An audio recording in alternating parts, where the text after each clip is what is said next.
On Tuesday this week, in honor of those affected by the tragic events in Jacksonville 1 year ago, this tribute image was posted via Twitter by Madden Competitive Gaming, remembering Eli True Boy Clayton and Taylor Spot Me Please Robertson, and all those affected by the events of August 26, 2018.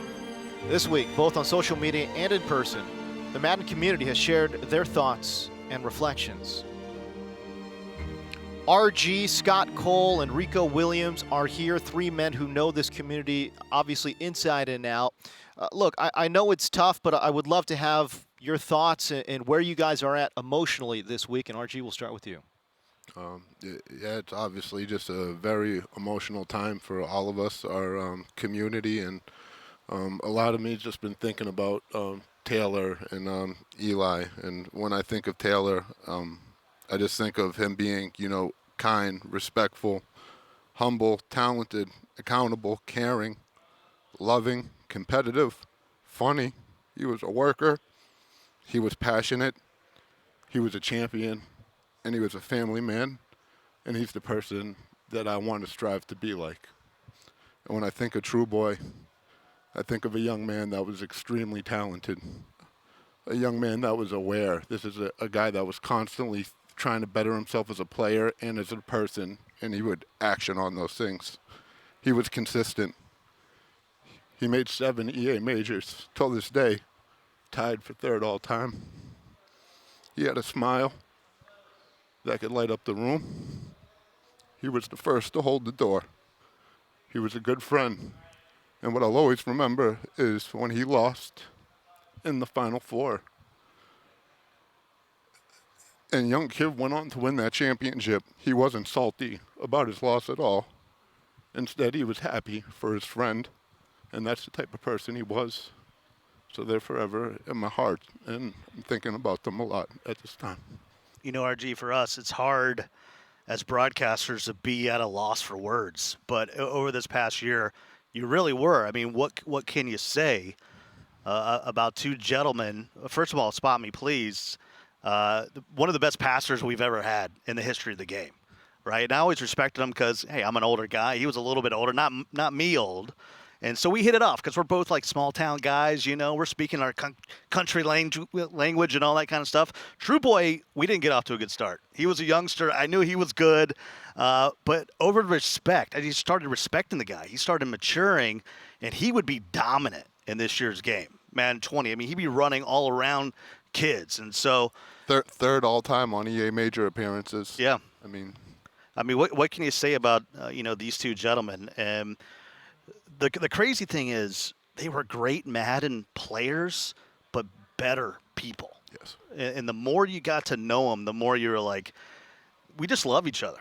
I love Rico, RG, James. We'll see how that goes. No, I know James for a long time, and we got a brotherhood up here. They got a brotherhood when they're down there playing on the sticks. And, anytime you lose two folks like that, there's no words. There's just no words, to really, make things, in your heart feel different. Yeah, and when you really talk about Spot Me, he's Mr. Congeniality of Madden. Everybody always had a great thing to say about him. He brightened up the room anytime. He was always smiling, laughing. It was contagious. It was infectious. You look at everybody in the way that they come together and there are rivalries in the video game. Spot Me had no rival. Everybody, if there was somebody you had to lose to, everybody would always say, I'd want it to be Spot Me, because they genuinely wanted to see him succeed. They genuinely wanted to see him win because he was such a great person. And I know it sounds cliche, but there's not a bad word to say about him. And then when you see True Boy on the other side, everything he did was in growth. Everything he did was to try to become a better person. He was listening to motivational speeches in his headset.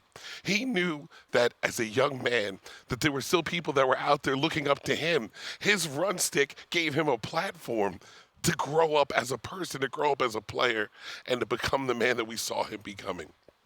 And you really got to tip your hat to him because he was so aware of himself and knew that, hey, this is who I want to be. I got to get there. And he reached out to everybody, whether it was me, you guys, Adrian, Dave. He just was really, really trying to be the best he could be as a Madden player, as a person, as a human being. And you got to love those guys for it. Close to 500 competitors are here in Arlington this week, making the Classic the gathering place for the Madden community. The defending Classic champion, Skimbo, was in an introspective mood as well. Take a listen. After what happened, the community as a whole really came together. I mean, there was a lot of differences in our community because, rivalries create that. But then once it happened, everyone just took a step back and realized the grander scheme of things. Like, hey, we're all people here. We have to come together because something like that could happen, anytime, and it happened to us. So, as a community, we really came together. I really do feel like it united us, as a family. Before, I honestly feel like, there was a couple of people I really didn't, want to talk to. I didn't like them, but after that, it really does give you a whole different mindset about stuff. So I talk to everybody in this community now. I'm friends with everybody. Where I see the Madden community going from here is just up. It's better to be together than separated, and we're so together right now after that event 1 year ago that I only see us exponentially growing and getting bigger and bigger because we're so tight-knit and we just want to see each other succeed. And it's like a brotherhood. You hear this word a lot, brotherhood and community. I want to know, I'm relatively new to the Madden competitive space, but from what I've seen, and I want to hear from you guys, what have you guys seen, off camera? When the sticks are not in play, what are these guys doing? How has the community changed ever since those events from 2018? I think in that video you just saw with, Skimbo and Kevin, you're talking about off camera, and Drini, that's how these guys are. And even when we came up here, I didn't know if I would be able to do this. It was very emotional. And we saw those pieces, and that gave me the strength to be up here as well. And I think the community is constantly motivating each other and giving ourselves the strength, and that's how we continue to play and do what we love. And it's the support we have for each other and the inspiration we give to each other that allows us to play. The crazy thing, RG, is even beyond just the competitive community, I send GG messages a little bit more than I used to a year ago. And when we see these guys, we usually give them, a fist pound or something, but now it's hugs because it truly is a love. I mean, anytime you can get all these people together that are passionate about one thing, those are actually your closest peers. Even if when you get on the sticks, you want to win. Everybody wants to win. But when it's all over, you realize, hey, we're all tied by this special thing called John Madden football.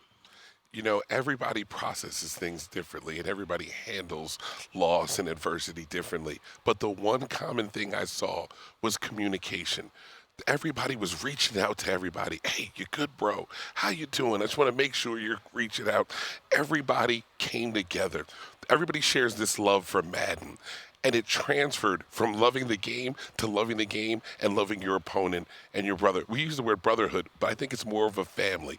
Sometimes we'll argue whether it's dinner or who's sitting and where in the Uber. But at the end of the day, we're all going to be here and know that whatever you're going through, whatever your situation you're in, there's somebody who understands you, has your back, and is going to be there for you. You saw on that piece there, right? You saw Skimbo, you saw Kev, you saw Drini. These are three guys that have really advanced the game from where we saw it in the competitive space. But you could argue, and you guys have touched on it a little bit, True Boy and Spot Me, they advanced the game as well. Archie, can you talk about their gameplay just a bit? I mean, whenever I see an amazing pass, it can't just be any pass. I'm talking about an amazing pass. We call it a spot instead of a dot because he was that good at passing the ball. He always had a unique offense. And then when you talk about True Boy, just oozing with talent, unique, some of the best run stick you ever seen. And I'll always remember him as the first person to hold the door when we were calling a game. So neither of them were meta guys. True Boy would be running when it was a passing game. Right. And the years that it was a running game, Spot Me would still be throwing it. He would still be running the same defenses, same offenses, and because they transcended the meta of this game. It's funny. We all play the same game, but they were playing it differently. Right. They actually were able to put on a show. When you watch Spot Me pass, it was like artwork. It was watching him dissect these defenses. He was looking at something that I couldn't see, that I couldn't do, that nobody out there could see or do. And then when you had True Boy, any highlight you see now, when people get sticky with it, when they do anything, you automatically go back to True. The True and you stick. Think, yes, the True stick. You think, man, my youngster would have been there. He's doing it. That's the. And I can't help it. I'm smiling and crying at the same time, just because I can see his face. I can see him happy. He was loving it. He enjoyed it, and they were both damn good at this game. RG, Scott Cole, Rico Williams, I appreciate your thoughts, your emotions. Obviously never easy to talk about things like this, but certainly a good conversation, and in honor of both True and Spot. True Boy and Spot Me Please, and all those affected by August 26, 2018. We are thinking of you, your families, and loved ones this week. For whatever peace it brings, the Madden community is with you and always will be.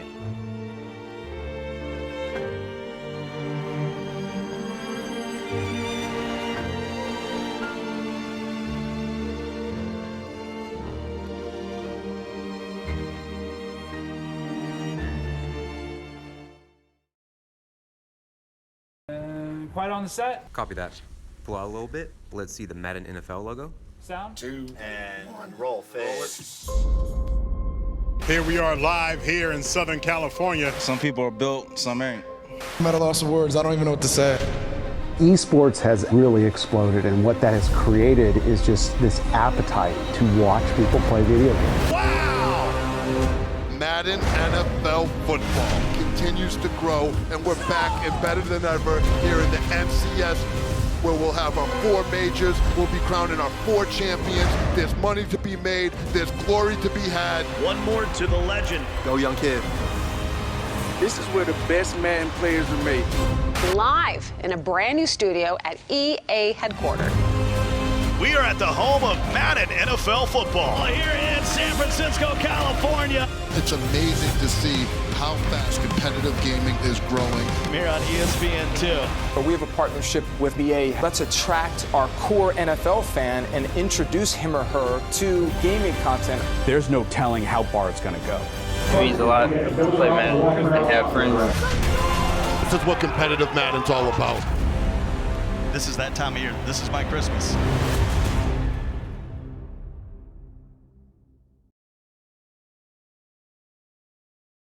Fuel I have inside has been like this all my life. Everyone that knows me from when I was 6 years old to right now, whatever I touch or whatever I do, I better do it to the best I possibly can. And it just happened to be Madden, just chilling with my boys in the dorms in college. And then next thing I know, I just wanted to get really good at this video game. And I think I've done a pretty good job at doing that. Michael Skimbo is your Madden 17 champ. Yeah, you know, it means a lot seeing the results, because that's the scariest thing. Like, you can ask all top players, is the grind worth it? Is putting in those hours going to pay off? For a lot of these people, you know, it doesn't work out. And I've been blessed and fortunate enough where it has worked out. You know, all the hard work I put in, it's paid off.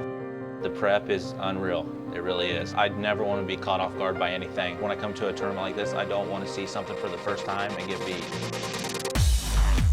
You know, if it means putting in countless hours, I'm going to do that. You have to visualize success. You have to prepare yourself mentally, because if you don't know how you're going to handle that moment. It's my last loss in the semifinals. So that's really been, you know, getting me fueled up too. And plus, Drini has his 2nd belt now, and I have 3, so I kind of want to try to distance myself from him, because he's catching up, and so could a lot of these other people. Now one stands alone. I want to be the best ever to do it, and that's my fuel, is just keep winning. And, you know, I want to be the one that has all the success, I'll be honest, and I'll do whatever it takes.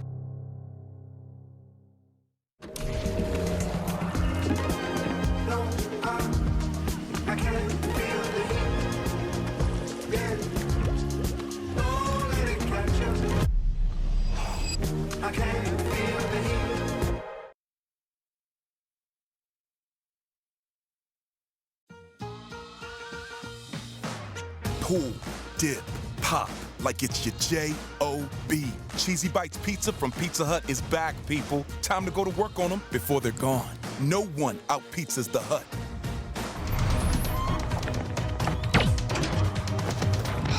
eat. Come on, man. What? We said pantyhose, right? Here, eat this. Creamy Snickers. You could use a little smoothness. Pete? Pete Zacharine? Get smooth with the fresh ground nut butters and creamy Snickers.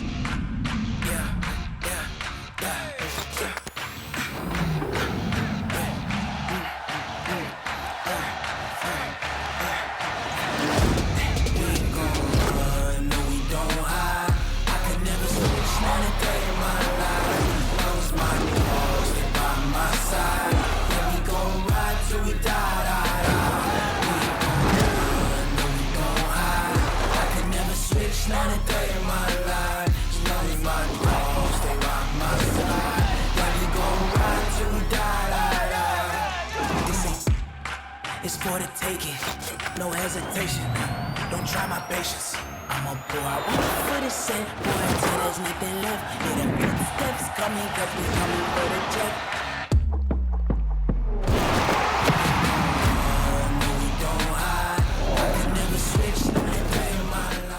The Madden NFL 20 Classic is presented by Starbucks Nitro Cold Brew. Velvety smooth, sweet without sweetener, creamy without cream. Starbucks Nitro Cold Brew. Try one on us at starbucks.com/trynitro. And by Pizza Hut. No one out-pizzas the Hut. And by Snickers. You're off your game when you're hungry. Eat a Snickers.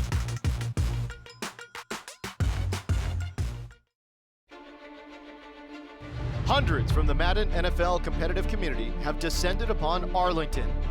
Hundreds of competitors here to launch the new season of the Madden Championship Series. Only 64 will remain after today, all hoping to win the most unpredictable of the 4 Madden majors, the Classic.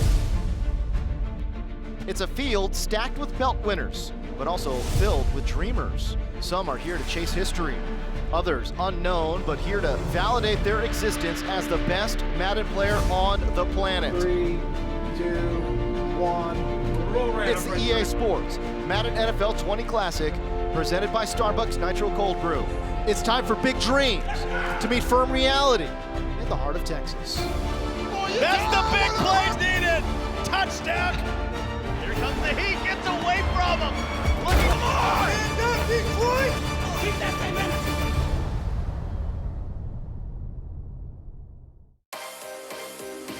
Arlington, Texas, tons going on this Labor Day weekend. Oregon taking on Auburn, going down at AT&T Stadium tonight. The Rangers playing at Arlington at the same exact time. And inside the Esports Stadium, Arlington, we are kicking off day 2 of the Madden NFL Classic presented by Starbucks Nitro Cold Brew. We began this tournament with roughly 400 players, but by the end of the day, we'll be down to 64. Several MCS belt winners began. Some have already been eliminated. So who will survive this double elimination gauntlet to win that belt right there? We shall see.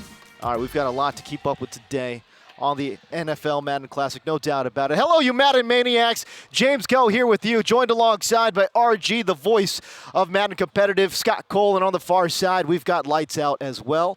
Gentlemen, this is craziness is going on here in day number 2. How are you guys feeling? Oh, I'm feeling good. Craziness is the right word. We had a lot of action in day 1, but day 2 has lived up to the expectations. I can't wait to share some of the storylines we've had so far with some of the viewers, because it's been bananas. You know, I lived in a Metroplex for 20 years. Cowboy season tickets, Ranger season tickets, season pass to Six Flags across the street. This is the most fun I've had in Arlington, Texas in 20 years. It has been a blast. Yeah, yesterday's games were amazing. Today's games, we're getting, even better competitors as they're dwindling down, potentially to get eliminated. Today's going to be even better. Tomorrow is going to be ridiculous. I love it. All right, listen, we've got a lot to keep up with today with the Madden NFL Classic. To stay current with the tournament bracket, go to smash.gg/Madden NFL 20 Classic. You see it on their screen there to stay up to speed on who's in and who's out. And for all of our friends watching on Twitch, be sure to link your Twitch and Madden accounts to earn packs just for watching the Classic live stream today, twitch.tv/EA Madden NFL. All right, speaking of today, let's take a look at the schedule. This is what's going down today. The top 256 by the end of today will all be completed. The top 64 going to be airing from 5 p.m. to 7 p.m. Eastern. That's going to be kicking off very shortly here. Top 16, 7 p.m. to 9:30 p.m. Eastern Time. All right, let's get right into it, though. It has been an absolute free-for-all. Madness is happening here. Pavan eliminated. And how about this? You guys ready for this? Drini has been eliminated as well. I would love to get your thoughts on these guys getting ousted in what is just an absolutely insane tournament right now. For me, this is what we talked about. This is why this Madden Classic is so cool, is it gives your average Madden player that's looking to get into the competitive circuit a chance to play some of these top-tier guys and make a name for themselves. And guess what? The guy that we opened up the stream with yesterday by the name of King Tut that nobody knew about, he's one of the guys that went on to beat Pavan. So not only did he make a name for himself by being on the stream, he went and backed it up with his play later in the tournament. Those are the type of things that are possible at the Madden Classic, and that's part of what makes it my favorite tournament. I mean, you've heard don't care about ice. We got guys out here that don't care about belts. It doesn't matter what you've won because you're now watching the top 64 instead of being a part of the top 64. Yeah, I think a big reason why maybe some of the top guys are losing at this event is they don't have full control of their team. Like if you think about salary cap, for example, they want to play a certain way, a certain scheme. They could build their roster to fit that. With NFL teams, you know, each team has a strength, each team has a weakness. So maybe you don't have exactly what you want on your team. So someone like a Drini, you know, just maybe couldn't get it done. Maybe he needed something else. He had the Patriots, they didn't have a pass rush. Maybe he needed a pass rush. You know what I mean? I wonder, too, if it was almost a, I hate to say it, but maybe even a strategic error, right? Because we heard Drini yesterday say, listen, I'm picking the Patriots because, you know, if my run game doesn't work, I can throw it with Tom Brady. Maybe it was a little bit of a miscalculation. Maybe if he had picked a different team, could be moving on as well. So there's so much strategy in terms of picking the right team to fit your right style. And I wonder if that's what happened with Drini. And I wonder if that's what happened with Pavan as well. Now, Pavan, we're talking about a club championship belt winner. This is his game against Henry. And as you can see, there's Zeke Elliott jumping in for the touchdown there. If you have a hard time in the second quarter. Sorry, if you have a hard time stopping the stretch, you know it's going to be a long day. Especially that he's his lab partner. That all right, 14-3. And this is still in the second quarter, lobbing one deep. It's Amari Cooper going to jump in for 7. But, I mean, Pavan just could not get it going today. I think what I need to say is we told you to keep your eye on Henry yesterday. He's only 16 years old, his first ever live event. And then you go and put a beating on Pavan like that. That's a statement game right there from young Henry. No doubt about it. You saw some of those highlights, Lights. You know, were you kind of taken aback by the fact that Pavan just couldn't get anything going offensively? No, I was going to say, you know, is it Pavan that struggled or is Henry that good? He is the best online player. He's 16 years old, so a lot of people felt like maybe he wouldn't get it done at a live event because he has no experience playing live. But he's handling business. He's playing amazing. I think maybe it's a little bit of both. And for some people, regs just isn't for you. I know it's not for me. But it certainly wasn't for Pavan. He acted confident, but deep down inside, he was not confident with the teams he was rocking. Interesting. All right, then there were top players who obviously made it into the top 64. We'll talk about those folks in just a bit, but we want to catch up with Pavan. Evan Rayner on stage with us. I believe he has Pavan. Evan, what's going on? Thanks, James. I've got Pavan here. Man, it was a weird start to your tournament. Yesterday, not only did you have a bye, you had a forfeit as well. So it was your first games today. You went up against Henry, got the loss. In your words, what went on? Basically, Henry is like my longtime lab partner. Not a lot of people know this, but that's like probably the first person I've met in the Madden community. We played Madden 17, Madden 18, Madden 19, and then this year as well. I would say we probably play, you know, maybe a solid 5 times every 3 days, you know, something around there. And he got the better of me. He jumped off early, and, you know, I couldn't fight back. He went up, you know, a lot early, and he just rode the momentum out. You mentioned something about Henry actually seeming to be a favorite to you for this tournament. Any words on him and how he's playing that's working for him in this Madden pool? Yeah, Henry is, you know, his defense is great right now. His offense is great. He's rocking out with the Cowboys, and he's just matching up well against a lot of these teams. So don't be surprised when, you know, he's making it to the top, you know, 4 or whatever. But expect a run out of him for sure. It is a surprise to the audience to see you. You're number 6 in the all-time winnings record for Madden, and you do so well in the club championships. What makes the Classic a different beast for you to participate in? Overall, I would say just so many competitors here. You don't know what you're getting. You could lose one game and you wouldn't know who you're playing. Like, it's just so random. Like, it's just on the fly, freestyling really. And, you know, I got to work on that a little bit. I'm more of a preparation master type of guy, you know. At crafting my offense and defense, that takes a little more time for me. But, you know, I'll obviously work on this as the years go on. Well, best of luck. We hope to see you in the club championships doing well, and send it back to James for more. Evan, thank you so much. All right, let's take a look at some other notable players that were eliminated. You saw Pavan there, Drini. I'm floored by that. I really am. Blocky, who has been in so many Final Fours of these majors. Mustafa Jones, who we got to know through the LCQ last year. Ghost, another belt winner. I don't care about Ice getting eliminated as well. I mean, it's madness, gentlemen. It's absolute madness. What are your takeaways? So the crazy thing is Ghost never found a team. We were talking about three games, 3 different teams. That lets you know that you're searching, and he never found it. Yeah, he used the Chiefs, game 1, didn't really like it, went to the Rams, thought he was going to establish the run, hated their defense, then went to the Cowboys ultimately and lost. And I'm so surprised that he lost that early. Goes as a great competitor, but it is what it is.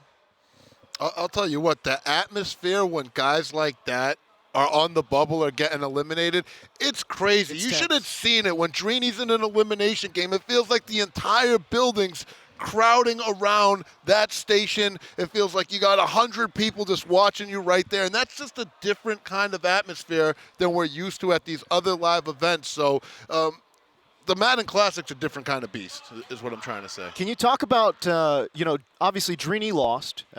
What's next for him? He's on to the next one. I mean, he has 2 belts, 1 more belt he's going to tie with Skimbo. This is just one step of Madden 20. He's going to bounce back. There's no doubt about it. Yeah, it's back to the drawing board. I mean, this is just a bump in the road. This is not going to stop one of the best Madden players we have, and even Skimbo's got 1 loss right now. So the losers bracket is going to be really tough, and Drini just ran into another juggernaut. And I'll tell you where he's going next. He's going to go start preparing for that club championship, that next EA major, where he's going to look to represent an NFL team. And for any aspiring competitors that are out there, if you haven't signed up for that club championship, you better go do it, because that's the next major that's going to be coming up, and that's going to be a big deal. Just don't sign up for the Jags, because that's where Drini's going, and he is going to be really upset. There you go. Very quickly, before we move on, Archie, what are your thoughts here on the underrated king knocking out Drini, as we saw there? This is a guy that maybe, honestly, probably shouldn't have even been in that game, right? Because we saw him with that crazy comeback in day 1, and yet here he is. He's moving on to the top 64. It's insane. Here's the thing. I don't call him underrated king anymore, because he's no longer underrated. We've just been calling him king. This is a guy that was a runner-up in the Road to the Classic. He was the Atlanta Falcons Club Series champion last year, and this is a young man at just 20 years old, is racking up credentials and racking up experience, and has become a force on the circuit in a short period of time. So he's more than capable, and his stick work is phenomenal. He hits sticks everything, and he's consistent with it. I love watching him play. All right, so those were those guys who lost, but again, let's flip the script and talk about the guys who won, and we'll take a look at some notable names. Of course, Skimbo is somebody that was on the bubble. He lost to Cool Hand Luke earlier, so this was a win-or-go-home game for him against FMB Ish. Yeah, and I thought maybe this was going to be a tough matchup. Ish actually had a couple looks at it, missed a couple field goals early, and that would come back to bite him, because once Skimbo gets settled in, it's over for you. And here you are, 14-0 in the second quarter. Skimbo would lock in defensively, shutting him out and winning 21-0. All right, so he moves on to the top 64. He joins Young Kiv, Cleft the God, Crush Books, Kurtobin. So we got some belt winners here. But this is kind of where Serious Mo on this list as well. But certainly this is where, you know, the rubber meets the road. You're going to see some great matches on deck here. We're going to see Cleft the God shortly, but can you talk to me a little bit about some names here that, you know, maybe the Kiver could make a little bit of a run? One thing I want to call out real quick is a guy that's flying under the radar is Kurtobin. And you got to remember, the last time that Krotobin kind of slid under the radar, he ended up walking away with a belt. Nobody gave him a shot at last year's Madden Challenge. He ended up beating Drini in an overtime thriller to secure that belt. So he's a guy that he's tricky. I'd keep an eye out on him. It's so funny with him. You know, we had the conversation backstage. He's just so calm, cool, and collective. Yes. Like he doesn't seem cocky or even confident. He's just like, yeah, I'm just gonna come play. Meanwhile, he's a beast. But if you just look at him, you don't realize that like he could be a dominant Madden player for a long time. Yeah, I think he sort of comes off as when you're playing him, you think like, oh, this guy's clueless. He's like a space cadet, but he's actually like a buzzsaw, ready to take you down. So I wouldn't count him out at all. He could certainly make a run.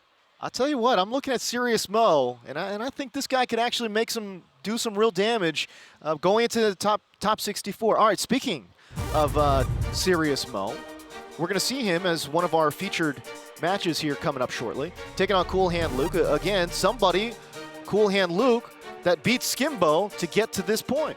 It's not bad.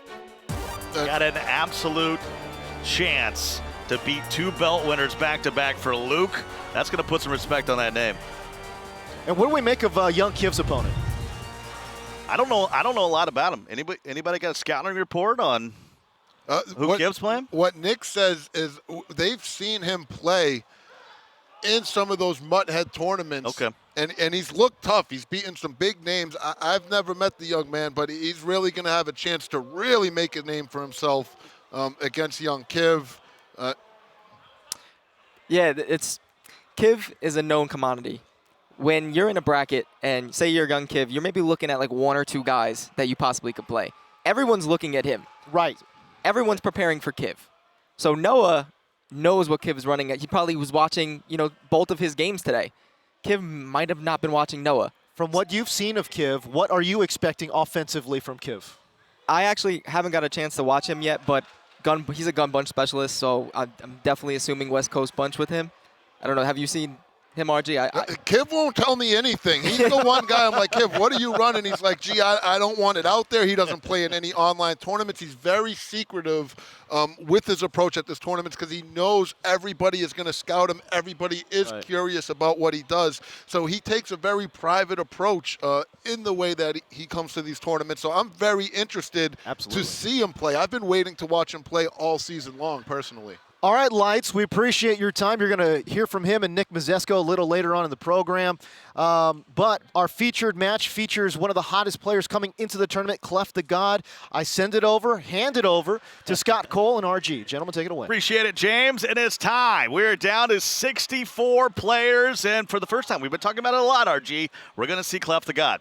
Yeah, Cleft the God has so much momentum around him. One of the hottest players on the circuit right now. He won 2 Road to the Classic events. He won the last major of Madden 19 last year at the DreamHack event. And this is just a young man where the sky is the limit with his potential. And let's not forget about him fighting through the adversity of just missing the Madden ball last year, but not letting that phase him and getting hot. Yeah, 23 years old from Florida. Remember, he was the Tampa Bay Buccaneers club champion, and he's part of that Need It Gaming crew, and he's going to be taking on CJ, and you know a little bit about CJ. He's putting a resume together too, RG. Yeah, young CJ. This is a young man that lost in the finals of the Houston Texans club event last year to Joe Rice. He also got 5th place in this same exact tournament last year at the Madden Classic. He is oozing with talent, and breaking news when it feels like breaking. Him and Cleft, these are 2 guys that are rooming together for this tournament. They are good friends. They have a close relationship. They came here together. They shared the Airbnb, and now they find themselves on the big stage getting ready to do battle. Wow. Well, for the first time on the featured stage for us and RG, we're going to see the Cleveland Browns take on the Houston Texans here at Pizza Hut Stadium. And CJ, controlling Cleveland, will kick it off to Cleft the God and the Texans as Ferguson brings it out of his own end zone, and he'll be brought down at the 25-yard line. I know Cleft's going to start the game on offense here, Scott, but I'm really curious to see when CJ gets on offense. We haven't seen this Browns team yet here on the main stage, or a lot in this tournament, but I think they have a very, very high-powered offense. They got Nick Chubb, who has that armbar ability. They got Odell Beckham with the grab-and-go ability with jukebox. I mean, there's a lot of firepower there. So if you're Cleft, you know you're going to have to put up some points. So this is going to be a big opening drive for them. Cleft the God coming out in those Houston, Texas battle red uniforms, and hello, Lamar Miller gets dropped for a 4-yard loss. Try to run draw, and CJ just in the backfield, the big fella with the big hit. Deshaun steps and throws, and already we're at 3rd and long. My guy Redwine, when I'm playing at home, I'm using the Browns too, and I'll tell you, that Redwine, he's a sleeper. He's a backup safety that you can sub down at that linebacker position. He's got some height and some speed, and he makes a lot of plays. Gonna bunch it to the left. Here on 3rd and 14. Needs to get to the 35-yard line. And that Sheldrick Redwine, 90 speed from the U. See CJ controlling him right here. Hot routes for days. Trying to get time. Myles Garrett almost got there, and they drop it off. And that's going to bring up a 4th and manageable at the 30-yard line. He needs 4. And take notes from Cleft the God right there. On 3rd down, doesn't try to pick up the entire 1st down. Willing to check down, take what's given to him, and like you said, get himself in a 4th and manageable. Big play early, Scott. Needs to get to the 35-yard line to continue the drive. Nuke will run in motion. Here comes Garrett. The defense. Gotta let it fly, and he'll be sacked at the 24-yard line. It's a turnover on downs. What a way to open up the game for CJ. Craig Simmons, 23 years old from Bel Air, Maryland. You got to double team Myles Garrett at some point. You're definitely going to want to do that. And you know what? If you're CJ, this is the situation you want to be in. This is where you can really set the tone for your Madden season if you can come out here and get a win against the hottest player on the circuit in Cleft the God. Baker Mayfield gets absolutely blown up, handing it off to Nick Chubb. Chubb, a huge force at the University of Georgia. Doesn't get anything there. Now to push him back to the 27-yard line. Minute 15 already gone by. 5-minute quarters, 40-second play clocks. That could become a factor later on in this one. Really interested to see how CJ is going to run this Browns offense. I mean, they have the ability to attack you aggressively on the ground with Chubb. You can go through the air with Odell and Njoku, Jarvis Landry. Baker Mayfield's got some wheels. And Reed comes up on the stop. Can see a lot of nickel normal out of Cleft the God. Been running for the majority of the tournament. And he'll stay in it here on 3rd and 14. Got to get just beyond the 15-yard line. It's a big play for Cleft. If he can prevent the 1st down right here, you got to assume CJ's going to have to settle for 3. Able to pick up the blitz. Mayfield stands, throws, drops it off to Miller. He's going to get the 1st down all the way down to the 12-yard line. Braxton Miller, little sleeper wide receiver on the Browns, got some speed, decent spin rating. Good 1st down right there from CJ. Here comes Chubb. Stretch it out to Nick Chubb. He'll pick up a yard. It's going to bring up 2nd and 9 at the 11. Already in the red zone. After a turnover downs by Cleft the God. That stretch. And Chubb. That should be enough for the 1st down. We'll see where they mark it.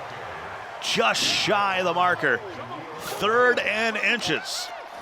We're used to seeing CJ have phenomenal stick work, Scott, but right there, just not his best performance. Looked like he could have just got to the outside, scored a touchdown.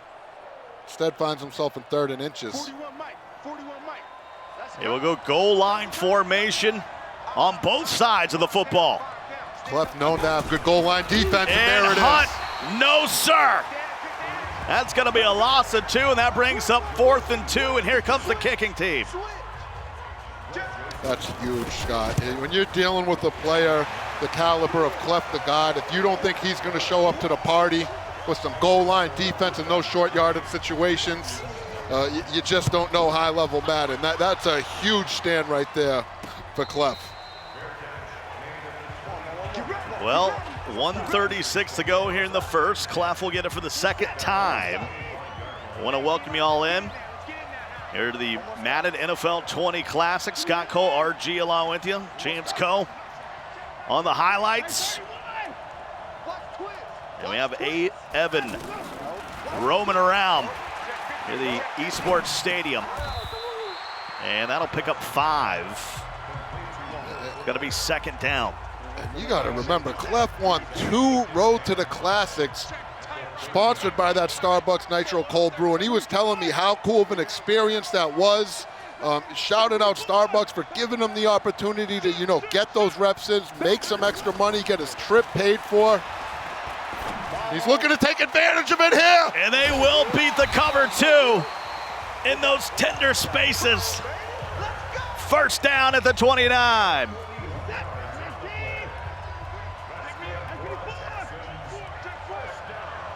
Watson now.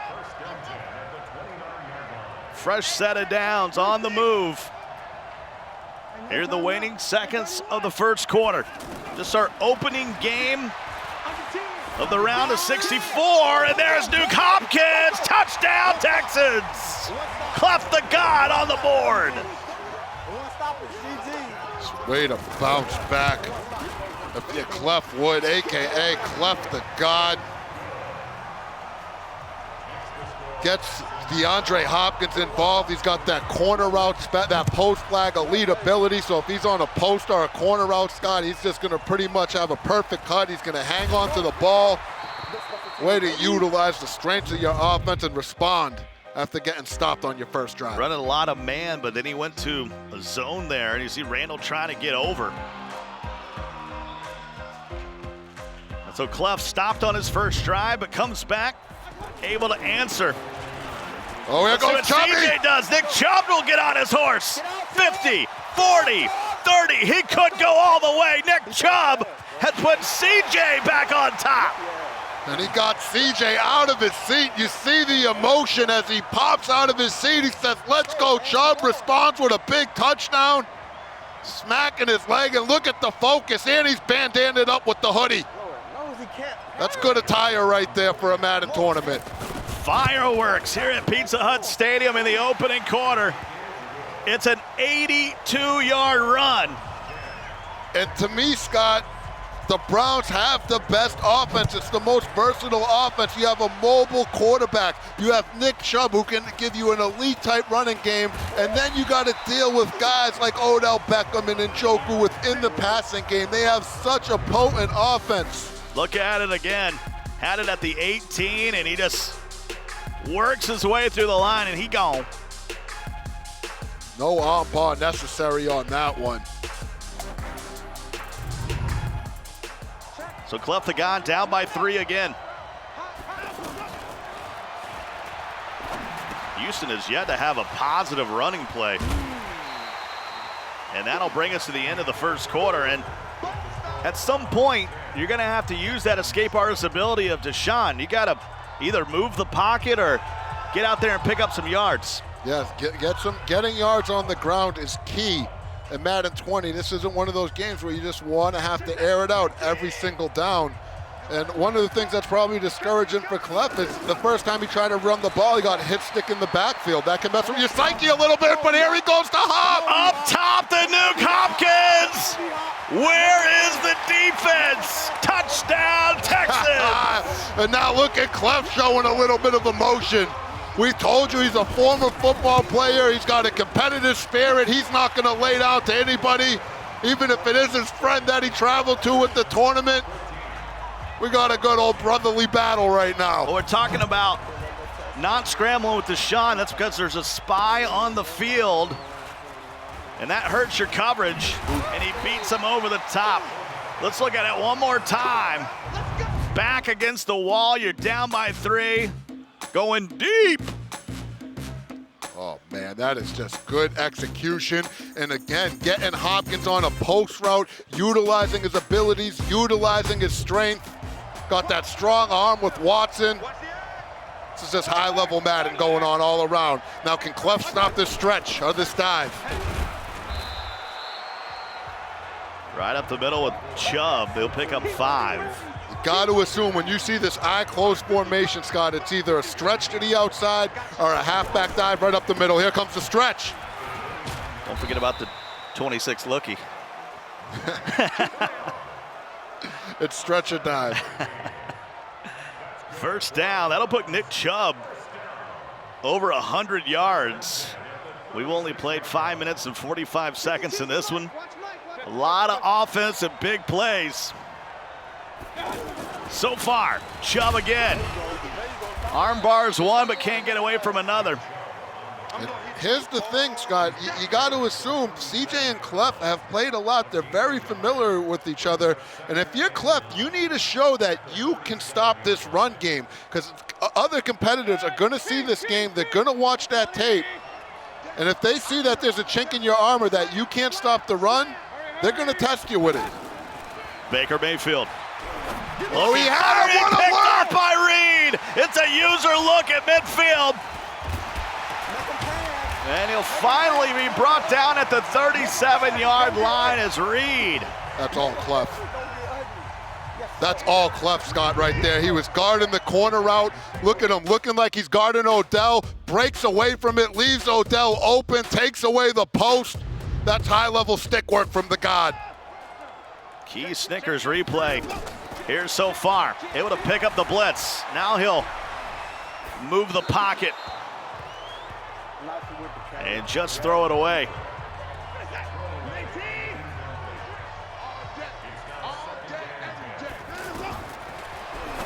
Watson drops it off in the flat, nothing there. We got some breaking news coming in.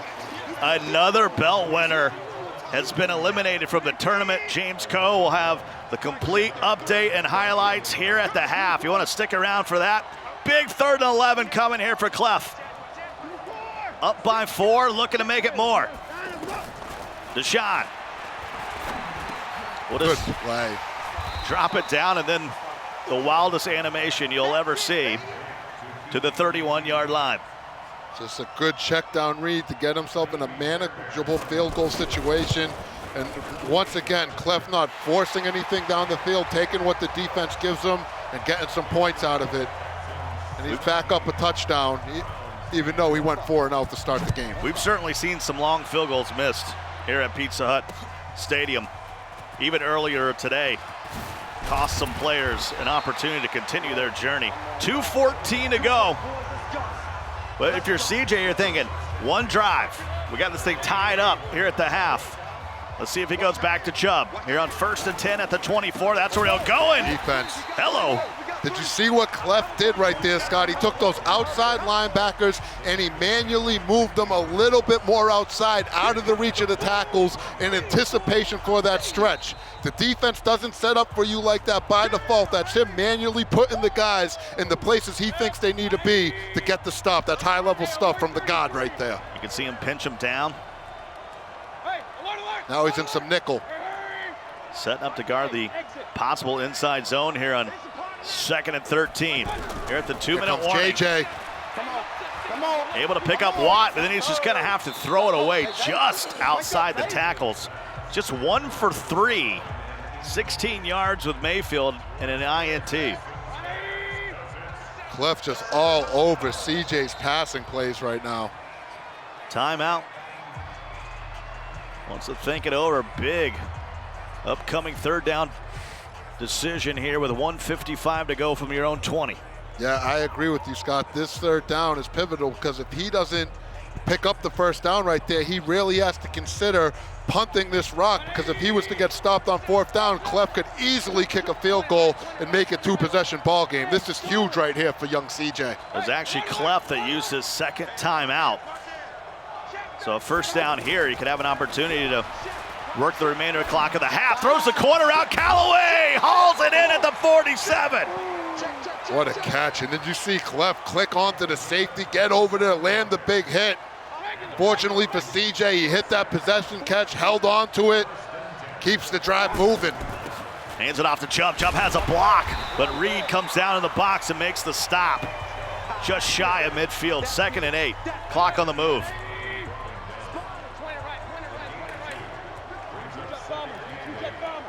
Mentioned that 40-second play clock. You could take this down to near a minute if you wanted. Mayfield steps, throws, it's Odell Beckham, and we got a flag. I think that's a PI. Defensive pass interference. Cleft was getting a little too aggressive with the hit stick right there. You don't see that every day in competitive Madden, but that's how fast Cleft is clicking on and trying to make plays. He's getting PIs called on himself out here. That'll be a spot penalty. They'll move it all the way up to the 22-yard line, and on first down, throws one in the turf as the pressure was coming right in his face. Look at that focus of Cleft the God. King. 1:13 to go here in the second quarter. It's been an exciting one so far. And he overthrows Landry. An accurate pass. And you see the text on the screen this year, Scott, that they'll tell you in Madden if you were accurate, inaccurate. If it was inaccurate, it was called by pressure. If you resisted the pressure. Low-key, a cool little feature to just, give you more context as to, why the pass may have been the way it was. 3rd and 10. Cleft trying to hold him to a field goal for the second time here in this first half. Mayfield. JJ gets loose, but there's Landry. Right up the seam. Touchdown, Browns. Beautiful route combination right there if you're CJ. Cleft has to key on to Odell Beckham running that little wiggle route underneath. He breaks with his user defender to go and take away Odell and then sneak in right up the seam to that second level. And CJ makes the right read. What a way to put a user defender in conflict. What you're going to see here is JJ come right into your living room, but Baker stands tall and delivers. Right to Jarvis Landry, and that's not a bad receiver to send up the seam. The sure-handed receiver for the Browns doesn't have all the speed in the world, but he'll hold on to it for you. And Cleft will use his final timeout and able to get out of bounds there. Clock was on the move, and now he's out of timeouts. With 54 seconds to go in the half, trying to get in a field goal range, maybe more. Deshaun barking out the orders. Cleft would love to get some points here, Scott. Remember, CJ's going to get the ball to start that second half. Cleft would love to be in that situation with the lead, I'm sure of it. Remember, big time updates coming at the half. Another belt winner is leaving Arlington empty-handed. Right up Hopkins, he does have Hopkins. That same play again, and Nuke will haul it in for the score. Daniel High School's own Nuke Hopkins. You're Cleft the God. When you have plays in your arsenal, Scott, that let you score those one-play touchdowns when you catch people in certain cover 3 type looks, it's just such a big deal knowing that you don't need to put together these long, strenuous drives time and time again. You can force your opponent into a certain defensive look, and when you got him there, you know it's crib shot. If you're CJ, you got to be ready for that post route going forward to Hopkins. Even if Cleft's able to move the ball, you got to make him work for it. You can't give it up that sweet. 43 seconds to go in the half. CJ back at it again. And Odell Beckham. And that will just fall harmlessly out of bounds, but certainly threw into heavy coverage there. 2nd and 10. Does have all 3 timeouts, so hand it off to Chubb. Doesn't know where to go. And he'll call a timeout after a gain of 5. 3rd down now, 33 seconds to go in the first half. Trying to tie it up. Sorry, Scott. You have to be careful passing here. If the clock stops, it's not going to be good for him. Now he's going to have to punt the rock away. I don't know about the pass there, Scott. Right before I got it out, he had already snapped it, but if I'm CJ, I'm keeping it on the ground, so if I don't get that first down, I could just go to the half. He was looking for a deep crossing route. Just didn't have time for it to develop, and Will Fuller will be wrapped up at the 27-yard line, and who's ever at strong safety needs to play a little deeper. Here with 18 seconds to go. Oh no, and Hopkins has that double me in the zone ability active. You see that X blinking under him, he's blinging. If you leave him one-on-one, he'll torch you. He's got him again! Nuke Hopkins! We'll drop it. Deshaun is 10 of 13 for 245, 3 touchdowns. And you see Cleft's face, says it all. CJ is very fortunate right there. That Hopkins didn't hold on to that one. He got behind the defense, and the free safety made a heck of a play to get over there. Look at him pressing again here, Scott. I don't like the press in this situation. Handed off to Lamar Miller. And that's probably how this half will come to a close. As the whistle blows, Cleft the God 24, CJ 17. Let's check in with James Cove. All right, thank you, Scott. You talk about that belt winner. Skimbo has been eliminated. He was eliminated by the King. Call the King the MCS Hunter, because this dude is knocking out belt winners like it's going out of style. Skimbo now, the two-time defending champion, eliminated by the King 24-20. Stunning developments, certainly, I think.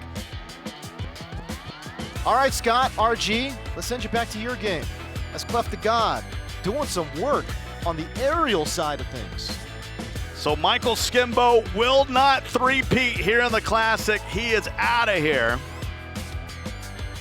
That's big news, Scott. He felt, we talked to him before this final game. He felt confident. He's like, I got to play my game. So the first time in 3 years now, we'll have a new Madden Classic champion. Maybe a passing of the torch. Now we've seen here on Arlington. You know what? You do have to say it.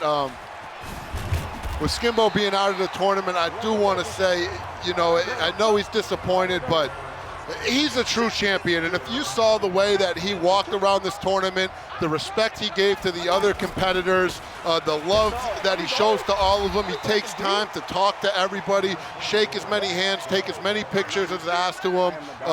Skimbo, the player, is phenomenal, but Skimbo, the person, may be even more impressive. And that's one of the things we love about him, and he'll be back. We might be seeing Cleft the God and the King on a collision course. The King's down there in the loser's bracket, just picking off champions one by one. Cleft the God trying to stay on top in that coveted winner's bracket. It's a much easier road to the final. Chubb again. Will roll his way to the 32. Going to be a 2nd and 11.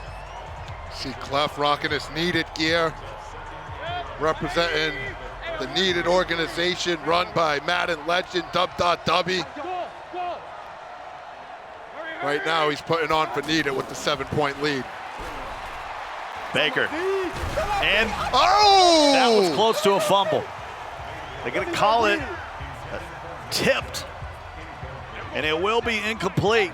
Well, you got to remember, Baker Mayfield does have that last-ditch ability, Scott, which is going to let him throw out a sack a little bit more efficiently than other quarterbacks. I think that's what we saw right here. Callaway can't hang on, a big hit in the secondary. That's how my football coaches used to tell me to play football. You get a chance to punch him in the mouth, you do it. And right there, Cleft clicks on and punches that receiver square in the face mask to knock that ball out. Huge 4th and 11. Trailing by a touchdown. You know, the opening possession of the second half. This is huge. This is huge, Scott. What type of dots do you got? Hot routes for days. Callaway in motion. Clean pocket for Baker. Got to get rid of it, though. And that ain't going to do it. That ain't it, Chief. He's 3 of 12 in the passing game, and Cleft the God will take over on downs. And if you're Cleft right now, a touchdown's nice, but we all know the most important thing is to not turn this ball over, milk some of that clock away, and make sure you end this possession at least being up 2 possessions. Watson will go to the air. Wow. Right down the seam, touchdown Texans, and Cleft the God's in control. Talk to him, Cleft. I've been saving that one. You're so worried about the inside zone, he flips the play, and you bring the safety down, and next thing you know, you give it up right up the seam. And the other thing you got to worry about is Hopkins. He's been destroying you, Scott. You got to focus all your attention over there. And like Clef said, he's been saving that one. He knows once he gets you focused on one thing, it's going to open up others. And this is just a simple seam route. CJ not willing to stay with it. I'm not sure he didn't have Nuke Hopkins on the corner route, too. Yeah, it's Hopkins wherever he wants in this game, huh? 31-17. The saving grace if you're CJ is Clef was not able to take away a lot of time with that drive right there. So if you're CJ and you can quickly put together a scoring drive right here, you're all the way back in this ball game. You need to have a short memory and focus on this offensive drive right here. He just not thrown the ball well. Been boxed up. Odell finally getting in position over there on the right side. 2nd and 7. And he will find Braxton Miller. Former Buckeye will hold on at the 47. Much like Drini, pay attention to how quickly Clef is clicking onto these defenders, Scott, and moving them into positions to make plays. If he lets the AI just control that safety when the ball's in the air, that hit stick's not happening. This is Clef doing it himself. RB, watch out for Roby. Come on. And that'll be incomplete. OBJ can't get 2 feet in bounds, and it'll be 2nd and 10 at the 47. You need touchdowns from here on out. It's a good feeling when you can play defense and you know your click on is that instant. It allows you to do some other things. Here he goes. There's so many users. I'm everywhere. I'm everywhere. It is a lot of users. Everywhere. Tell you what, Come on, man. B was naked. Well, he's nervous about it because that's the same thing Clef baited it on last time. Clef is guarding Odell on the corner route, but he's also ready to break to that post route. He's literally trying to guard 2 routes with just his user, and that's why he's up there capping about how good his user is. And for good reason. It's the real deal, man. He's lurking, he's hit sticking, and he's showing you why. He's the hottest player on the circuit right now. 4th and 10 after the drop by OBJ. He's got the temperament, he's got the game plan, he's got the stick skill, he's got the football knowledge. Clef's looking like the total package. Yes, what's open? What's open? Lex I don't know Luger. what's open. I don't know what's And that's open. going to be another turnover on downs. And I've been talking about this for 5 to 7 years about Nuke Hopkins being the best receiver in the NFL. I know OBJ made 1 great catch, It's really like we work at Walmart. How the hell you but this is showing it in this game. Scott is It's a different Clemson. level. Scott is a Clemson guy, but I will say you're probably right. I don't think the Clemson-ness, I think you have a Maybe valid 5 point. years ago it was my bias. But it's, especially in this year's Madden, it's huge with these abilities. You know what you have going for you is he's the only player on the offensive side of the ball in Madden 20 that has that 99 overall. So the man Coltrane's not lying right now. 2nd and 9. Clef's done a good job of getting it into the hands of his playmakers and making plays on the defensive side of the ball with his user, and that's the difference right now. 31-17. And we talk about his temperament and his competitive spirit. Don't forget that he started off this game going 4 and out, letting CJ score some points off rip and take a lead, and he just didn't even let that faze him. He went right back to focusing at the task at hand, doing what he needed to do, and now he finds himself up 14 with ball against an elite level type player that finished in the final 5 of this exact tournament last year. Watson here on 3rd down. And he will escape artist for a moment and throw it away. If I'm Clef right there, I'm considering just going down with my quarterback instead of throwing it away. Taking it all the way to the 4th. And just taking this to the 4th quarter and then punting the ball anyway. I mean, he's playing so good, we got to get nitpicky about it. How about this, folks? It's going to be out of bounds at the 4-yard line. Got the special teams going too. This is disgusting. I mean, you got to remember, Cleft's father's a football coach, a head coach of the high school in DeLand. I mean, he comes from a football family. Come on, man. Chubb almost got away. He's had a good game. 15 carries for 125 yards. A chunk of them coming on an 82-yard run. There in the first half. Says, get off of me! Oh, this is big. But Reed able to force him out of bounds. 1 second to go in the quarter. And we'll head to the fourth. Put your fours up. Cleft the God in control. Those fours up in the chat. All those people that support Cleft in his stream. For those that don't know, Cleft does do a lot of streaming on Twitch. You know, they're in the chat supporting him. Put your Cleft emotes up in the chat. Show him some love so he sees it when he goes back to watch this game. 1st and 10, and that will fall harmlessly to the turf. If you're just joining us, we're coming to you live from Esports Stadium here in Arlington, Texas, here at the Madden NFL 20 Classic. 3 belt winners from last year have already made an early exit. When you talk about Pavan, Skimbo, and Drini, if you want to throw another belt winner in there, goes. He's also out of here. Crazy. Anything could happen at the Classic. Go back, bro. 3rd and 9. I got a Nuke Hopkins story for you here at some point. A little bit of motion. Mayfield. Go back. Throwing off his back foot. Back. He's 5 of 20. Yikes. Just one right here. It's going to bring up a 4th and 9 with 4:22 to go in the ball game. Our guy James Coe is keeping an eye on all the other games happening around these top 64. We will get down to just 6 by the end of the night. And Colvin jumps the route. CJ says there's no way. He's clicking on, he's making plays, Scott. And you know, a story a lot of people don't know about Cleft the God that just speaks to what type of, nice stick, to what type of player he is this was a young man that all the way back in Madden 09, Scott, we used to go to this tournament in Philadelphia called the Players Ball, and it was kind of like the Madden Classic. People would come all over to play in this tournament. And Cleft competed in that tournament at 12 years old, I believe he was at the time, and ended up making the Final Four. It was insane. Nobody knew who this kid was. He was there with his mom.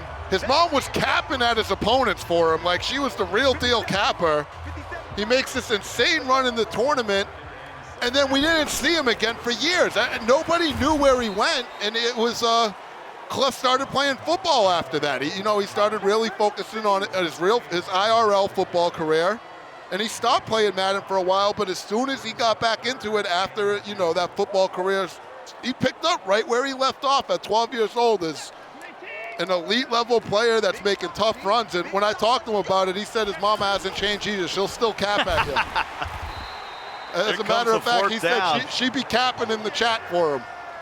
Shout out to Mama Clef out there. She's watching.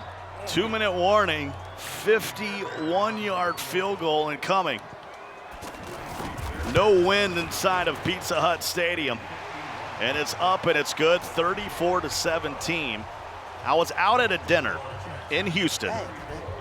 Deshaun Watson, my guy Nuke Hopkins, DJ Reader was the guy that put it all together. He used to come on my radio show all the time. That's the lineman, right? Yeah, DJ's a great guy. Nuke told me, he goes, I'm not from Clemson. I'm from Daniel High School. When you talk about me, I'm from Daniel High School. He doesn't have a great relationship with Clemson. That's interesting. It's a little weird. It had something to do with Sammy Watkins at the time getting all the pub while Nuke Hopkins was breaking ACC records, and they were still promoting Sammy Watkins as the Heisman guy. Kind of left a bad taste in his mouth. It's an interesting one, huh? Even Taj Boyd won't talk about it. It's crazy. 2nd and 10. Under 2 minutes to go. The Coltrane's full of stories. Mayfield tries to find Callaway, and it will fall to the turf. We're going to have a live look in shortly at what young Kiv is up to in his journey here in the Classic. That's coming to you shortly. He's taking on Noah at this very moment inside the third quarter. 3rd and 10, 1:43 to go in this one. This one's pretty much in the fridge as Landry will haul it in at the 40-yard line. We had a great time down at the club championship down in Houston. Top-notch organization. Brett Cole, no relation, does a great job for the Texans down there in Houston. 34-17, all Cleft the God. He has been dominant from the rip. Gave up a long run or two, and oh my goodness. And I love it. There's the former Texan, Jadeveon Clowney, getting to the quarterback. Yeah, they're just going through the motions at this point. This game's essentially over. CJ fighting for some morale points. Well, it looks like this one's in the book as Baker Mayfield will get called for an illegal pass. So let's check in with James Cole. I love it. All right, thank you, Scott. Let's take a look at how young Kiv is doing against Noah up next. That right there, a touchdown. Duke Johnson puts Kiv up 14-10, and then Kiv again working those dots, and we're going to check in on this game live as the score is 21-10 right now. Here's Scott Cole and RG on the call. Appreciate James, and there's a handoff as Heath comes down in the box and lays the lumber. And you know what? This is a real treat for any of those, MCS heads that are tuning in, because this is the first time all year you're going to get to see the young Kiva. So you're saying get out of VHS tape, put in the old VCR. Young Kiv's about to show us how it's done. I've been wanting to see him play all season long, so this is a treat. Perfect kick is up, and it is good, and that'll make it a full 2-score game here. 24-10 with 3:25 to go. This is a huge drive coming up for Noah. Yeah, if there's Noah, you definitely have to respond here. Down 2 possessions to the Kiva. You got to assume if Kiv gets this ball back without Noah getting himself a tutty, it'll be ball game. One of the things I find interesting, Scott, all these guys using the Texans, had this tournament been next week or something, I don't know if they would have been able. You don't got Clowney anymore. I saw Zan post something about that on Twitter, and I was curious about it. If you had to pick the Texans with no Clowney, do you still use them? I'm not sure. I don't know either. Right up the middle of the field, Tavon Austin. Nice play right there by Noah. Prescott in the gun. Clock starting to become a factor. 2:35 to go in the ball game. He'll hit the flats once again, and he'll step out at the 49. It's going to be a loss of 3. It does stop the clock with 2:32 to go, and he's wiggling those routes right now. He wants his tight end to come back with a little bit of energy. Needs it. Field goals won't help you. Needs 2 scores. They get back in a quick throw and a bigger hit. That's young Kiv again, making that hit. One thing you need to pick up on, if you're an average Madden player and you're actually trying to become a good or a great Madden player, Scott, one thing you need to be able to work on is your ability to use your defenders and click onto defenders to make the play yourself. It's really what separates the men from the boys when you're playing on this high of a level. See him using more right there for young Kiv. That's going to make Noah go to his audibles here. 8 seconds remaining on the play clock. 3rd and 13. Here's screaming. And Prescott gets out of it. Pick. And he'll throw a pick. How big has Moore been? He's laying hits and getting picks. Look at Noah having a smile. Hey, rocking the DeMatha High School. And you know what? I believe he's still in the tournament. This is winner's bracket play, so, you lose to the Kiver. It's a crazy experience, but you're not out of the tournament. You can still rock. Now let me ask the chat, Scott. I'm curious. For any of my Texans users out there, how do you guys feel? Are you still picking the Texans if they don't have Clowney? And if not, what team are you switching to? I don't know. I don't know where you go. You still got escape artists with Deshaun. Certainly the defense takes a huge hit. But they have that unique offense. So, the escape artists with, like you said, Hopkins out there, Fuller. I don't know if they'd be able to abandon that offense. You can't go full Ravens. That's not a one-to-one trade. Sean with a much better arm than Lamar as far as accuracy goes. 2:03 to go. Noah's going to get another shot at it here. Remember, he's out of timeouts. He's a score and an onside kick. Yeah, this is an onside kick situation. If you're Noah, you need to get the points and then an onside kick. So you're not completely out of this ball game. It's doable. It's just going to take a lot of doing to get there. A few people in the chat chiming into you, RG. They said it might have to be the Seahawks. Switching to the Seahawks. Russell Wilson just got that threat detector ability. That'd be interesting. Saw a few Browns, saw a few Cowboys. Like, hey, I guess I'm going to have to use the Cowboys now. Shout out to the guys in the chat tuning in, supporting what we do. Wouldn't be able to do it without you guys. Knock on wood if you hear me.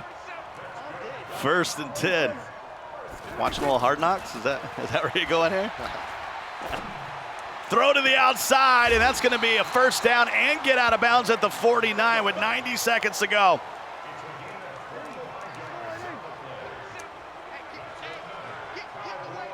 I can't wait for James to tell us what happened in that Serious Mo game. He was taking on Cool Hand Luke. That game, super interesting to me, Scott. Cool Hand Luke is been tough. Amazing story. He beat Skimbo, and for those that were with us yesterday when we talked about the Vinny Valvano story, and I told you to go look up that YouTube video on Vinny. If you search Vinny Valvano Madden, you'll see what I'm talking about. Luke is in that video as like a 9-year-old. Luke suffers from a serious skin condition called EB. He's fought through a lot of adversity. He looked up to Vin for a long time, and he finally decided to dabble into competitive Madden as this game's over. He went ahead and at his first tournament was able to knock off one of the greatest Madden players of all time, Michael Skimbo. So that's just Luke is just a great example of why I love competitive gaming, why I love Madden Esports, because it gives you the stories like that. Well, that's going to be GG's in the chat. You can see him up talking between Noah and Kiv. Kiv continues to rock and roll through the winner's bracket. Noah will drop down to the loser's bracket. And let's bring back in James Coe. You've had the eagle eye on the rest of the matches. That's exactly right. You talk about what's going on in this tournament right now. 3 of the 4 belt winners from 2019 have been eliminated in this tournament. Talking about Pavan, Skimbo, Drini, which I was just straight up shocked by. Anything can happen in this tournament, and that's what's so fun. That's what makes the Classic so fun. Before we dig into that, let's get to some highlights, shall we? Let's take a look at another former belt winner in Serious Mo as he takes on Cool Hand Luke. And it was unbelievable gameplay from Serious Mo. Not going to lie to you. This is a long touchdown run. Made it look, this drive was easy for Mo. Made it 7-0. Then he got the ball back on a fumble recovery. He's been waiting a long time, James, for the Cowboys to be the meta. He's a huge Cowboys fan. Huge. And maybe that's a little edge coming in from Mo. Can I just say, the final score was 17-7. It does not fully capture how dominant Serious Mo was. I want to give you guys some defensive stats here for Serious Mo. This was the drive chart for Cool Hand Luke. You ready for it? Fumble, punt, fumble, and then you saw that Tyreek touchdown. It was a dominant performance. 5 sacks, 3 fumble recoveries for Serious Mo, and Zeke was just, his stick work with Zeke was just another level. He was dominant. Correct me if I'm wrong, RG. When you're playing the Cowboys, you're not going to beat anybody by like 40. You know, it's a methodical team on both sides of the ball. Yeah, and you know what? Speaking about Serious Mo's defense, coincidentally enough, I talked to him, and I don't believe he let up a single point in this tournament until he was about 4 or 5 games in. I mean, his first 4 games were all shutouts.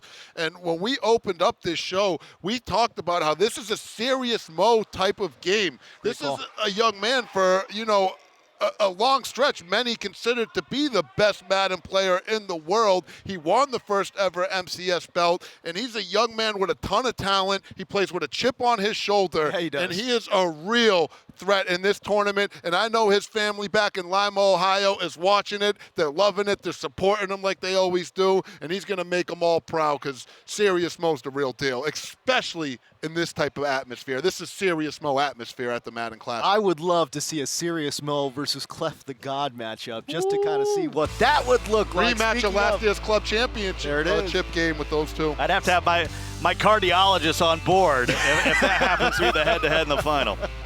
You saw this a little earlier, Cleft the God taking on CJ, and it was just, I mean, it was all of this, you know? Cleft the James, God it just was throwing dots everywhere. It was a game. There in this first half. I mean, couple long runs from CJ. I mean, that's what he's trying to do with these Browns. He's trying to work the clock, limit Cleft the God's opportunities, and we thought we were in for a ball game, a hell match, not to be, as Cleft the God started opening up the playbook. I mean, they led early 10-7, and then it was so much of this. It was all Nuke Hopkins over the top. Yeah, Hopkins on that corner post play is just so nasty, especially with his abilities and Watson's arm. And I'm telling you, when you can score points in a hurry, that's a big deal in these type of tournaments. A little bit of a mercy score there, made it a little closer, but you know, it was 17-7 there in that first half, but and again, just this you is just a can't give backbreaker. this one up. This is the backbreaker. This changed the game. That play right there, late in the first half.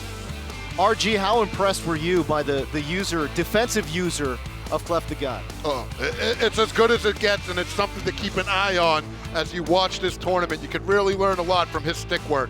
As you saw there, 34-17, your final score. CJ did not score a single point in the second half. Impressive. All right, let's give you the full breakdown of what happened in this Young Kiv game. It was Noah up next early. Here you see that stiff arm. Zeke crisscrossing you, looking a little like Allen Iverson with that cross up. That was sticky. That was bad. That was not bad. Noah's feeling himself right there. No doubt jumps out to a 7-0 lead. And then the Kipper doing what he does, finding open receivers downfield. Kiki, do you love me? Yes, I do. He'll tie it right up at 7 apiece. Kiv throwing dots out of gun bunch. Surprise, surprise. That's exactly right. By the way, Kib looks like he's on vacation, like he's going to head to Hurricane Harbor across the street after these matches. Man, the Kiv, he's got that hair going. He's got that shirt going. This man is stylish, no doubt. 24-10. And, you know, I bet you if you ask Kiv, he'll tell you he didn't play that great of a game, but he still goes on to win 24-10. All right, let's take a look at some notable players that have been eliminated. Woo-wee! Goodness! Skimbo, Drini, Pavan, Blocky, a multiple-time Final Four, guy that's been in so many Final Fours in these tournaments. It goes a former belt winner. I mean, he's got a lot of cash under his belt. Like James said, all the belt winners from last year knocked off except Kretobin. I told you he's flying under the radar like he does. You got to watch out for him. He's tricky. All right, Skimbo was eliminated, but we've got Evan Rayner standing by on stage with the very classy Michael Skimbo. Evan, what you got?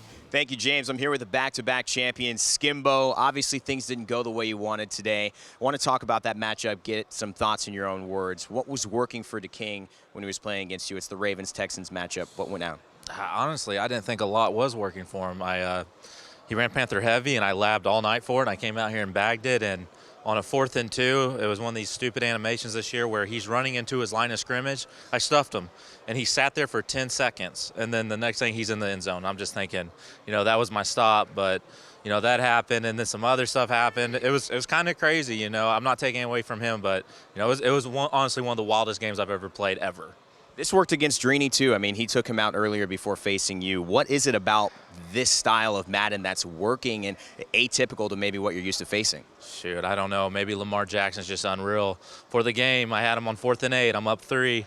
Lamar Jackson rolls to his 30-yard line off his back foot and throws it to the 20-yard line of the other field on a pinpoint accurate throw. Maybe it's just Lamar Jackson. He threw a ball about 60 whatever yards off his back foot.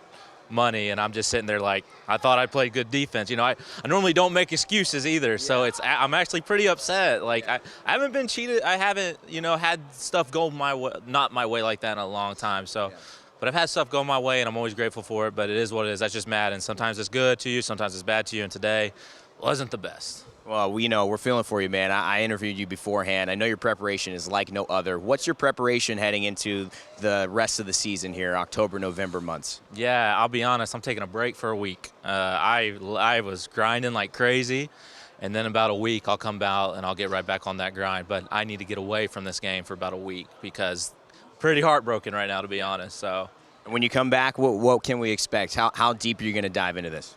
I'm gonna dive pretty deep. I mean, this is what I do. I love Madden. I love playing it. Even when it doesn't go my way, I still love the game because I want to blame it on me. Like, at the end of the day, I'm gonna think of something about that game where it was my fault, you know, and I'll have to work on that. And I'm already thinking about what I need to do already.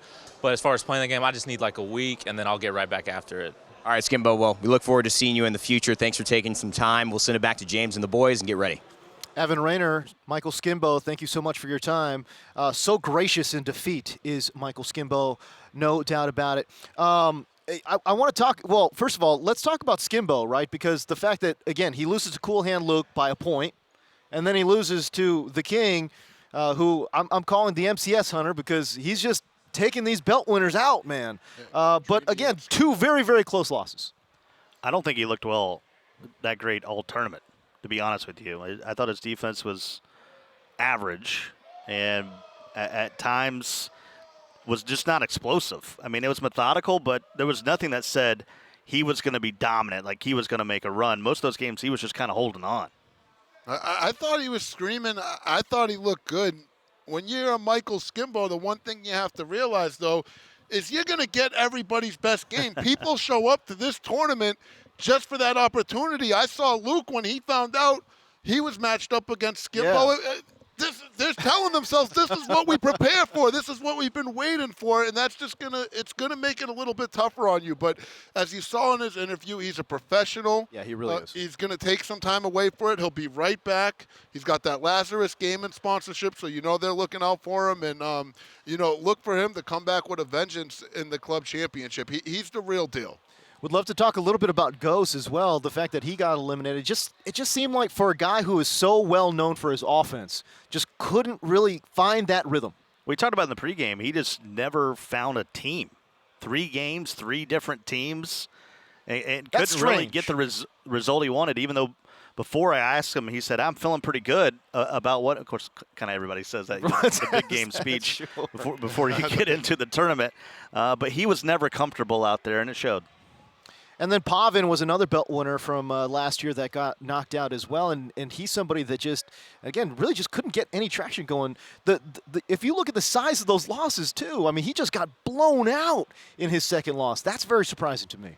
Well, if you look at the difference, too, guys like Ghost and Pavan, they really come from strictly this MCS-type era where a lot of the games are played online, salary cap, not a lot of, in-person experience where you take a guy like Serious Mo. Right. He grew up in this gritty atmosphere. He came up going to live tournaments and playing classic-style Madden where you got to play regs and things like that. So that's the beautiful thing about the MCS. There's a variety of game modes and opportunities, and some are going to play to certain people's strengths, and some are going to play to their weaknesses. And I think Ghost and Pavan just got caught in the crossfires of that here at this tournament. The best defensive players, not to cut you off, James, no, go ahead. Those are the ones that are moving on in this tournament. I mean, I think offense, it comes a lot easier than defense is coming right now. No doubt about it.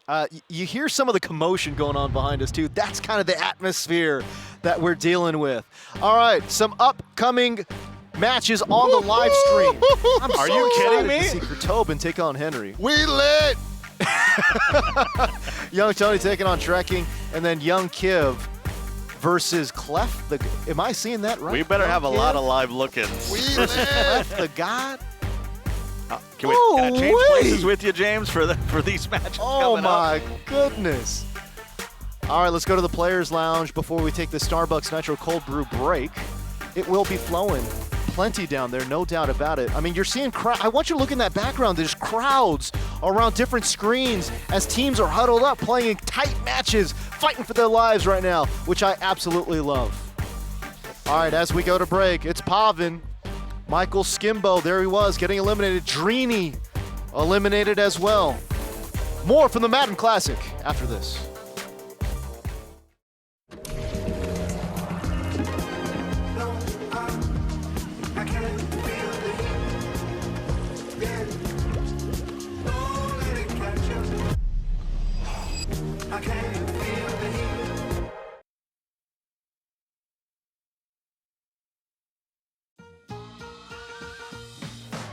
Pull, dip, pop, like it's your J-O-B. Cheesy Bites Pizza from Pizza Hut is back, people. Time to go to work on them before they're gone. No one out-pizzas the Hut.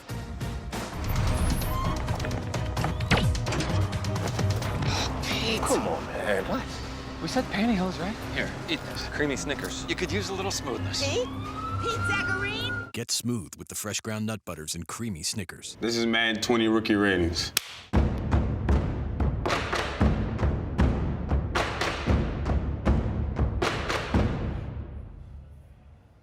Have you guys seen my block? From my perspective, I give myself a 9-3. But from your perspective, oh, this is all type of disrespectful. I don't know, I'm a rookie, maybe 6th pick. High 70s, low 80s. He's gotta be like 80 overall. Yeah, I'd be interested to see how we get to 63. 63? He can throw. I'm better than him. Catching, change that. What passes you see me drop? All right. 72? What was Hollywood? The highest overall receiver. Oh, he's just fast. All right, I'm changing my speed from 97 to 98. What? What was Kyler? 73? He's 73. I should have made a little more money, shouldn't I? My juke? What's the lowest you can actually be? Who has the highest strength? What was his strength? 77. Okay, I give myself 61. I don't know about that. I'm finna throw all type of videos up of me lifting now. Don't let my mom see this, dog. DK fast. I don't think DK can beat me in a race. If that makes sense. We ran the same time. Yeah, hey, Madden did not do me wrong. They did me justice, baby. I had a one-hand catch. I'm sure it went viral. I'm on Madden. This is crazy. Kyler Murray, and I'm not happy with my Madden rating. That's tough. No, I'm happy with it. It's cool. Yeah.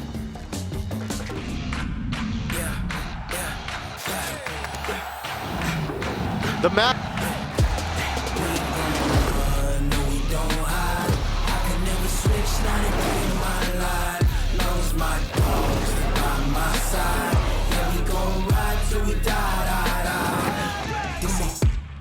No hesitation.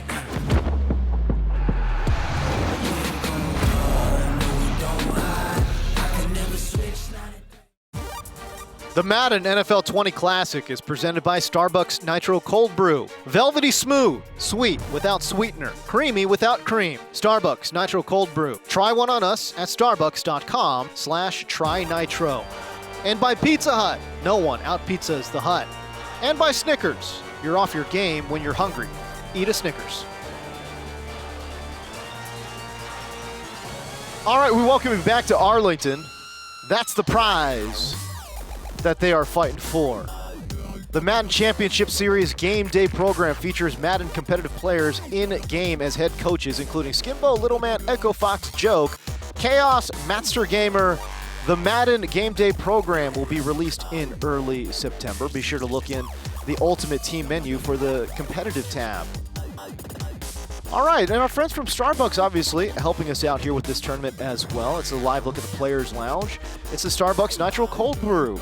Try one for free on us. All you got to do, go to the website, starbucks.com/trynitro. Again, who doesn't like free stuff? Starbucks Nitro Cold Brew for free. All right, here's what we got coming up here. Henry taking on Kurtobin. That's going to be the feature match. Young Kiv versus Cleft the God. Oh my goodness. Battle of the heavyweights right there. Trekking taking on Young Tony as well. Boy. I'm excited. I don't know about you guys, but those Heavyweight matches I right am there. fired up about some of these matches here. I will be keeping a very close eye on those 2 other matches, but these gentlemen to my left here, the great Scott Cole, RG, will be calling Kurtobin taking on Henry. Henry, remember, knocked out Pavan. Yeah, he's a youngster, only 16 years old. He's going to be taking on a belt winner in Kurtobin. I mean, these 3 matches that are going on at once is bananas. RG, we got a good one here, though. Both these guys need a win to stay in the winner's bracket. The conflict is real right now. I don't envy whoever's in the back and has having to make to choose the call. the featured match. I mean, we've been talking about Henry all tournament long, as well as Kurtobin, who's the last belt winner from last year's MCS, and they're about to go at it. And then you got the kid. Oh, it's just too much. Here is Kurtobin. Remember winning a belt last year, coming out of nowhere. And as you mentioned, he'd been under the radar a little bit in this tournament, but now he finds himself on the center stage. Yeah, and for the first time making his debut on an MCS live stream, the 16-year-old phenom, Henry. We've heard all about him, Scott. He's lapped with top-level competition the last few years. He finally hit the age limit of 16 years old so he can compete in these events, and he has not disappointed thus far. I am excited to see this young man play. When you talk to him, it's very apparent that he is very knowledgeable about the game. He has high expectations, and he's going to have a chance to put on a show for the entire Madden community here at the Madden Classic. Well, there is Kurtobin, trying to win his 2nd belt, continue his journey here in the opening tournament of the season. And we'll kick it off here at Pizza Hut Stadium. It looks like Henry's going to be the Cowboys, and the Browns will be controlled by Kurtobin. Where is the chat's head at on this one, Scott? Let's just get it out of the way. Where you at, chat? Give me a 1 if you got Henry taking this. Give me a 2 if last year's Madden Challenge champion Kurtobin's going to walk away with the W. 1 for Henry, 2 for Kurtobin. Where your head's at? And we will be keeping a close eye on all 3 of these games going on simultaneously. There's more than 3 games going on at once, by the way. Wow, look at that chat, Scott. They are flying 1s and 2s and 2s and 1s. And somebody put a 3 in there. They didn't get the memo. Troll gang. Kurtobin will start with it first. Would love to prove that his belt run a year ago was the real deal. See if he can do it in regs here in Madden 20. And he's using the high-powered Browns. And Chubb will bounce his way to the 32-yard line. That's a quick 7. There's that Kurtobin in that I form close. Get a little audible. I think the chat's rooting for a flood. Either way. Like, whatever's going to happen, just make it happen quickly. Get to that Kiv. Someone said press 3 for Kiv. I don't blame him. It's tough. It's a good problem to have. I'll say that, Great problem Scott. to have. There's so many great competitors. There's Landry. We'll haul it in at the 36-yard line. So back-to-back good plays for Kurtobin. And this is what we saw from him when he made that great run last year. Just steady as it goes. Everything is steady Eddie for Kurtobin. And you see that in his temperament when you talk to him. Lights talked about it at the top of the show. He's just a young man that, he doesn't, give you the big game speech or anything like that. Just seems calm, cool, collected, focused at the task at hand, a true competitor. Someone said press the Ocho for Bugs. Shout out to Bugs. I mean, we even saw it, I don't know what he was, a better basketball player or a better Madden player. Oh, Henry's got it! And Byron Jones will do what a Byron Jones does and picks it off at midfield. Henry in business. Look at 16-year-old Henry. He's from Illinois, about an hour outside of Chicago. Currently the #1 player on the MUT leaderboards. I believe it's on Xbox. Started streaming a little bit, and it's not every day where someone gets all these expectations put on him, Scott, and they're able to deliver. But so far, Henry's been able to deliver on those expectations. A little gentleman's agreement. They're going to have some opportunity here to set their audibles. It's going to be 1st and 10 from the 50-yard line for the young Henry, just 16 years old. Can he follow in the path of some of these youngsters like Pavan and Drini? I'll tell you, Scott, every now and then I look behind me, behind this stage that we're at, and you see all these players still here. We still got a packed house here at the Arlington Esports Arena. Community having a good time here at the Madden Classic. A lot of high-level Madden. This is what it's all about. I mean, part of your registration is that you just get to come and watch 3 days. I mean, you're going to get to play some games too. But if it doesn't work out for you, you're going to get the opportunity to hang out and see some great Madden for the rest of the weekend. That's worth the price of admission. I'm with you, Scott. If you're an MCS fan or a competitive Madden fan, I can't stress it enough. If you have the opportunity to ever come to an event like this, like the Madden Classic, go ahead and do it. It's just such a phenomenal experience. You learn so much, you meet so many people, and you just get to interact with the community. And that's one of the beautiful things about Madden, Scott, is no matter how many different walks of life people come from, we still have one thing in common, and it's this game. Getting to the edge there on 2nd down. He'll bring up a 3rd and 5 at the 45 for Henry. So you'll have Dak Prescott in the gun. He's going to flip the script. Look at the focus of both of those players, Scott, on the right side of your screen.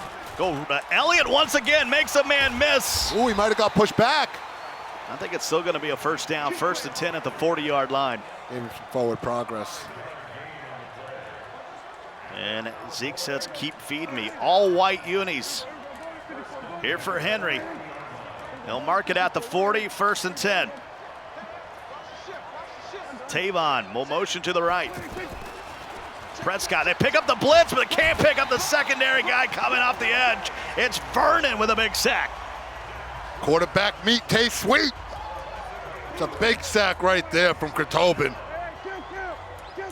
See how Henry handles the 2nd and 18, Scott. Passing situations aren't the best situations for the Cowboys. What a dot! Stepped up in the pocket, calm, cool, and collected. Crispy route up the seam with the possession catch. And I love seeing pocket work like that. The step up, the side step. Got Dak looking like Tommy Ballgame out there. Laser beam for the 1st down. They'll mark it at the 25, 1st and 10. And here comes Zeke. Boom.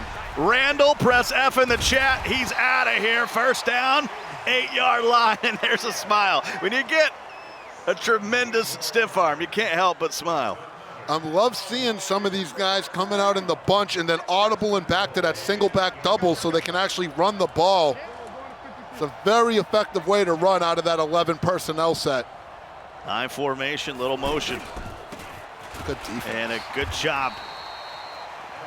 Crank it down on the stretch. That'll be a 2nd and goal. Push them back to the 12-yard line. 2nd and goal. Prescott.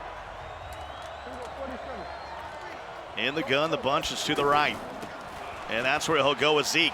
Zeke trying to cut it back. Arbar to touchdown. Feed me.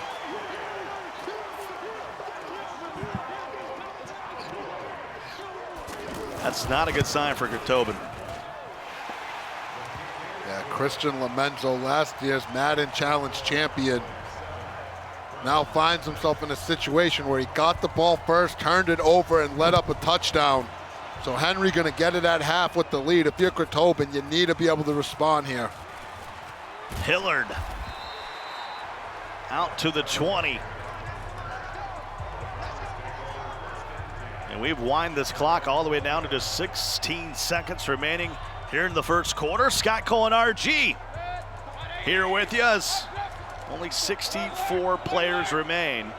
We will get down to just 6 by the end of the night.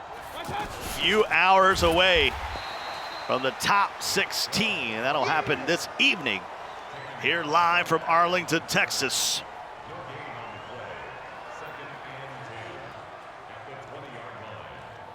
Been an amazing day thus far. If you love upsets, 3 of last year's belt winners ousted from the tourney. Couple more belt winners from years gone by. Still rolling along in the tournament. Serious Mo, Kiv. I believe those are the only belt winners that are still around. Mo. Who else we got? Tobin. Tobin? I always forget about this kid. So we got Tobin, we got Kiv. We got Serious Mo, who won the first belt back in San Francisco in Madden 16 on a interception of Skimbo in overtime to close that one out. Oh, bad read. And Callaway somehow holds on, got away with one. Cross midfield to the 48. Callaway with that step on the linebacker. And though he looked covered, he's just able, it's him versus the linebacker. He's able to make the play. And that's a fortunate catch right there by Tobin. Those aren't the type of reads you want to make your living off of. Over the head of the former Notre Dame Fighting Irish standout linebacker. Smith couldn't get there. And there's Nick Chubb, and this time he'll get bottled up by Smith. And that'll bring up a 2nd and 9 at the 46-yard line. Beast Mode Max still in the tournament. He's actually in the winner's bracket. Yeah, that's a belt winner right there. You can't forget about the Mac. We haven't said a lot about Beast Mode Mac. I think you got Kiv, Mac, Tobin, and Mo, the only belt winners left here at the Classic. So we've had 4 ousted and 4 still making Whoa! a move, and a big time hit on the back end. That'll bring up a 3rd down. I've been preaching it all day long, all tournament long, Scott. You got to be able to click on and make those plays, and there's another example of it right there from young Henry. The reflex skills of these players is just on another level than what you see from your typical online head-to-head game. Mayfield, wheel route! Oh, he almost got yicked! 4th and 9. It's the second time you told me that. Henry's talking to himself.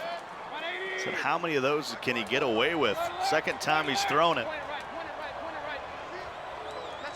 Some point, it's going to be easy pickings. Mayfield steps, throws low ball to Landry, and it's a turnover on downs. What it was right there, you saw the text, it's a pressure inaccurate. Even though there was no sack, Henry got enough pressure around Mayfield. It rattled him a little bit, ends up throwing an inaccurate pass. It's going to cost Tobin. Myles Garrett able to shed the block and make the stop for a loss of 2. That'll bring up 2nd and 12. 2:42 to go here in this first half. Henry will get the rock for the 2nd time. Look at this, a little single back spread. I don't know if I've seen this all tournament. He's passing out of it too. Looking, trying to playmaker upfield, and it's a fumble, but it's recovered by Henry. Trying to get a little too cute right there against Tobin. Almost turned the ball over. Now here's a big 3rd and 17. This is how you get momentum back. If you're young Christian Lamenzo. Hits the flat. And what a hit. Bring up 4th down after the big time hit stick. Hey, Tobin can play some D. Make no bones about it. Yeah, he does good stick work on defense. And look at Henry, he's getting aggressive right here. Momentum play for Tobin. 2 high safeties here on 4th and 11. Prescott, they pick up the blitz. And Amari Cooper will move the chains at the 43. What poise by Henry. Stays in the pocket, picks up the blitz in a game of inches. The DB just misses it. And a possession catch from Amari Cooper for the 1st down. So that'll bring up a 1st and 10. Under 90 seconds to go now in the half. Both teams with still all their timeouts. To close out the half, and Zeke Elliott will get it on the inside zone. And Williams just says, "Olay, touchdown Cowboys." That's frustrating, right? If you're right there, if you're Tobin, it looked like good run defense. He had a couple opportunities to make a tackle. It doesn't work out for you. And now you find yourself down 14-0 against the young phenom. And I know Cleft the God's probably the guy people would consider the hottest player on the circuit. But I don't think Henry's too far behind with the way he's been playing. It might be 1A and 1B between Henry and this guy right here. Zeke Elliott making moves. Henry trying to prove he belongs in that Cleft the God conversation. And if you're playing with the Cowboys, this is right where you want to be. 14 points and a shutout here in the first half. Right up midfield at the 47. There is Jarvis Landry, the former LSU Tiger. Hauls it in. They got Georgia Southern. Spent some time in Baton Rouge. I'm an LSU guy, man. Go Tigers. Got to respect. I know Georgia Southern's not a powerhouse, but they certainly were when they were at the Division II level, Division I AA. 2nd and 10. 44 seconds to go. Still has all his timeouts. Oh, no. Should have been a pick. Brown could not haul it in, and Henry can't believe it. Henry's tough, man. He might have changed the song on the playlist after that. Like, I got to hear something else. Look at him. The song ain't it.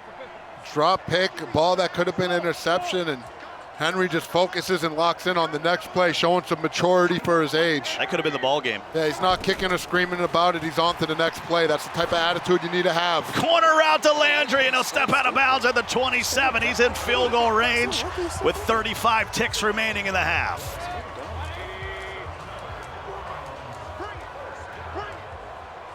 $14-0. How big would a touchdown be before the half for Kurtobin? Last year, winning his first belt. Man. And there's a guy by the name of DeMarcus Lawrence. I don't care if it's regs, mutts, whatever, he's a beast. He's absolutely a beast. He's a key factor in why people play with the Cowboys. Cowboys, one of the only two teams that have a zoned out corner in Byron Jones and an elite pass rusher in DeMarcus Lawrence, making their defense really strong. Mayfield is going to run for a few, and he'll slide down. That puts him back in field goal range. He will use a timeout. It'll be a 3rd and 10 with 23 seconds to go in the half. Cannot take a sack here on 3rd down. For Tobin, he showed spurts, Scott. He just needs to keep the drive consistent. It's one big gain and then a loss, a nice gain and then a loss.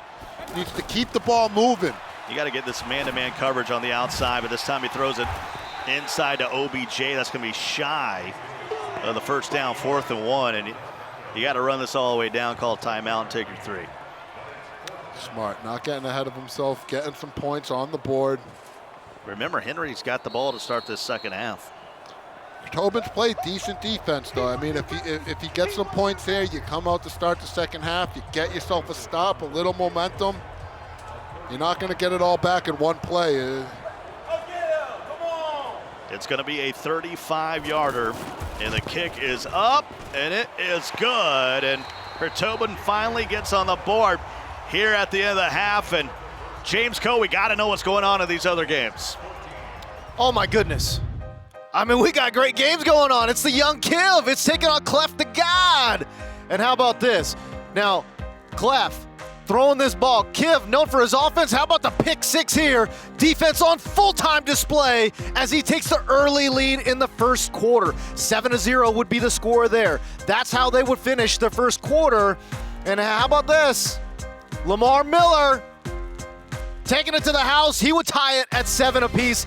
Each team has a touchdown. Each team has an interception. We send it back to Scott Cole and RG. Wow. Good games going on all around. 14-3 in this one. And Henry is going to think about those drop picks and what could have been in that first half.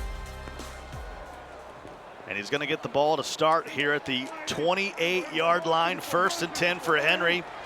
He knows a touchdown here might end this one. And he goes to Zeke. Zeke on the inside zone. Arm bars one. He's going to head to the sideline.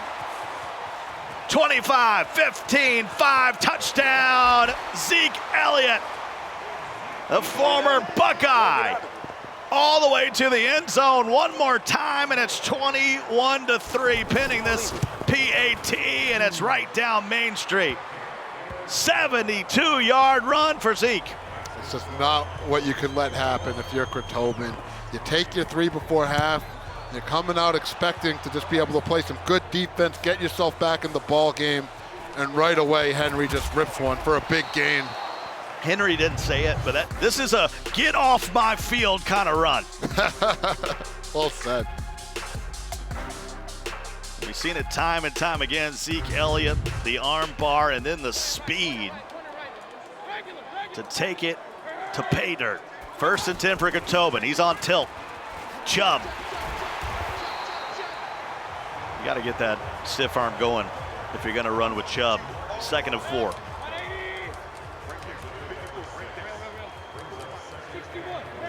Goes to the gun. Bunch to the right. Braxton Miller solo to the left. Finds himself down 18. Can't get silly with the passing game. And he'll run it with Baker, and he'll slide down for the first down. I low-key love Henry's reactions on anything successful that Kratoman does. 1st and 10. So much hype behind this Browns team in this upcoming season. Good pocket. And Landry. All it in at the 41-yard line. That was impressive pocket right there by Kratoman. But this is what he's been doing on offense all game. It's a big gain. And he's usually following it up with us. Just can't put 2 plays back to back. Exactly. Needs a big score here. Watch out for Jarvis Landry coming right up the seam. He'll go to the corner once again. And this time, he gets baited by Brown. And Henry might have just ended this ball game. Yeah. You got to check down RB. I know you're down 21-3, but you've thrown that route 97 times. I'm just going to mention the elephant in the room here. If we have the technical capabilities to get the Kiv and Clef, it might be time. Prescott gets it down to Cobb, who'll pick up the first down. The crazy thing is that's just Henry's 4th pass. He's 4 for 4. The running game with Zeke Elliott has been dominant. And they'll go back to Zeke, this time right up the gut. And they'll drop him at the 50-yard line. He's averaging 16.5 a carry, 3 touchdowns. Yeah, right now you see Henry puts on that chew clock, and that's what you got to do. If you're Henry, just milk this clock, let it wind out. This game's over. GG, night-night. Bye, Felicia. This one's over. Henry making a statement here against Kratoman.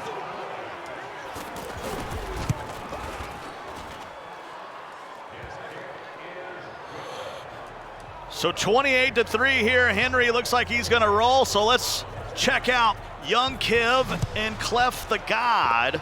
A live look in, 14-7. Here is Clef with the ball, trailing by a touchdown to Shot. We lit again, Scott. We lit, baby. We live, baby. These are the final seconds here of the first half. That's how fast that other game's going. A lot of passing in this one. Show me a 1 in the chat to give some love to the production crew getting us to this instant classic, Cleft the God versus young Kiv. This is the reason. And a close one. This is the reason they've been staggering these big games, so we have an opportunity to catch up with the main action here. Watson, escape artist, and then just throws it up for Will Fuller, and he can't run under it. That would have been a kind of throw that Skimbo was talking about a little earlier if he somehow could have connected. Yeah, that would have been out of line. right there at the end of the half, and so now Kiv's got it. Kiv will start with it. Up a touchdown. This is cool, Scott. This is the first time I'm going to get to see a full young Kiv drive in this MCS season. Let's see what he's working with in the gun bunch. That's no surprise. Here is Watson, got to get rid of it, and Nuke in those tender spaces of the zone. First down, cross midfield at the 45. Yeah, guys like Kiv, Skimbo, even Cleft, they've been running this offense for years now. They're so comfortable in it. They're so precise. They know exactly what they want to do from each side of the field, each type of hash.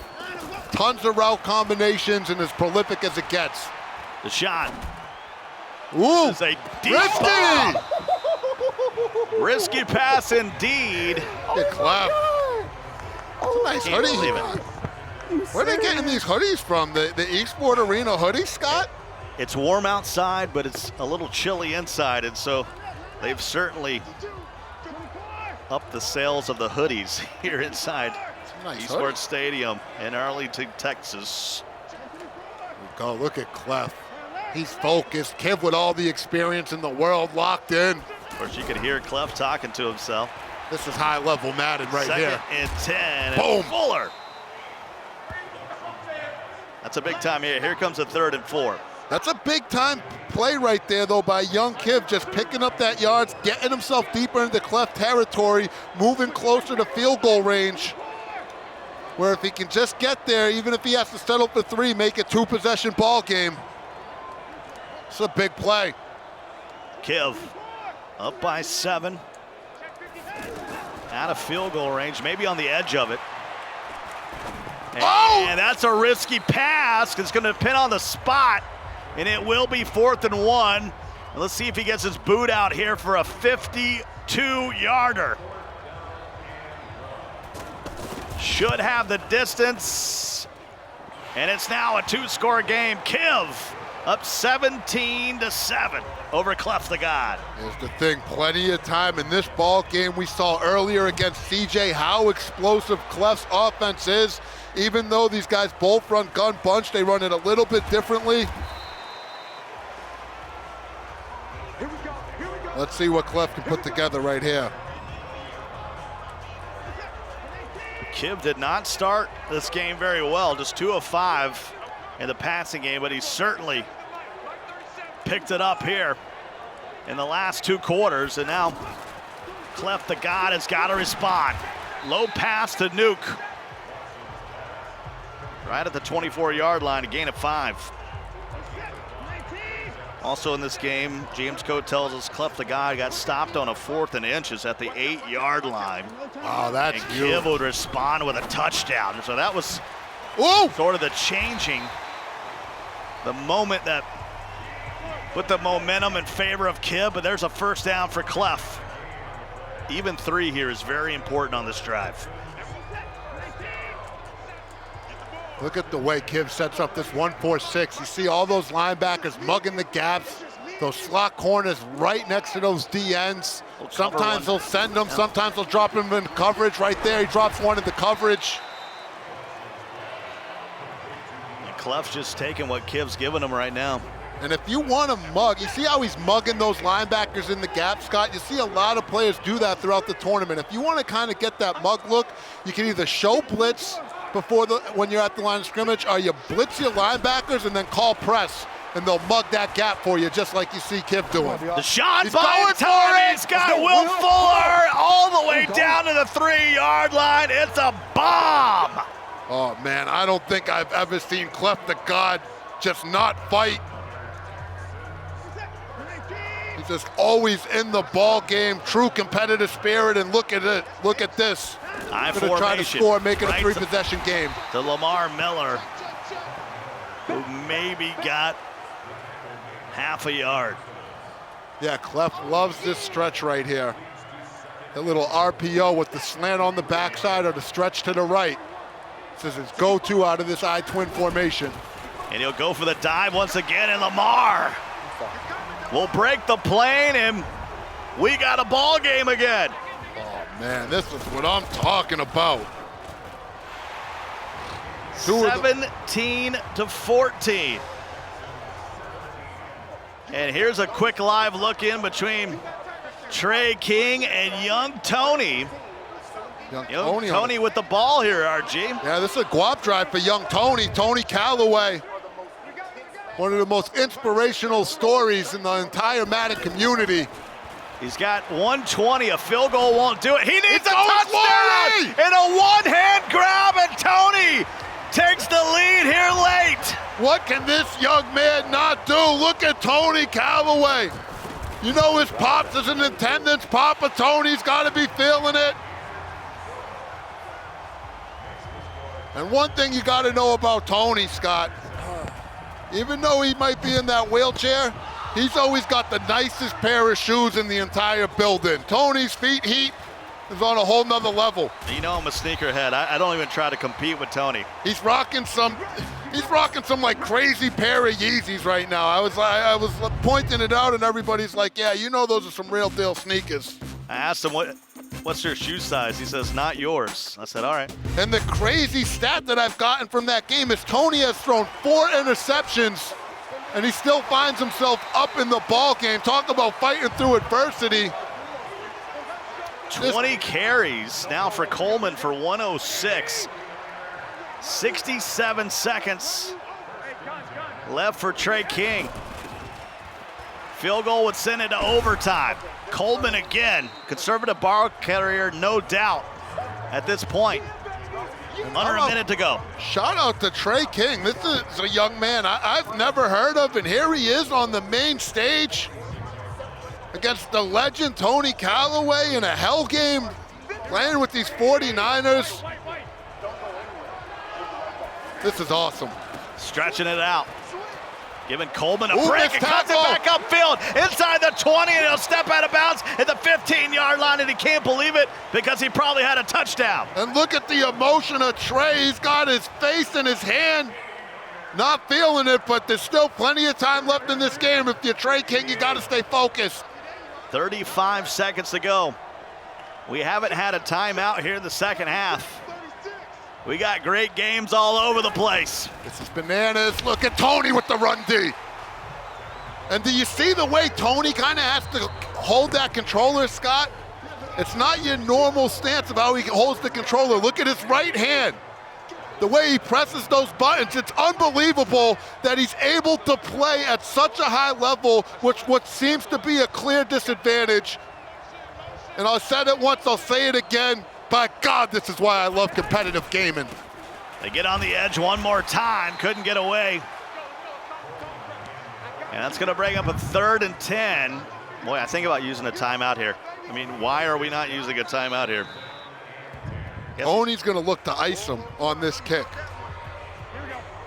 He's gonna run another play. All right, you gotta keep him out the end zone then if you're Tony. I formation, 17 seconds to go. If you're Trey, you gotta be careful passing here. Jimmy G just checks it down and will lay down.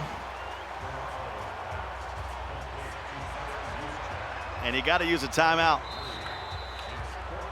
And he will. That was smart by Trey though. I was nervous about him passing there. Kept it safe, got down. Here comes the double timeout, and Trey King is like, I kind of care about ice. There it is. Look at this ice kick. This is a pressure kick, boys. 29-yarder to send us to overtime, and the kick is up, and it is good. And we might be on our way to our first overtime action here in Pizza Hut Stadium on the live stream. This is bananas. You got young Kiv versus Cleft the God on one stream. You got young Tony making a run here in an overtime game against the relatively unknown Trey the King, trying to make a name for himself. And Tony wins the toss. He elects to receive, and he'll start with the ball at the 30-yard line. And just a reminder, if you just got the internet and you don't know NFL overtime rules, Tony goes down here and scores a touchdown. It's over. A field goal would give Trey King an opportunity to answer or win the game. Quick blitz. Wow, good defense right there by Trey. And remember, Tony, the stat that we got is he's already thrown 4 picks in this game, Scott, so this isn't where he wants to be in these blatant pass situations. And D. Ford was screaming in there. It's a meeting at the quarterback, and he throws a possible pick. It's a bad read right there. Trey is playing really, really strong defense. If you're Tony, you need to at least pick up some yards right here. 3rd and 18. You're gonna have to punt. Quick throw. Good play. Now does he punt or go for it? He's going, Scott. This is ball game. No huddle, 4th and 11. Tony Callaway with ice in his veins. Will Trey the King step up? Here it is. Picks up the blitz, looking for B. Let's go! And Trey's gonna have a turnover on downs. He'll have the ball at the 29-yard line with the opportunity to win the game. What a ball game. Huge defensive stand right there by Trey. He's gonna run a stretch, and it's a touchdown. It's a walk-off here in Arlington. Trey King's gonna win the ball game in overtime. Look at that show of respect, and look at Trey King.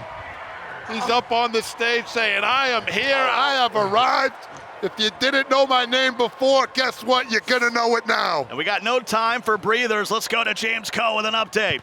Oh my goodness, I live for this. Come on. Young Kiv taking on Cleft the God, and we got a tight ball game right now. This right here was Lamar Miller. Kiv jumping out to a 14-7 lead.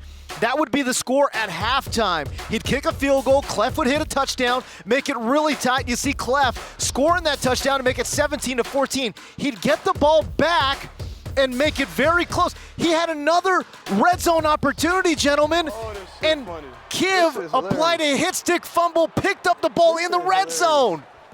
And this is where we stand right now. Well, you see the touchdown here by Kiv, 23-14. He's going to go up by 10 with 2:16 to go.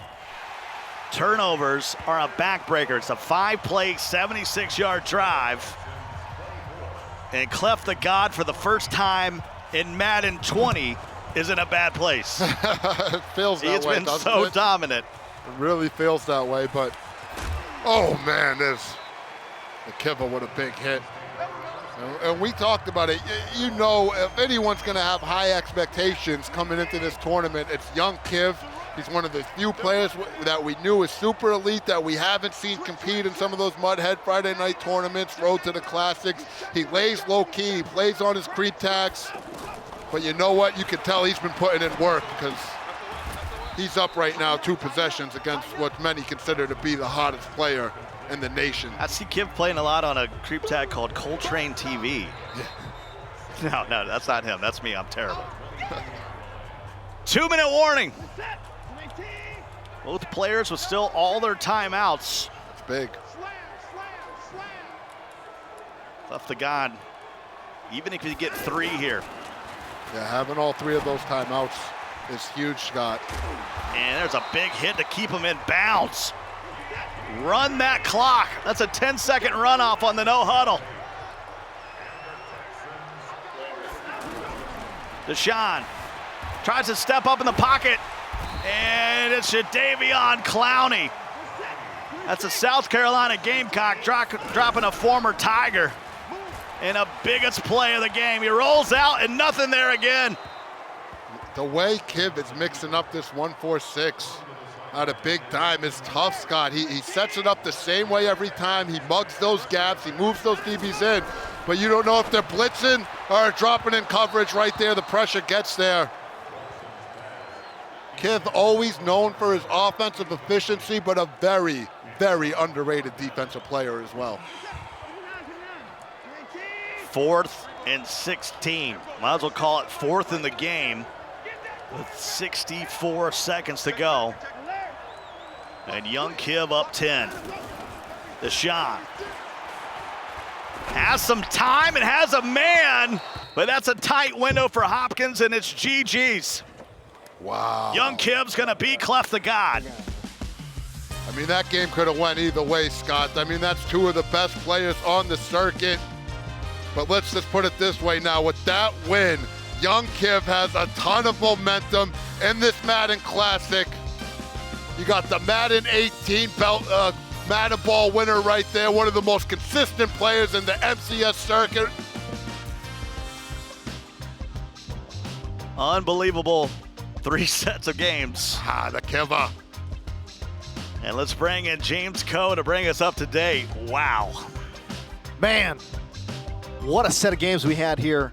First main feature overtime game. Want to give a little bit of context on that Cleft game as well. Again, we know Kiv to be such a phenomenal offensive player. It was his defense that absolutely carried him. I'm looking down at this drive chart. Interception on Cleft's first drive. He had a stop on 4th and inches at the 8. Turnover on downs there. In the second half, he had a fumble when Cleft was going in. And then again, to close out that game, another turnover on down. So 4 turnovers for the Kiv. You give somebody that good, that many turnovers, that's the result you see. But man, unbelievable defense from Kiv in this matchup. And I think you hit it. That big dime look, it just confused Cleft.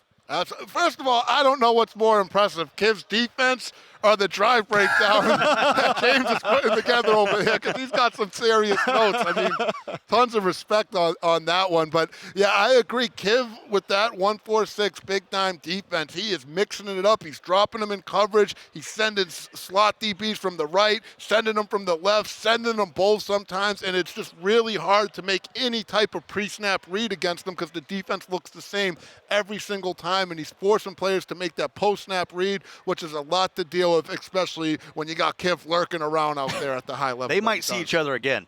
You're right. Before this thing's all said and done. You're absolutely right. Cleft now drops into that loser's bracket. Kiv keeps moving on. All right, let's talk about young Tony taking on Trey King. And Trey King, man, he's not messing around. He didn't come to just show up. He came to win this thing. I love the stories of Trey King. I mean, Tony's a phenomenal story. You might not find a better story in all of esports. But then you got guys like Trey King, who we've never heard of them. They're looking to make a name for themselves, and then they're on the main stage, putting in work, making deep runs in the tournament. And just like our guy King Tut, now I'm going to remember my guy Trey King. He's made a name for himself with a win like this at the Madden Classic. Well, for young Tony, you can't turn the ball over as many times as he did and expect to win this game. No, it's tough. And Tony's been playing good all day long. So how much of a testament is that to Trey King's defense, especially playing with an awkward team in the San Francisco 49ers, who you don't get to compete against every day? Just add it to the list of teams that we've seen here at the Madden Classic doing work. As you could tell from the highlights, so it's interesting, right? Trey King jumped out to a 7-0 lead and didn't score until the overtime. I mean, so again, tip of the cap to young Tony for sticking with it. 4 interceptions, yet was still able to maintain a close game because of his defense. Well, what we've seen is the players that win have great user on both sides. Trey King is no different. No doubt about it. He goes on to win in that first overtime match that we saw in our featured stage here. Man, what an unbelievable set of games we've had. Unbelievable set of games. Let's take a look at Kurtobin taking on Henry. Now, remember, Henry was a guy that knocked out and absolutely dominated Pavan, so this guy's not messing around either. And we said before this, Kurtobin's been kind of flying under the radar in this tournament, but one person that hasn't been under the radar is Henry. Everybody's been waiting to see what he can do on the main stage, and I'll tell you what, he didn't disappoint at all. Yeah, this is a complete game, the running game, the defense. He only had to throw it a couple times because he got an early lead, and then his defense allowed him to just run the football on the other side and work the clock, and that stiff arm is nasty. I mean, you take a look at what he's done. I mean, just dominating. Guys like Pavan dominating Kurtobin. How impressive is that, RG? It's very impressive, but I'm going to tell you, it's not that big of a surprise. The hype around this young man was real coming into the tournaments. The expectations were very real. Everybody had their eye out on him, and it's impressive to see him deliver. 28-3, your final score. Let's send it over to Evan Rayner, who's on stage with the aforementioned. Tony, take it away, Evan. Thanks, James. We've got Henry here. My God, man, what a run you have been making. It is your first Madden Classic, I heard. Yes, it is. This is my first time being to the actual EA tournament. and it's an amazing experience. I love it out here. And you have already reached top 16. You are 16 years old. How does it feel just being in the environment and having such a deep run in your very first event? I mean, this is crazy because I always knew I could compete. I always knew I was up there, but like first tournament, haven't lost yet. Like, you know, it tells me like I can actually do this every single time. You know. People were aware of you. Pavan, he said, you guys are homies. You go way back. You've been knowing each other for 3 years. You also beat Kurtobin, very strong player. How do you feel going into the rest of this tournament? What's giving you the edge in your competition? I mean, you know, Pavan, Kurtobin, they both won belts. I play Kiv next. He won his belt, you know, so I don't know. I might be taking down all the belt winners, you know. I love the confidence. Your mom is here in the stands wishing you well and watching you play. Is there anything that you feel is adding something to your game? I noticed you would get frustrated when even Kurtobin got a field goal. What was going on in your head in those moments? I don't want anybody to get a single point. That's my. If you score, I just hate it because I feel like half the time people score on me, it shouldn't have happened, you know. Yeah. It's either like a little mistake by me, but it's not them just outthinking me and stuff, you know. And my mom being here, that means everything to me, man. It means so much. Just making her proud. Well, I mean, this is the first Madden Classic. This is your first official tournament ever, right? And in a sense, yeah. I played in the last chance last year. I lost in the first round, but. And I'm sure we're going to be seeing a lot more of you as well, Henry. I mean, people might have underestimated you coming into this, but not anymore. Any final words as we before we send it back to the desk? TomMadden.com. Where all the ebooks are, so I drop tips and everything, so I put everything out. All right, that's Henry. He's obviously somebody to look out for the rest of this tournament. Top 16, 16 years old. It's a good combo to me. Let's send it back to James. Evan, thank you so much.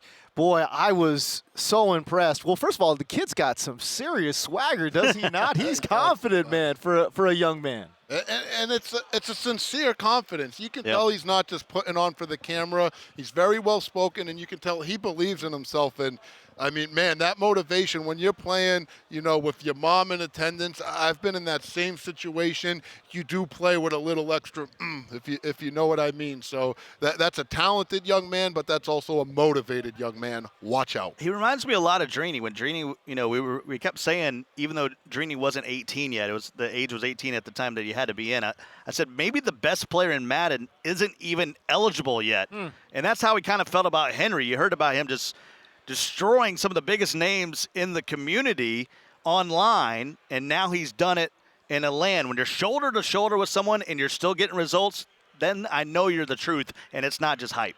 I mean, you got to go back to back to back belt winners. Pavan, Kurtobin, and now Kiv. This is going to be interesting to see. All right, this is what's coming up today. Next on the live stream, we've got Rage taking on Prodigy, the Legend 804 taking on Master Gamer, and then Tweeze taking on Little Man. You know that one's going to be animated because Little Man's going to be on stage. You want to put Little Man on the big stage? Let's go. Can't wait to see that. Tweeze, the young Grizzly. That's two play now Madden Classic style player specialist. That Tweeze versus Little Man one's going to be good. Absolutely love it. All right, before we send you to the Starbucks Nitro Cold Brew break, that's a look at the Players Lounge. Of course, that Nitro Cold Brew flowing right now. It is so velvety. It is so smooth. Try one on us for free. Who doesn't like free stuff? Starbucks.com/try-nitro. All right, when we come back, we'll get you set up. Rage versus Prodigy. That's coming up next on the Madden NFL 20 Classic.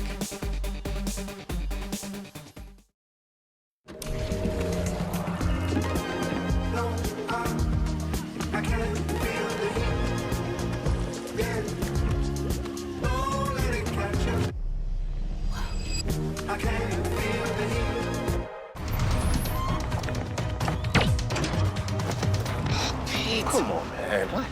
We said pantyhose, right? Here, eat this. Creamy Snickers. You could use a little smoothness. See? Pizzacharine? Get smooth with the fresh ground nut butters and creamy Snickers.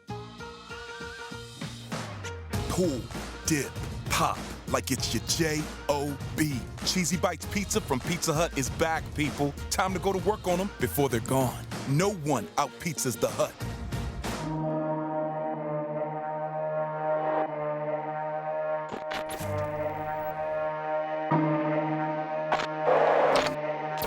Let me cut right to it. Y'all need to wake up. Those of y'all still ain't listening, we the next wave they told y'all about. You know, superstars. Ones you wish you taken. Ones you wish you had lining up on Sunday, dropping 800 yards in the game and defenders by the dozen. The most feared and the most targeted. And we want all the smoke. See, it's our time to show out. We'll make sure you're looking or not. We here to rewrite it all. Every season is our season. This is our game now. I know you hear us.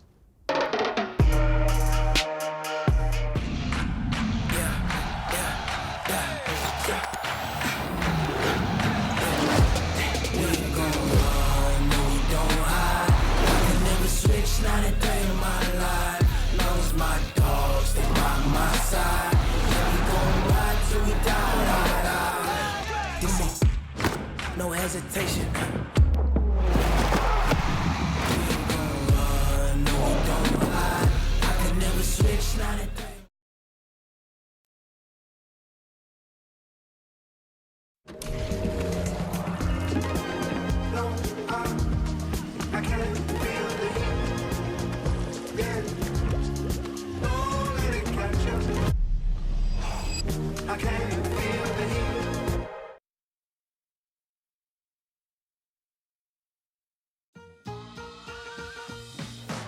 Pull, dip, pop, like it's your J-O-B. Cheesy Bites Pizza from Pizza Hut is back, people. Time to go to work on them before they're gone. No one out-pizzas the Hut.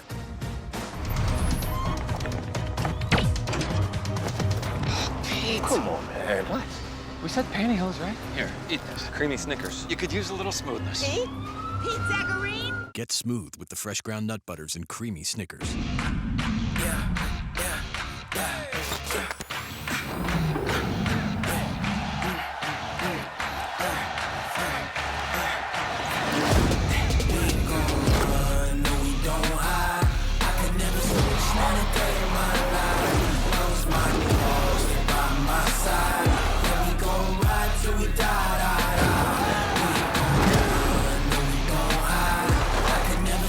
Not a day in my life. As long as my dogs, they rock my side. Yeah, we gon' ride till we die. It's for the taking, no hesitation. Don't try my patience. I'm a boy, I want for the set. Boy, until there's nothing left. Hear them footsteps coming, cause we coming for the jet.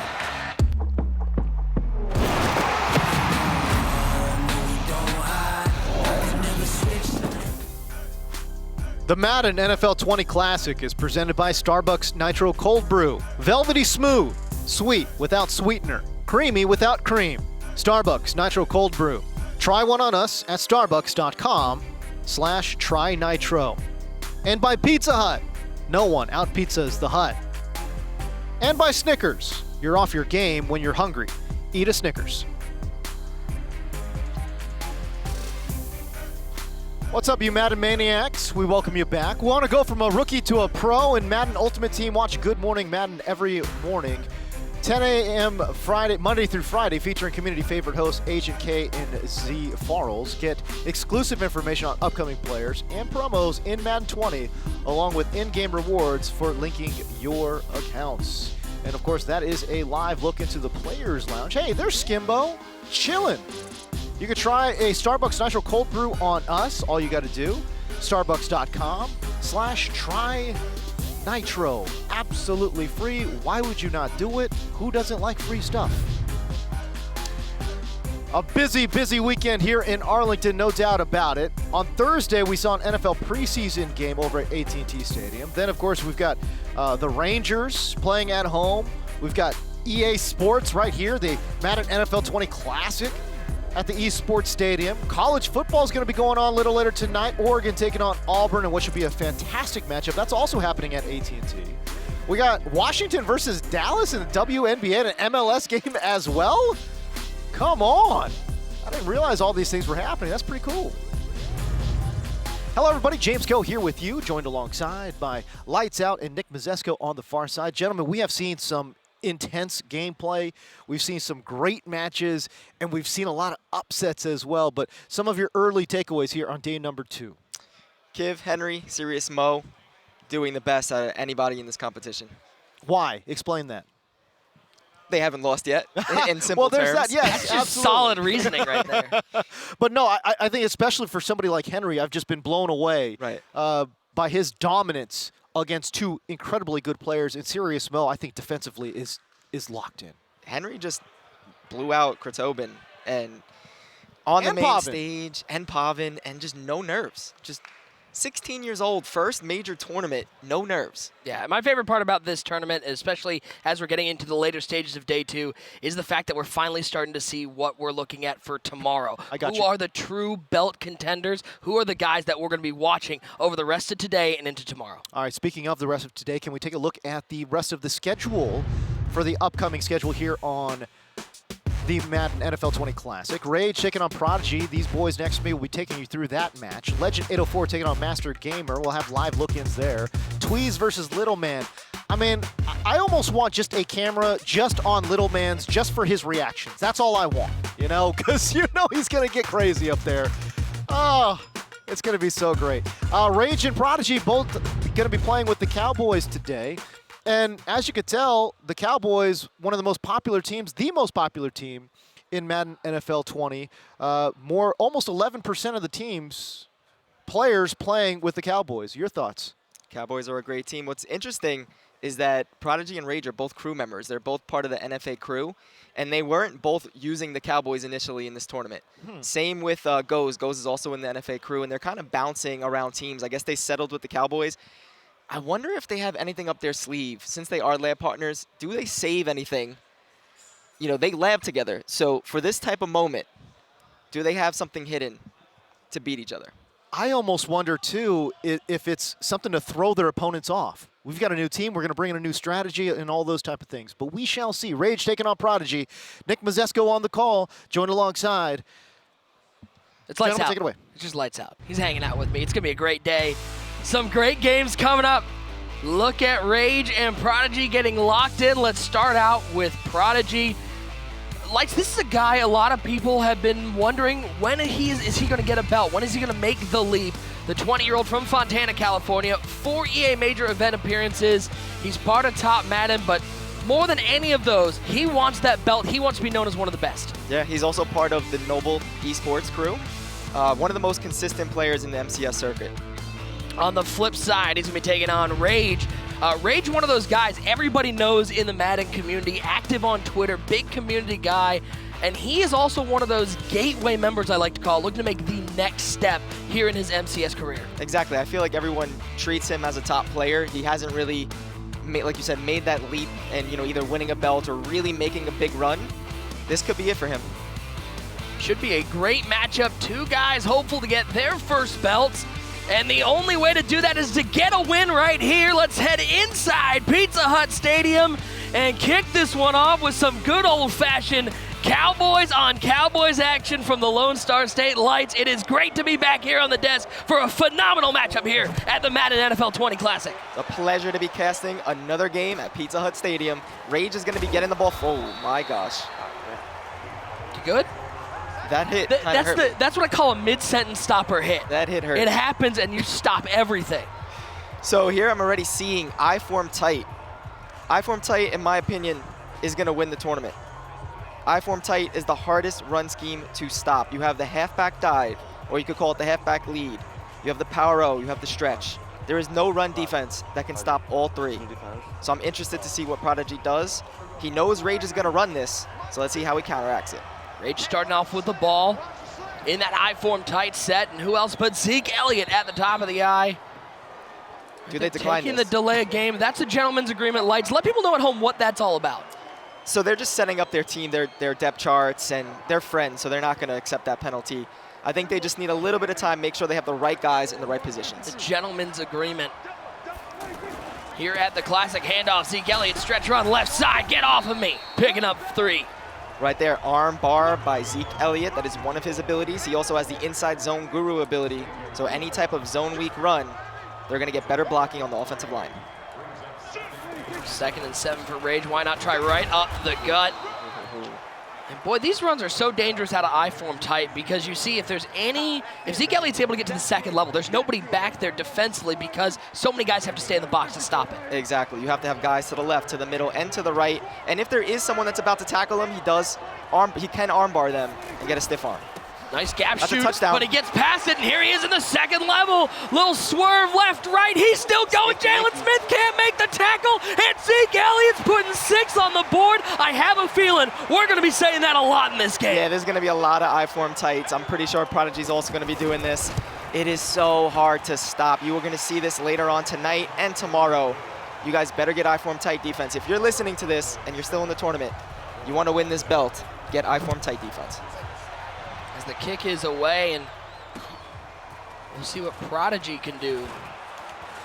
He's going to return it with Tavon Austin to the 26-yard line. And Lights, I want to get your thoughts on this because I have a feeling a lot of people talking coming into this tournament about the armbar and how powerful it is.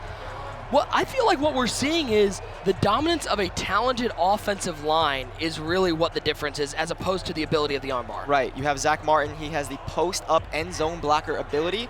And then Tyron Smith has edge protector and all day. So that's definitely going to benefit Ezekiel Elliott running on the outside left, right, and inside runs. Plus, you got a pretty good center in Travis Frederick. Exactly. 7-0. So again, they're just going through the depth chart. Same thing as the first drive. You know, making sure they have everything set. They're both friends, so you're going to see this. You know, typically with two known guys, they're going to give each other enough time to set everything up. So now Prodigy looking for the answer. Guess what? It's a little more I-form tight. Handoff. Zeke Elliott fighting through tackles, picking up 7. It's actually funny. I went out to eat with these guys. I went out to eat with Prodigy, Rage, Goes, and Drini, part of the NFA crew last night. And this was part of the discussion. Hey, what team should we use to best benefit the I-form tight? They felt like I-form tight was going to go far and possibly win the tournament. They decided ultimately Cowboys is going to be it. Hey, thanks for the invite on that dinner. Zeke Elliott, juke move. Zeke Elliott in open space. Keep it going, big fella. Feed the running back. As Prodigy says, you did it in 3 plays, I'll do it in 2. I'm telling you guys, I-form tight. Now, the reason why I-form tight is such a good run scheme, most of the halfback dive defenses, you want a weak side linebacker coming in the backfield. Well, with I-form tight, you have 2 tight ends, so no one's going to come in the backfield. Stretch defenses, it's going to be hard to stop the stretch and the power O when needing to stop the dive. I don't know what they're going to do to contain each other. It's going to be tough. Is this, with 2 I-form tight offenses, is this a game of who can get first stop? Is this a game of who can find the run D first, or is it going to be, are we going to be seeing the ball last? Yeah, is it who that gets the ball last? I don't know. I mean, or who has the better clock management, which ultimately who has the ball last. I mean, like right now, if you're Rage, I mean, you just scored so fast, right? It's too early in the game. You can't clock yet, but there needs to get to a point where you want to have the ball last in the second quarter. It's a big hit. Xavier Woods coming down to make the play in the middle as we appreciate you guys hanging out with us. Hope you're all having a wonderful Saturday. Spending some time here with a little EA Madden NFL action here from the Classic in Arlington. That was good defense right there. Storm Brave flipped. It's one of my favorite defenses to go to stop I-form sets. It's a little difficult against I-form tight, but it's doing a solid job. You see he's moving their outside linebackers out to hopefully get containment. It's not working right there. He's got a blocker downfield. Good patience there. You're seeing the skill from both Prodigy and Rage defensively on the user side, not going for that tackle right away, more just trying to get into good position. Yeah, I think the best way to stop this offense is to get them into the 4th and short, so just don't give up the big plays just like that. That was excellent right there. 3rd and short, one more, 1 yard gain, 1.5 yard gain. You get them to a 4th and inches. That's how you're going to get stops against this scheme. Big 3rd and 2 for Rage. Left side, that's Zeke Elliott. He got a block, and he got some space. Can Smith make a play? Jalen Smith gets shaken up. And Zeke Elliott's down to the 7. How about that stiff arm? Just as we were talking about how the arm bar is not the big story, it shows up a little bit on that play. It's not the big story because they're getting so many open lanes, but the one time they have a clean tackle, you're just going to get blasted with the stiff arm. Good D. Alfred Morris into the game at halfback, taking the carry, picking up 3. This feels very old school, 1940s football. Ground and pound, we're not gonna put it in the air that much. Last time I checked, there was 4 minutes left. 30 seconds, this game is gonna go quick. As Moore's getting a carry once again, and now Zeke Elliott back into the game. Top We can hold him to 3 here. That'd be a win. Huge. As how about that? We'll just hit the second quarter. 7-7 the score. These are big games. Win to stay alive. Look at this, he's actually switching it up. He's going to 2 back close. That's another scheme that they run. I believe this is Miami's playbook, if I'm not mistaken. They go with the split close Pats, and they audible out to, strong eye, weak eye, I form. They run a 2 running back scheme. It's a little bit easier to stop the run than I form tight, but you could pass the ball much better, as you see there in shotgun. In the shotgun at the 5-yard line, play clock running down under 5 seconds. Will he get this play off? He barely does. Dak Prescott steps up in the pocket, looks right side, has a man, and that's Alfred Morris with the catch, the former Redskin getting on the board. That was humongous. They tried to establish a hitch curl concept on the left side. Was not open, it was completely covered. Last second he found that wheel route and got open in the back of the end zone. That was humongous if you're Rage, because it looked like, I thought he was gonna be having to force to take 3. Somehow just got a touchdown.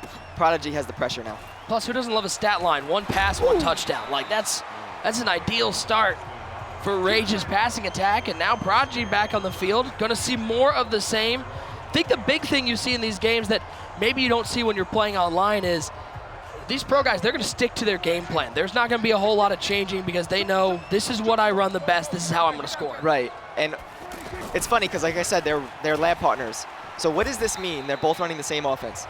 It means this is the hardest offensive formation that they can't stop, right? Like they're labbing, they can't stop I form tight. So if they can't stop something, why wouldn't they run that, especially against each other? Second down and 7 for Prodigy, down 14-7. This Dallas on Dallas game, handoff to Zeke, cuts back inside, picks up a couple. And Lights, to that point, talking with a lot of guys, I asked them, who would you rather play, the best player in the world or your lab partner? They always want to play the best player in the world because playing your lab partner is as tough as it gets. Oh yeah, think about Henry and Pavan. I mean, if Pavan didn't have to play Henry in that first game, he maybe possibly could have did much better. Henry beat him by a lot, and that ruined Pavan's event. How about this? A stop, now 4th and short. Can Prodigy pick it up? Can Rage clutch up and get a stop? Our first big play of the game defensively. Hand off to Zeke. He's got room. Too many guys in the box. He's to the races, to the 20, to the 10.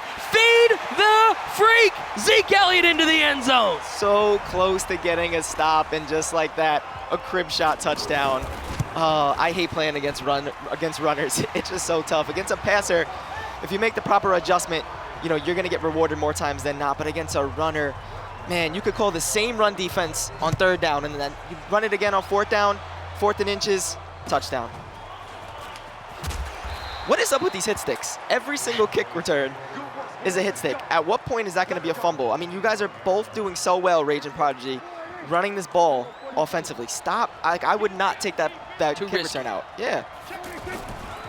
All right, hand off Zeke Elliott, left side. Oh, we just got to keep going, aren't we? Zeke Elliott to the 30, to the 20, to the 10. Touchdown and answer. The run game continues. The wheels on the bus go ground and pound. So it changed. It's not whoever has the most points. It's whoever has, it's going to be like the Mutt House rules. Who gets 500 yards first? Because it looks like they're going to get about 500, 600 yards rushing. It's only 3 minutes in the second quarter. Oh my gosh. Welcome to what has become a big part of the competitive meta, this I form tight. These guys, they know how to run it, as is evident early, 21-14. Now let's see what the answer is from Prodigy. Hand off to Zeke, breaks a tackle in open space. Deja vu, over and over and over, it's Zeke. Look at their faces. Listen, Can I just put a tape recorder down of me yelling about that? Let's And I drive, can get like right? a snack or something? 21 all.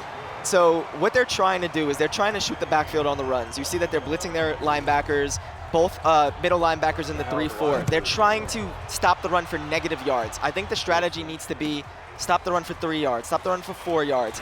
You can't keep giving these big touchdowns. Got to get into 4th and short situations. Well, folks, we have not been showing you incessant instant replays. It's actually just happening on every drive. Even the guys in the back are like, we don't need to put up a replay of what just happened. You're going to see it in a second anyways. There's no need for instant replays. As now 1st and 10, Rage with the ball back. 2:46 to go in the first half, and I have a feeling Zeke Elliott's going to get a touch on 1st down. Call me Nostradamus. Unbelievably, he's stopped for only a gain of 3, but look at that stat line. 10 carries, 219, and 3 touchdowns. 4-yard gain is a win on the defensive side of the ball. That's how powerful this run is right now. I do see some defensive adjustments happening. Like right there, great defense. You just find run defense mid-game? Is that okay? Is Zeke allowed to lose yards? So Rage actually just said, did you just find run defense mid-game? He might have. He might have. I will be screwed. As what an impressive rushing performance by both players as we've hit the 2-minute warning. Now on 3rd and 10, looks like we're going to see a different formation coming out in the gun split close. Gun split close, still a 2 running back, 1 tight end, 2 receiver formation, so they can still audible and run the ball. But I think this will have to be a pass here on 3rd and 10. Nickel normal on defense. Watch out for the defensive ends shedding. Here comes Prescott, here comes Tank Lawrence, just gets rid of it, finds Davis. He's gonna be short of the line to gain, it looks like. And we got a 4th and short hurry up offense back into that shotgun split close. Prescott with 2 backs, Zeke Elliott to his left, Morris to his right, and a timeout taken. 4th and short, and the way this game is going, this could be a monumental play for where the outcome goes. I would go back to I-form tight here. 4th and inches. Is there any fear on Rage's part that Prodigy has actually found this run defense? Because he had 2 runs so far on this drive that went for a combined -1 yards. Maybe stretch defense, outside run defense, but the inside run, I don't think so. Not yet. Not for an inch or 1 yard. So it's going to be really hard to stop this right here on 4th and inches. But he actually did elect to go to goal line. And something I want to point out with goal line, they're going to flip the formation, and you could hike while he's being motioned. Yeah, there's a handback. Hand off to the fullback. Nope, that's not a fullback. That's Zeke Elliott just in there at fullback. That's a nice little thing to be able to give that quick handoff to Zeke for the fullback position. It's actually interesting. Like I said with goal line, you can't motion a tight end, but if you flip the play, you can run the fullback dive and get him in motion. It's really hard to stop. That's the inside information from our expert. Lights out. Now a 2nd and 8 back into that eye close. Stretch run for Zeke right side. Picks up a couple. And I think we have seen more 3rd downs on this drive than we had the rest of the game combined. Yeah, I think they're finally figuring a little bit out. But still, the arm bar is just rough, man, because that right there, the arm bar didn't work. But if the arm bar did work, that was a 1st down. 3rd down and 3, back into that gun split close. 2 backs, 3 wide receivers. Prescott dropping back, pressure, but he gets it up and he finds one of those running backs, Alfred Morris. Who would have thought Alfred Morris was going to be a big part of the offense today? I didn't. Nice little option route right there for Morris. Probably not going to get much of him, but he did his job, got the 1st down. Now coming down, run for Zeke Elliott right side, mixing up the formations a little bit. 18 seconds and counting. If you're Rage, are you comfortable with just settling for a field goal right now? Yeah, take the lead, especially on the way the game is being played. You're just hoping to get the ball last at this point. So get the lead. If Prodigy scores, you have an opportunity to again score and take the lead. It's going to be just a drive-by-drive situation. Touchdown isn't a huge deal. Field goal is fine. Ball is down, the kick is up from 50 yards out. It is good. We head to halftime. Rage, a 3-point lead.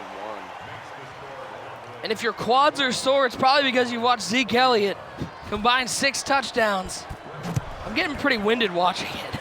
not gonna lie. If Zeke Elliott is watching this, I think he's saying, I think you should pay me. I think Zeke Elliott is watching this and going, that's why everybody should play the Cowboys. He saw only 10% Cowboys on that graphic. He goes, that probably should be a little higher. A little bit more, maybe like 70%. A little higher. Goal line. Give me one, please. How about Anthony Brown coming in and making the tackle? I mean, at this point, that seems like how someone's going to get a stop, is going to be a hit stick fumble. Oh, get out of this. A ton of hit sticks, but nothing yet to be rewarded. Inside Pizza Hut Stadium, it has been the ground game dominating this one. Back in the goal line. From the 27-yard line, it is Prodigy down 3. Zeke at the top of that I formation. He's flipping the play. Good D. And what's interesting with goal line, you can't really pass well, but with I form tight, there are some passing dots, which I think eventually we will see if they stop the run a little bit better. But when it comes into a pure pass situation, they're going to get out of it. Here we're going to see a little bit of single back wing flex close. So that means Prodigy's actually in the Raiders book. And this game's so important. Win, you stay alive, lose, you're out. You've made it to day 2, but you're not getting in for that belt. And it's got to be so tough going up against a lab partner. Bad stick. No, son of a bitch. Oh, face mask. And that is brutal. That is so rough. He had his stop. And he put on, I think, aggressive strip ball and got the penalty. That was a mistake, man. 3rd and 8, you got to take that off. Back in the single back wing flex, running the dive. I love this formation. Broke one tackle. He'll pick up 12. This is actually the formation that I use back at home, single back wing flex close. I love it. I think it's one of the best passing. You're just proud seeing it on the stream. I love it. I love to see it. That's my baby. There's some YouTube videos on it. You guys want to check that out, but it is a great scheme because you can actually pass out of it as well. 1st and 10. Oh, Zeke, please. Oh, Zeke, please. You good? He's actually not good. He's red right now. You got to take him out of the game. He'll fumble right here if you keep him in. Losers bracket, round of 64. Elimination game. This is the pressure. These guys each have 1 loss already. The joy of double elimination means they didn't have to go home after this one, but they dropped this game to their lab partner. Their lab partner's responsible for them not being in the tournament anymore. 2nd and 10, screamer off the right side. Xavier Woods, safety blitz, big play. Great defense right there. The nickel blitz 2. Prodigy did not block a single guy. He tried to do a flat corner route on the left side. And the nickel back screamed in. 3rd and 20. Not for this much money. And you can hear him talking about it. Money on the line. That's how big these games are. They don't want to go home. They want to keep earning. 3rd and 20. Right here, right now. Watch Brown. Good blocking up front, but nobody's open downfield. Leighton Vander Esch with the sack. Could this be the one defensive stop that determines the game? Rage going to get the ball back.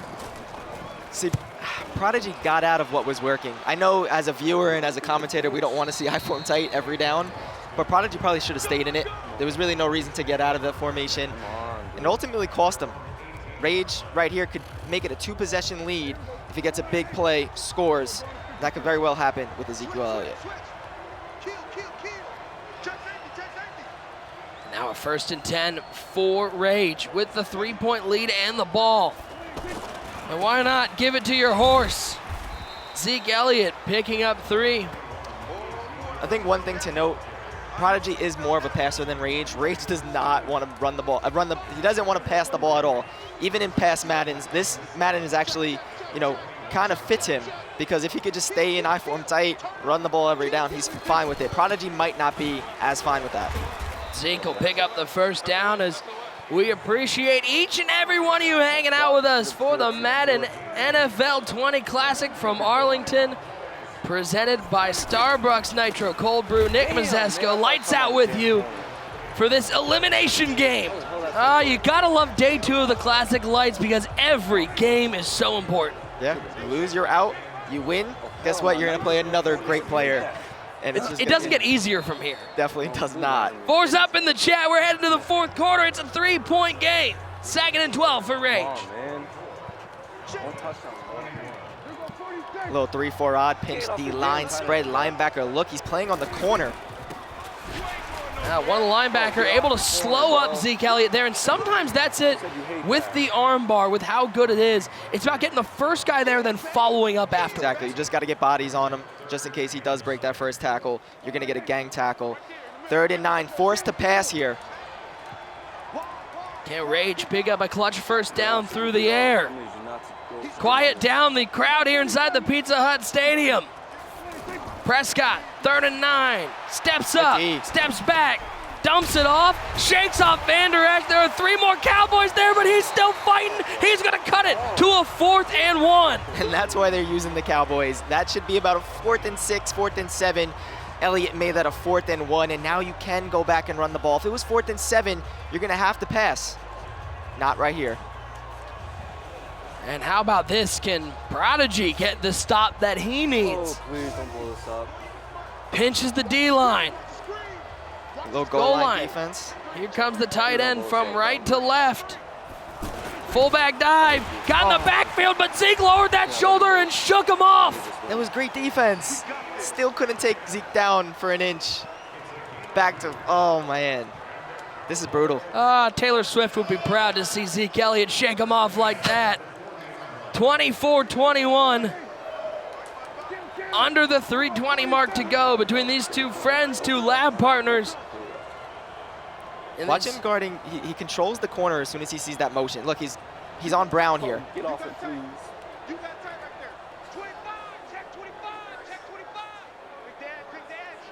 Look at that, use all that play clock handoff and Leighton Van Der Esch. Boy, you talk about Zeke Elliott a lot with these Dallas Cowboys, but that linebacking core with Van Der Esch, Jalen Smith, Sean Lee, it's a pretty good core to be able to stop the run. Great zone coverage, great run D, great speed. Cowboys are the most balanced team in the game. Again on the cornerback.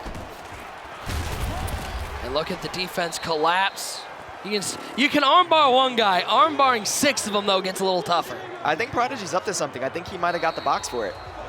And when I mean by box is just think he got the lockdown for it, as every time he sees that motion, he's taking control of that cornerback, adding an extra guy into the run fits, which is making the holes pretty much dwindle, and that's why someone's shooting into the backfield for a loss. Here we go, 3rd and 12 at the 2-minute warning. Rage looking for another key conversion with a 3-point lead. Prescott. 4-man rush. Looking left side, has a man. Can he get there with Byron Jones? He cannot. Amari Cooper has mostly been a statue. He's been on the sidelines, but when you need him to make a big catch, he comes up with one. And that was on Byron Jones. He does have the zoned out ability, which causes coverage defenders in zone assignments to break on the ball faster and force knockouts, but in that occasion, it did not happen. Amari too good. 1st and 10, handoff to Zeke. A first down will end it. Big hit, timeout taken. This one not over yet, because even though he's in field goal range, you give up the field goal, you're still down only a score. Exactly. Prodigy still has 2 timeouts. Gotta force him to waste these timeouts. Handoff. Zeke. No thank you. First down. GG's in the chat. How about the performance from Rage, sending his lab partner Prodigy home with a dominant ground and pound performance? This game ended so quick. So quick. And it's just the run game. If you could run the ball and establish the run, you control that game. And all it took was 1 stop. It was so quick. We can do a live look into another one of our games going on, as we've got Master Gamer taking on Legend 804, and there are no Dallas Cowboys involved in this one. 4th and 17. Does he have a 4th and 17 play? Almost did. Down 3. He's going to turn the ball over on downs, and how about the defensive play from Legend 804, playing the Minnesota Vikings, Lights, a team we haven't really seen here at the Classic. Yeah, I'm interested to see why he's using them. Harrison Smith with the big hit did force the stop. Let's see what he could do with Dalvin Cook. And now Master Gamer looking for a clutch stop against Legend 804. And you got to think, you know, there's plenty of weapons on that offensive side of the ball for the Vikings. Diggs, Thielen, and you got Dalvin Cook, a pretty darn good running back. Right. Thielen does, I believe, have slot apprentice, which is going to let him get extra hot routes. You could have a deep cross. You could have a corner route, a post route. And if he's going to use a formation like gun bunch tight end, they already have good passing routes. Yeah. But now you add an extra little twinkle to that scheme, and it can be really hard to stop. 2nd and 8 for Legend 804. 3-point lead over Master Gamer using the Rams. Little draw play for Dalvin. Come on, and man. Dalvin's cooking. You gotta be First kidding. down to the 15-yard line. Master is not happy, as you can see. Trying to stop the run in 1-4-6. I don't know if that's a good idea. I know that there's ways to possibly stop the inside zone, but if you could pick up the free linebacker that sometimes comes in that situation, in that defense, then it's going to be a big run. Now 1st and 10, and give it to Dalvin left side. Picking up another 4. That sucks. That really sucks. Forced to call a timeout. Couldn't put it any better than myself. That sucks.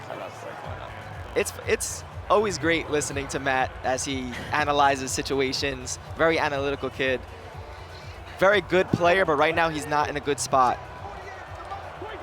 Needs his defense to step up, needs a little luck. 1:44 to go. Hand off to Cook, right up the middle. Defense does the job. Very low. Good defense, just no timeouts, so clock is gonna drip. Yeah, so best case scenario, if he's able to stop him on 3rd down, field goal gets kicked, he's gonna be left with under 15 seconds to do something, but you at least give yourself a chance. At least giving yourself a chance for a blocked field goal possibly, or a kick return, maybe a run with Todd Gurley. Got to get the stop though first here. Did I hear Lil Man I'm hearing right there? Lil Man in my head. Did I hear Lil Man with a headset and a microphone? I heard him from across the stadium. Yes, yep, there he is. Yep, there he is. 3rd and 3. 13-10 the score. And I no can't lack tell of if he's intensity doing over well there. or bad. Yeah, it could be either with Lil Man. Hey, all I know when I hear him yelling is he's playing Madden. That's all I know. Or he's watching one of his friends play Madden, because he is always hype. All right, 3rd and 3 here in this live look in Master Gamer needing to stop. Needs some help. Dang. And Dalvin's in the end zone.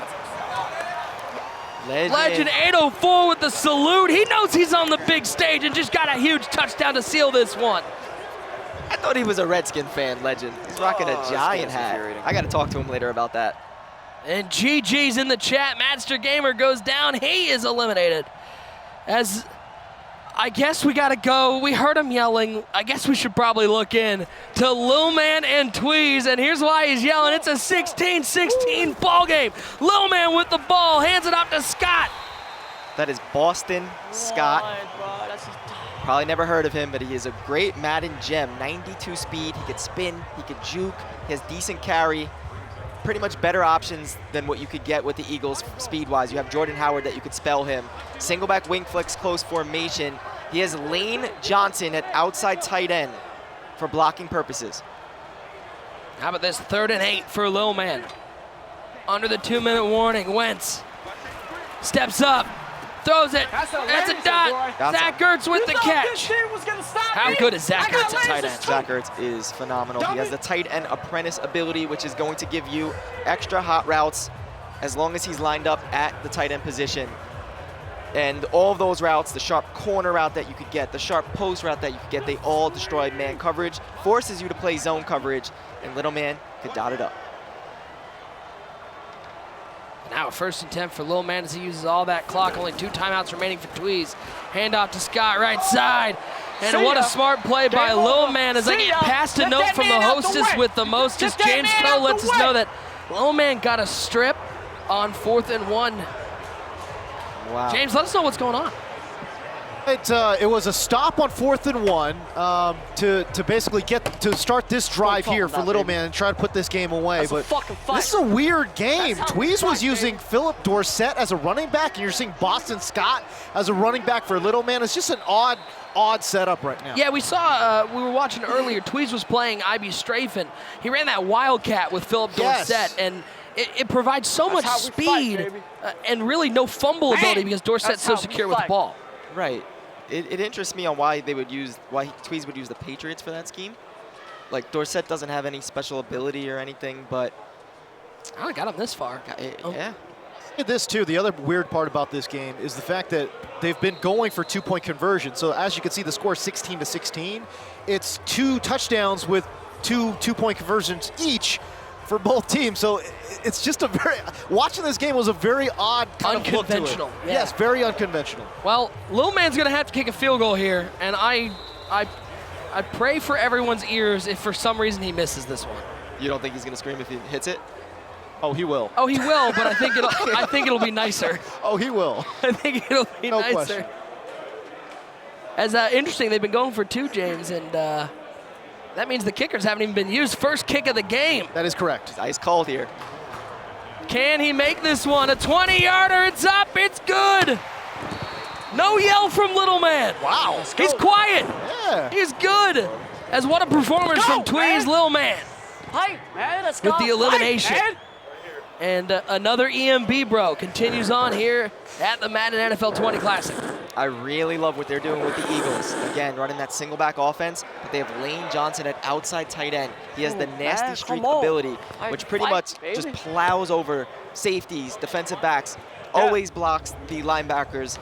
And it's so hard when he's out wide in a tight end position. It's just people aren't ready for it, and they're doing a really good job with that scheme.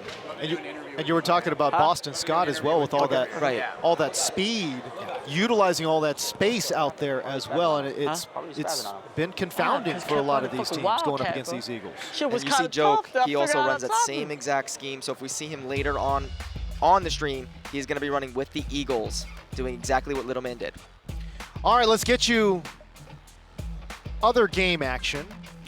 James Coe, lights out, Nick Mazesco here with you, but it has been certainly an interesting set of games here in game number 2. Speaking of Master Gamer, Legend 804, I don't know, fill me in. Who was the favorite coming into this match? I think you got to say Matt's there. That's what I was thinking. It's pretty even, though. I mean, again, if you've made it to top 64, True. At some point, you've won a lot of games to get here. But I think Master Gamer certainly has more name recognition. Yeah, mainstream recognition. Legend is known, just hasn't really made that much of a run. He always was the Redskins club rep, and Goes would always knock him out. It was a game of runs. It was a 10-0 run to open the game for Legend. Then you saw it there, Master Gamer, a 10-0 run of his own to tie it at 10 apiece. And then 10 more unanswered points from Legend 804, and he goes on to win 20-10. In other action, Prodigy taking on Rage. You saw this one a little earlier. I swear, these aren't just the same plays over and over. It just happened a lot. Ezekiel Elliott, both Zekes were eaten in this matchup. Boy, James, I really wish we could see a play like that again, maybe from the same form. Let's see what happens here. Interesting. It was all Zeke, but this Cowboys offensive line is absolutely dominant. Yeah, at this point in the game, I was thinking it was going to be like 50-50. Right. I was going to ask, what changed in the second half in your mind? Rage found a run defense. Yeah, Rage got a stop. Prodigy kind of stopped running. He went more into a passing scheme, and Rage kept with the run scheme, and it worked. And we did say, I mean, I asked you earlier, is it going to be the first person to get a stop? Rage was really the first person to get that stop, and he ended up coming out on top. That felt very Dr. Seuss to me. I don't know. For as much scoring as we saw in the first half, we didn't see as nearly as much scoring in the second half. Just from a schematic standpoint, what did you see change in terms of, switching from one defense to another defense? What was it that bottled up the run game? I think, like we said, once Rage got that first stop and then got the ball back, it's now... Well, was he running the same, scheme? Yeah, well... Better gap shooting. We saw the user much more effective in the second half. Once they sort of figured out, were these runs going inside, what's going to be a stretch run, they were able to control the player they wanted to. I think a lot of times we saw the safety or the corner getting user controlled. Exactly. Because of that, they were able to shoot the gaps effectively, as opposed to the first half where they were getting bottled up by that tight formation. I wonder too, you guys had talked about this earlier in your broadcast as well, the fact that they're lab mates, they're teammates, they've played against each other. But for two teams that have played against each other that often, in that first half, it was so ugly. I don't understand understand the fact that, again, you've played against these guys so often and you can't stop them. I didn't understand it myself. Like I said, I went out to eat with them last night, and this was part of the conversation was how good is I-Form tight, and we don't really have the answer for it. So as they're speaking about how I-Form tight and how good it is, they both ran it on each other because they knew they couldn't stop it. I've said from the beginning, I think a passer is going to win this tournament, but how tough Rage was with that I-Form tight, I don't know, man. I might be changing my mind. And he's not the only one using it. Very true. All right, let's take a look at the matchup that you just saw finish up. Little Man taking on Tweeze. This right here, that's Cleft the God. What's up, Clef? Hey, Clef. Hey, Clef. But no, even when he's not in the game, he's getting cameos. He's in the game, that's right. No, Little Man taking on Tweeze here. And Tweeze, Little Man in those Philadelphia unis. Boston Scott, touchdown. He'd also scored that 2-point conversion. Little Man, I can't ever tell if he's talking to himself because he does that too, or if he's talking to his opponent. I think it's so usually a yes to both. Again, a touchdown. That was Philip Dorsett. Yes, Philip Dorsett, the wide receiver, rushing it in, would also score the 2-point conversion. It was 16-16. Come on, man! I think there he was talking to actually his players. That right there was what you heard, by the way, on your broadcast from across the screen, which is just insane, man. It was craziness. So that touchdown and 2-point conversion tied the game up at 16 apiece. Now in the fourth quarter, that was that 4th-and-1 play from Tweeze, and Little Man got that stop on 4th-and-1, as you see there. I mean, we were watching him earlier against Strafing. That Wildcat with Dorsett is so tough to stop. So the ability just to get one stop, huge. Hey, Lil Man, I'm trying to talk here. It's absolutely huge. Especially when you're not using the best quarterback in the game, Tom Brady. Yeah. Kind of putting it all on the line with Philip Dorsett. It's interesting, right? It was working for him. I don't really know exactly why. I want to talk to him about it. Yeah. But Little Man would then respond to that defensive stop and then drive it down the field a bit. Great clock management, I thought, to end that game from Little Man as he hit the game-winning field goal as the clock expired. All right, speaking of the very verbose, very loud Little Man, we send it over to Evan Rayner, who is standing by with Little Man on stage. Evan, what you got? Thanks, fellas. We're going to try not to blow the mic out during this interview. It will be tough with the gentleman standing here. Little Man, congratulations on the win. Incredible clock control towards that last run to get the field goal at the end. Talk me through that game and what was going on in your head. He was up 8 before the half. I had like 2 minutes left. I go down the field. I get to the 1-yard line, trying to punch it in with like 10 seconds left. He stopped me, 3rd and goal, and then the 4th goal, I didn't get it.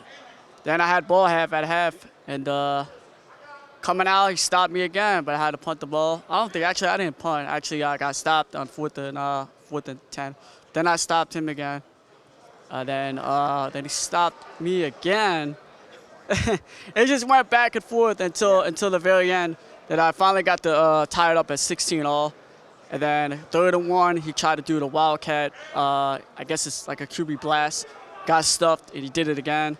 Got stuffed again, and then I just ran the clock out, and I just kicked the game with a field goal. It was incredible. We could tell you were so invested in this game. Passion is something that is palpable whenever you're near you. Not many people running tactically the Eagles. A lot of Cowboys, a lot of Texans. You seem to be going with Philly in a pretty good way. What is it about them that's working for you? Just the run game. The offensive line is just, they just push the pile. They just keep, and Lane Johnson is just amazing. Lane Johnson, they got Zach Ertz. I just been pounding the rock with Boston Scott. Nobody knows who he is. He's like 68 overall, but he's fast. He's got good carry, and he fights for every yard. The Madden community will know now after you just said it and did that performance. We also know that this is a special place for you. The Classic last year, you were 2nd place. You lost to Skimbo, who now is out of the tournament. Is this your shot to get first? Well, I'm in the loser's bracket right now, so I just got to keep playing one game at a time. So I'm not trying to look ahead of myself. I got to look to the next game, see who I play, and just try to keep pounding. Well, we look forward to seeing you play more. Thank you so much, Little Man. Congratulations, and good luck moving forward. James, back to you. Evan, thank you. Let's take a look at the scores from this batch of games. Rage beat Prodigy 24-21. It's such a weird game, that one. A high-scoring affair in the first half, and then almost no scoring at all in the second half. Legend 804 knocking off Master Gamer 19-10. Tweeze, as you mentioned, or as Little Man mentioned, 19-16 as Little Man wins that one. 11 unanswered points in the fourth quarter. In competitive Madden, that's tough.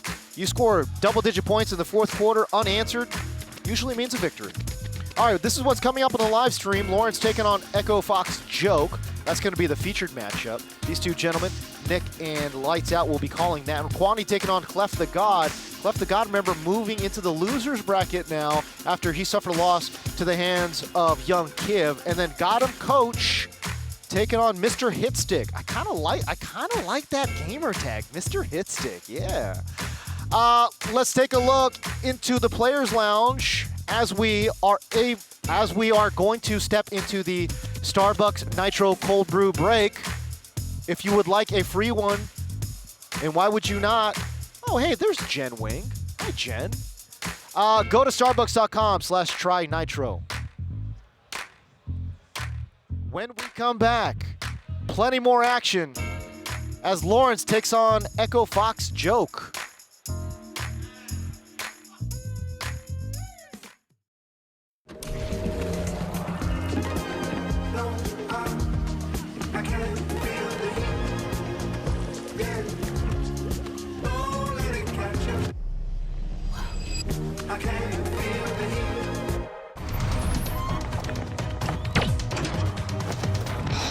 Come on, man. What?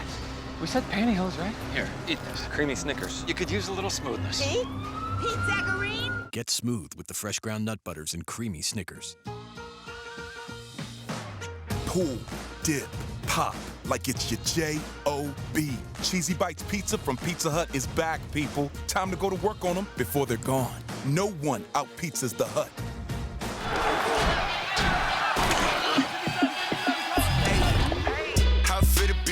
Let me find out. My team ballin', you look like you need a timeout. I'm a star in the clutch, I'ma shine out. Working hard, yeah, I'm back on my grind now. Game on, took a loss, but I stay strong. Super Bowl rings, I just wanna play off. Gotta go hard, I can never play soft. Giant in New York, I run it back like Saquon. And I gotta win no matter what, like fourth down, Hail Mary, no punch. Like every time I touch down, I gotta stunt. Brady Moss, yeah, my numbers going up. All these trophies, what do I need any more for? Check the stats up, you can check the scoreboard. Check the stats, Jay Critch, I'm the QB. Ran it up and then I went and got a new freeze.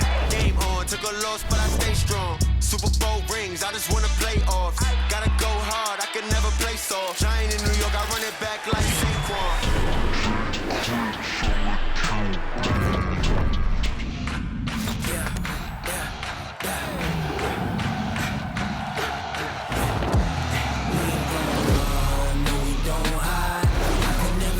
Not a day in my life. Those my dogs, they by my side. We go back till we die. No hesitation.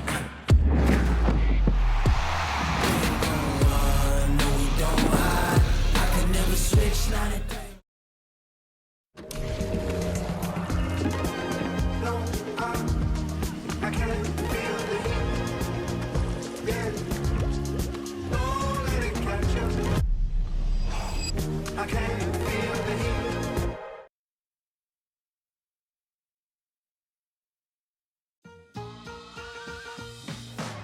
Pull, dip, pop, like it's your J-O-B. Cheesy Bites Pizza from Pizza Hut is back, people. Time to go to work on them before they're gone.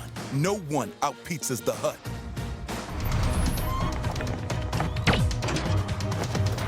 Pete. Come on, man. What? We said pantyhose, right? Here, eat this. Creamy Snickers. You could use a little smoothness. Pete? Pete Zacharine? Get smooth with the fresh ground nut butters and creamy Snickers. This is Madden 20 rookie ratings.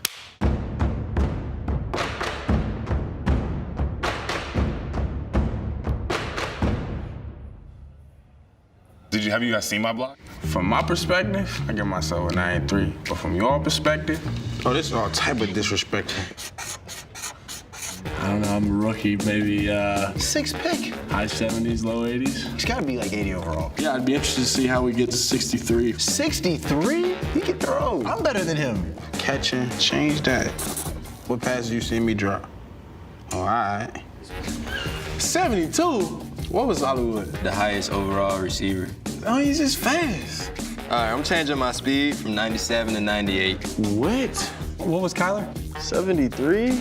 He's 73. I should have made a little more money, shouldn't I? My juke? What's the lowest you can actually be? Who has the highest strength? What was his strength? 77. Okay, I give myself 61. I don't know about that. I'm finna throw all type of videos up of me lifting now. Don't let my mom see this, dog. DK fast. I don't think DK can beat me in a race. If that makes sense. We ran at the same time. Yeah, hey, Madden did not do me wrong. They did me justice, baby. I had a one-hand catch. I'm sure it went viral. I'm on Madden. This is crazy. Kyler Murray, and I'm not happy with my Madden rating. That's tough. No, I'm happy with it. It's cool. Yeah.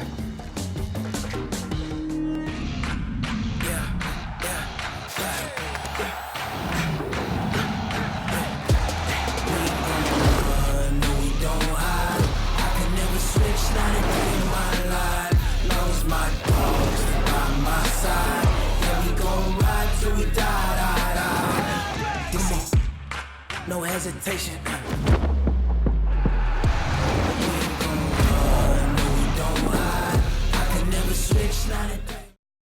The Madden NFL 20 Classic is presented by Starbucks Nitro Cold Brew. Velvety smooth, sweet without sweetener, creamy without cream. Starbucks Nitro Cold Brew.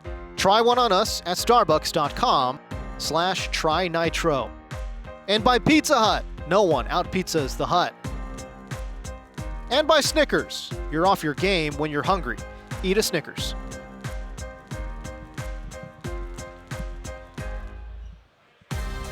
All right, we welcome you back inside the Esports Stadium, Arlington. That is a look into the Players Lounge. Hey, that's some Starbucks Nitro Cold Brew right there. If you want to try one, go ahead, go online. You can get one for free. Starbucks.com/trynitro. And later in the show, pictured there, it's young Tony. Apparently he's got the freshest kicks in the building. I need to go see these Yeezys he's wearing, apparently. Inspirational story, no doubt about it. You're going to hear his story on Fuel the Grind, presented by Starbucks Nitro Cold Brew, a little later on in the program. Welcome back, everybody. James Go here with you, joined alongside by Lights Out and Nick Mazesco. Unbelievable set of matches we have seen thus far, and the energy in the building right now is palpable. It has been awesome to kind of be on this set, and then, of course, behind us, all these games, all these matches going on, including the ones on the big stage as well. Yeah, it's great. Even the guys that got eliminated, they're rooting for their friends. Yep. They're excited. You know, they just want to see someone that they practice with and that they support do well at this event. It's the biggest event of the year, biggest tournament we've ever had, over 500 players. It's pretty nice. I mean, the one word I've used to describe this tournament, the one word you've heard all along, it's community. And this shows how great the Madden community is. Everybody's showing out here, supporting their friends, supporting guys that a lot of these guys haven't even met each other in person. They're coming out here making new friendships. It's absolutely awesome. I love it. All right, let's take a look at some of the matches that are coming up here shortly. Lawrence taking on Echo Fox Joke. Certainly one of the stars of the Madden competitive space. Quanti taking on Cleft the God. God and Coach taking on Mr. Hitstick. Now remember, Cleft the God in this loser's bracket now, so it's win or go home for Cleft. And as fast, as hot as he has been, he's one loss away from exiting this tournament, as crazy as that sounds. All right, let's get you ready for Echo Fox Joke taking on Lawrence. It is Nick Mazesco. Lights out on the call. Gentlemen, take it away. Appreciate it, James, as the elimination games keep coming. Lights, these are huge. Who would have thought we'd be sitting here middle of the day here on day 2, and we have a chance to lose both Echo Fox Joke and Cleft the God. Lawrence with the opportunity to eliminate a guy like Joke. He's got an opportunity to make a name for himself, the 26-year-old from Texas, the Steelers runner-up, and he looks like a tight end. I mean, seriously, you look at that. He's looking like a tight end. He's looking to be a Madden champion this weekend. Looks like he had a good career. I did not know that about him. Tight 6 touchdowns. And he's using the Patriots. I'm sure he's probably a Gronk fan. I don't know what he's actually running on offense. I'm sure it's not Wildcat, probably more traditional Brady type of offense. I do know what Joke is going with. He's going with the same offense that we just seen with Little Man. And single back wing flicks close, Eagles, running the ball with Boston Scott. And speaking of Joke, you saw him there playing for Rick Fox's esports organization, Echo Fox, the back-to-back Browns Club champion. And he is the guy, Lights, who most people say is at the top of the list of best players without a belt. Yes, 100%. I don't think there's really, I can't think of anyone else other than maybe Clef that deserves a belt right Can he get one this weekend as we head inside Pizza Hut Stadium? It's an elimination game. Joke, Lawrence, who will move on here at the Madden NFL 20 Classic? Lights out. What a ball game we will have coming up. I can't wait. You see right here, they're just setting up their depth charts, and I'm going to keep an eye on what Lawrence is doing. He's in gun spread, setting up his players.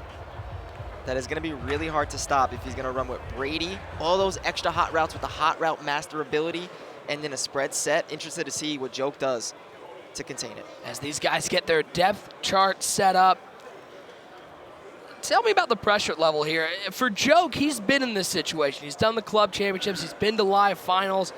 He's 10th on the all-time MCS money list. Lawrence, not as well known in the live circles. Everybody knows him in the Madden community. You got to think Lawrence has all the pressure in the world on him right now going up against a guy like Joke. I honestly want to say the opposite, just because I spoke with Joke and he's belt or bust. Everything about him is belt or bust, belt or bust. He's never won a belt. He needs to win a belt. He thinks he's the best here, and now he lost his first game. I think the pressure is all on him because I think Lawrence knows that Joke is probably the favorite.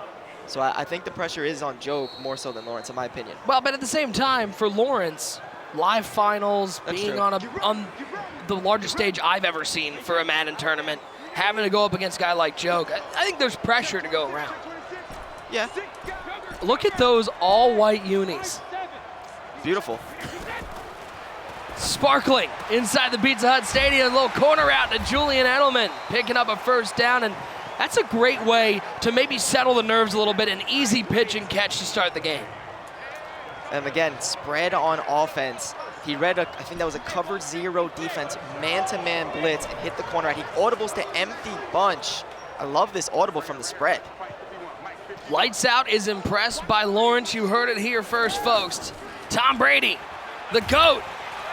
Doesn't matter who you are, because Fletcher Cox is going to say, you can be the greatest of all time, but I got you wrapped up. So Fletcher Cox has the power specialist ability. He also has the fear monger X factor, and he has the under pressure ability too. So he could force Brady to possibly make some inaccurate throws due to that ability. And Joke also, when I spoke with him, said Fletcher Cox, other than Boston Scott, people are going to be talking about Fletcher Cox is the best defensive rusher in the game. 2nd and 21, Brady dropping back, screamer off the left side, just gets it off underneath to Thomas, picking up 8, and that is going to be a constant theme defensively. It's a lot of blitzing from Echo Fox Joke. 3rd and 13 here, 1-4-6 on defense. I'm expecting a heavy blitz pressure. Here's on 3rd and 13, picked up nicely, looking for the corner route. Thrown a titch early, it looked like, on that corner route. Was a first down if he was able to complete it. Yeah, it looked like a good read, just a bad throw. And it's just what's really good with the 1-4-6 defense is, you know, they're moving that nickel back in, dime back in. They're showing blitz, but they don't always blitz. They just send 3-man rush, 4-man rush, and let Fletcher Cox shed and possibly get a sack. But great stop by Joke, great punt, oh my gosh. Special teams, Pin and Joke back at the 3-yard line and coming out with the Philadelphia Eagles. Talk about what Lane Johnson does to this offense. So Lane Johnson's obviously a right tackle, but Joke is going to put him at outside tight end because he has the nasty streak ability. And what that does is if anyone tries to block him, or if anyone tries to come at him and Lane Johnson's blocking the guy, if it's a safety, if it's a defensive back, even a linebacker, he's going to knock him down on the floor. And that is troubling because he's going to be able to set the edge and also the middle. This is the last chance for these guys to get into the top 16, our last wave. This started out with over 500. We're gonna be down to 16. There's a nice run up the middle by Scott. Now a 3rd and 3 for Joke. I also want to point out that both of Joke's receivers have over 85 deep route run, which gives them better route running against man coverage. Watch for a wheel route. Here comes Wentz, looking left side, has a step, looking for Aguilar, but what a defensive recovery. Was that McCourty out there making the play on Nelson Aguilar? That was a great play right there, but Joke had the right idea. That wheel route is going to usually beat man coverage, And right there, he really didn't get that much separation, unfortunately. 4th and 3 for Joke, an early 4th down opportunity for Lawrence to get a stop. Aguilar in motion, back tight to the formation. Scott in the backfield. How about a little stretch run for Scott? How about Obi Melifonwu, the former Oakland Raider, with a big stop in the backfield. Lawrence on the upset trail. Wow, Lawrence is prepared for this scheme. He made that look easy, stopping it on 1st down. Getting I just have no words, honestly. That was great. Look at the user there from Obi Melifonwu, the safety, sealing that edge, and Joke can't make a special move to get free.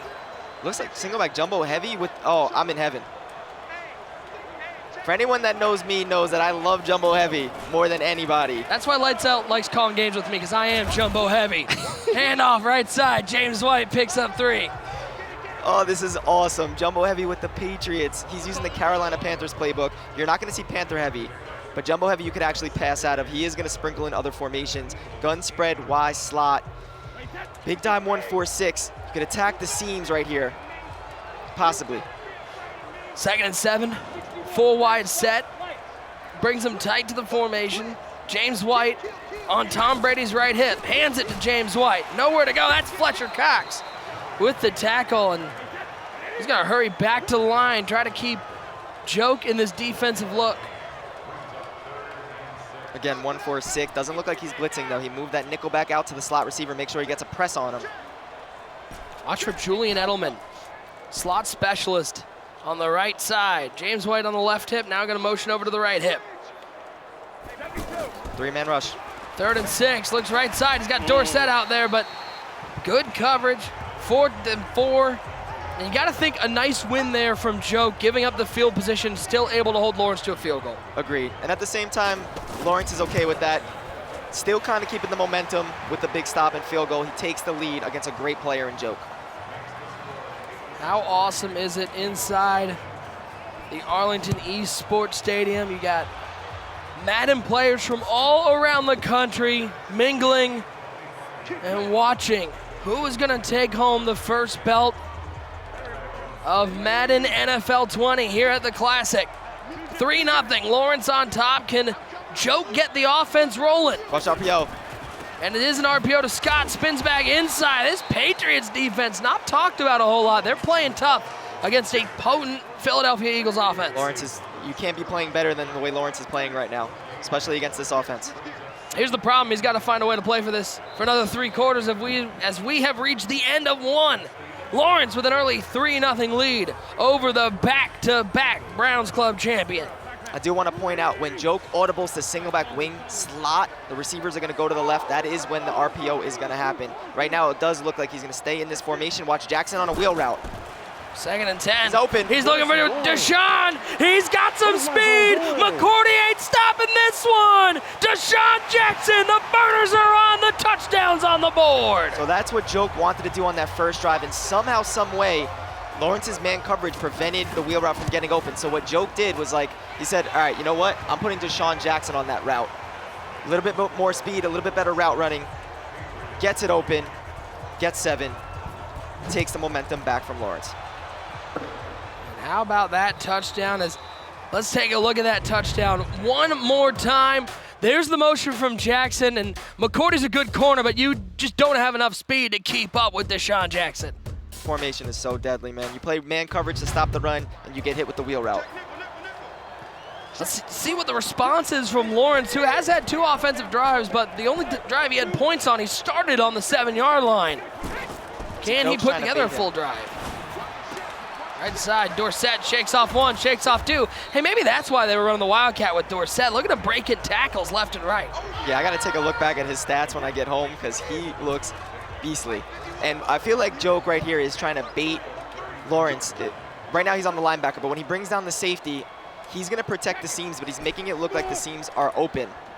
So I'm interested to see if Lawrence takes the bait. 2nd and 3. Well, that's not quite what you're hoping for. It's unfortunate. That does happen sometimes when you throw a low ball pass, hits the lineman, but it is what it is. So Joke does defensively, trying to get a stop on 3rd and 3 from the 32-yard line. Got an empty bunch. See what I'm saying right here? Left slot looks wide open, but Joke's gonna bait it. Joke's gonna run out there to the slot. He's showing blitz with Mills. Look at that. 4, 8, 9 guys on the line of scrimmage defensively for Joke. And look at it dispersed, but there's some screamers on the left side. It's picked up. Maddox was lurking, and he's got space. Joke scores on offense. Joke scores on defense. If there's one thing we can say, it's he's no joke. He is no joke, that is for sure. Great defense right there. Finally sent the heat. He was showing the blitz, but not actually sending it. Finally sent the house. Forced the fast pass. Picked for 6. This might get out of hand. The kick is away. And let's take a look at that replay one more time, brought to you by our friends over at Snickers. Maddox lurking.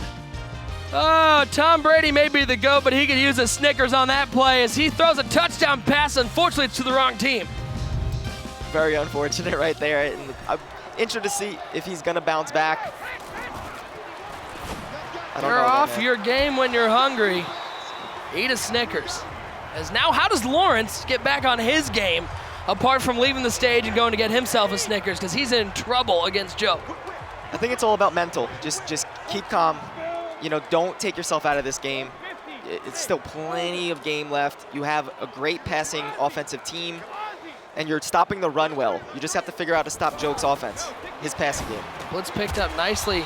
That's been the only passing offense, though, so far. As you see, 6 to 9, 45 yards. It's been all dink and dunk for the Tom Brady offense. Right, I think Lawrence is just so afraid of that rush that he has hitch routes out there, and Joe keeps faking the blitz. He's not actually blitzing, but right here on 3rd down, he might actually send it.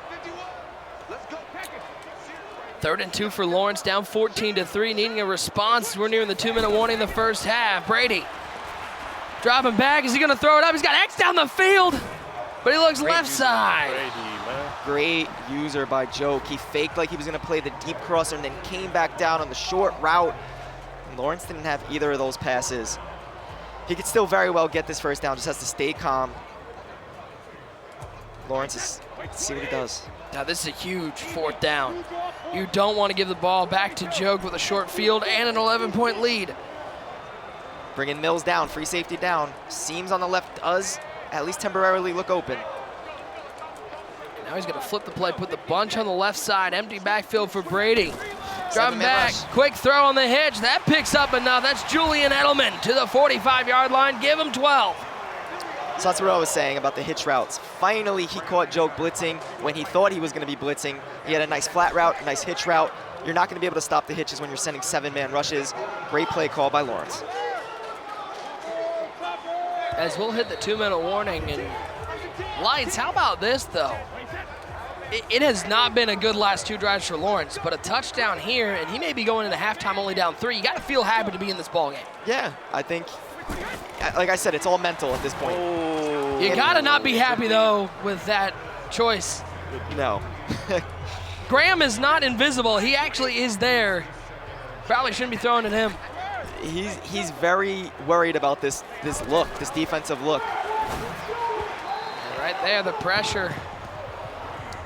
He's not doing well against this 1-4-6 defense right now. What sort of adjustments would you like to see Lawrence make as he comes out, continue to try to run out of this empty set? So both formations that he's using, spread and this empty bunch, he doesn't have a max protect setup. He could motion Gordon out and block him, but every time he does this motion, first time he finally blocked him.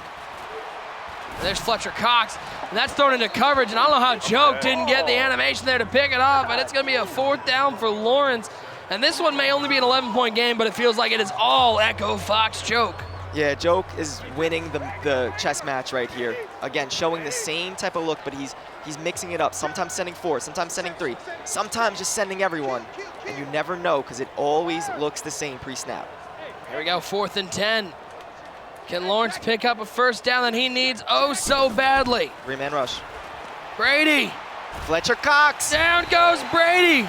Damn, man. And man, Joke may be playing chess. He may be winning that game because it looks like Lawrence is out there playing Candyland. Not even on the same ball field. It's so tough. Lawrence went ahead and max protected against a 3-man rush, and Fletcher Cox, he's so dominant, he's gonna win the one-on-ones on the inside. And you just never know what Joke's gonna do. And if you guess wrong, you're gonna be in trouble. Take a look one more time. Look at this 3-man rush. Fletcher Cox is double teamed, and he said, that's no big deal. I got this. He blocked 7 there. I mean, what are you? Lawrence got to be frustrated. And now with a minute 16 and counting, Joke can extend his lead. Lane Johnson. Lane Johnson's going to destroy that cornerback on the left. Look at him split Lane Johnson out wide left. Runs it right side with Scott. Good coverage, though. Stephon Gilmore coming out to help on the tackle. I love how we're seeing different type of strategies, different type of schemes. You know, not everyone's using the Eagles, not everyone's using the Patriots. You're playing to your style of play. Joke is a runner. He's a defensive-minded player. Look at Lane Johnson just going ham right now. Great stretch. How many guys do you think are going to be looking to use Lane Johnson after they watch this broadcast? I think you're going to see a lot. And if you're not playing head-to-head regs, you might want to put an offensive lineman with nasty streak at outside tight end after this. First and goal, stretch run for Scott, cuts it inside, breaks a tackle, shakes him off, brushes him off into the end zone. It is all Joke in this elimination game. Yet again, Lane Johnson motioned out on that stretch, just laid out the defensive back, and Boston Scott did the rest. Joke is using all of his offensive gems to just make it happen. Again, playing chess, not checkers. Let's take a look at that score one more time. He may be playing against the kids from Foxborough, but Boston Scott is putting a hurting on this defense. He sure is. Again, 3-man rush. Fletcher Cox. Picked off. Picked off, this time with the user. And I think I can hear, I can't see it right now, but I think I can hear the entire chat right now putting GGs up. It's only second quarter, but it's all Joke. Yes, I would imagine there's GGs in the chat, and rightfully so. Joke deserves it. Joke's pretty much playing a perfect game right now. And he could score yet again before the half with 24 seconds left. How about that? A little pressure up the middle finally. King getting in on the tackle. That's going to be really the only way to prevent this if he's going to, send so many guys in the gaps, because motioning out that outside tight end, which is Lane Johnson, as we keep repeating it, if you let him get past that line of scrimmage, he's going to get huge results with the dive and the stretch. It may only be halftime, but for Lawrence, this may feel like the longest game he has ever played. It is 21-3, Joke on top, and Lights, I think you're, Lawrence, there's got to be some sort of like Hoosier-style halftime speech, because it is all bad. James, let us know what's going on in our other games here at the Classic. Well, Cleft the God taking on Kwani. Clef was very methodical in the first quarter. It was 0-0. He took that drive and just took it all the way into the second quarter, scored that Watson quarterback keeper. That is now set, it made it 7-0. The score now 10-3, except it looked like Kwani just punched one in to tie it up, 10-10. Nick Mazesco, lights out on the call, take it away. You know, Lights, when we looked back at Clef right there, he didn't look quite as loose as he was earlier in the day. He is locked in because he knows a loss here, it doesn't matter how hot he was coming into this tournament, he's going home. Yep, you lose, you are out. It is a wrap. So the pressure is definitely on him. And he's going against a super annoying offense in the Panther heavy with Kwani. Toss underneath. Deshaun Watson, 8 of 11, 97 yards. Two contrasting styles of play. You're going to see Clef airing it out with this Texans offense. Kwani with the Lamar Jackson Panther heavy as Watson out of the pocket. He'll throw this one away. Great defense. Clef was trying to utilize the escape artist to roll out to the right. Kwani was ready for it. Nick, don't you love the fact that right here we're seeing 4 different teams, Patriots, Eagles, Ravens, Texans. It's beautiful. And none of them are Cowboys. And right here, that's Lamar Miller. He's off to the races inside the 20, trying to get the little hesitation move, but he will take it all the way down inside the red zone. Lamar Miller showing off the wheels. Great play by Clef. You could tell he's locked in right here. Watson. 1st and 10, quick throw to the flat. That's Duke Johnson, the former Cleveland Brown, picking up a couple. I like how Clef is moving pretty quick too. With this right here now going to I form, but I feel like pretty much not giving Kwani any time to set up. look at Lamar Miller. He doesn't have armbar, but right there, that was a pretty good stiff arm as he's down to the 2-yard line. And Cleft the God, man, sometimes it does take just one loss to refocus you up. Not saying he wasn't focused, but man, when Cleft's locked in, he's as tough as anybody to beat. Yeah, I think the same thing with Joke. Joke took the first loss, and you just seen a whole different side of him. Easy, into the end zone. Cleft the God goes up by 6. See if he has Panther heavy defense. It's the fan favorite back home. I know everybody in the chat loves seeing that Lamar Jackson. Let me know in the chat. Hey, let me just ask in the chat, which one you would rather have? Give me a 1, Panther heavy with Lamar. Give me a 2, I-form tight with Zeke. Which one would you rather have? Give me a 3 if you're turning off the game at that point. What about Wildcat with Dorsett? Wildcat Dorsett gets the 3. I think I want the I-form tight, though. I-form tight's a little bit more realistic, right? It's a grown man's just ground and pound. Panther heavy, I mean, Lamar Jackson realistically can't keep taking these hits, but he does have the fast break ability, which is really causing him to be able to run to the left, to the middle, to the right without the defense reacting right away. Not a lot of quarterbacks have this ability, only him and Cam Newton. 2nd and 6 for Kwani. Not a whole lot there. Cleft trying to find that run defense to stop Lamar Jackson and the Baltimore Ravens. 3rd and 6, this is still a rundown. He can still definitely run the ball here. 3rd and 19 is still a rundown with this Panther heavy offense. 3rd and 6 as we're near the end of the 3rd quarter. Lamar's throwing it. He has a man right side. That's an easy pitch and catch, I believe. That is the tight end to the 39-yard line, Andrews. They've got 2 great tight ends in Andrews and Hurst, both athletic guys that can get off the line and catch some of those short routes. Exactly. That's one of the biggest reasons why they're able to run this formation, because they have good tight ends. It's going to be Lamar. Nowhere to go. 4's up in the chat. We're headed to the 4th quarter. It's a 1-score game. Cleft the God on top, but Kwani with the ball. Nick, if I'm Kwani here, I'm milking this entire quarter, scoring and going for 2. Especially with that Panther heavy. That's the only game plan. Clef is way too good. If he gets the ball back, he's scoring. You have to just, unless you're gonna get like a 70-yard touchdown, you have to milk this clock. And that's where when you're playing guys like Clef, Joe Rice, the guys, even a guy like Joke with that Eagles offense, Panther heavy works because it lessens the number of possessions that the other guy is going to have, doesn't give him the opportunity to hit those big plays. Exactly. 3rd and 2, and Lamar's going to be throwing it. He looks underneath. It's not going to pick up a 1st down, though.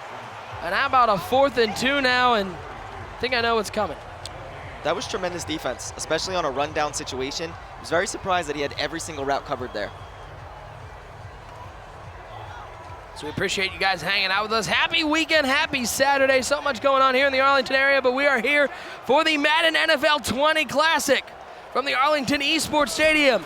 Lamar Jackson, Cleft the God with the big tackle in the hole, and we're going the other way. There's the run defense Clef has been looking for. Now, if you're Clef, you have the lead, you have the ball almost in field goal range or just about field goal range. Do you now try to also milk the clock here? Yes, especially with under 4 minutes to go in the 4th quarter. These runoffs, it makes the game so short. It is, I mean, a field goal, you're basically, especially going up against the Panther heavy. Exactly. I think that's something that we learned from Skimbo when he played Timor. When Skimbo played Timor, he shortened down. Even if he doesn't finish this whole game, if he cuts it to like 1 minute left, what is Kwani going to do in Heavy Panther with only 1 minute down more than 1 possession? And especially with looking at the option of, would I rather be up by 10 with a $1:30 to go or up by 14 with 2:25? I'll take the time off. Yep. Hand off right side, that's Duke Johnson to the 28-yard line. Let that clock drip. I-form twin tight end. You got the halfback dive. You got the stretch with the RPO slant. I feel like that's going to come soon. A little RPO slant. And here's the interesting part with the double elimination lights is now you get an opportunity where, listen, everybody wants to win every game, and in a perfect world, you just sweep the tournament. But if you do take that loss, you have now faced a little adversity that can make you a little tougher for games today going into tomorrow. 100%. You ride momentum. Like Pavan, for example. He had 2 disqualifiers. He didn't play 1 game.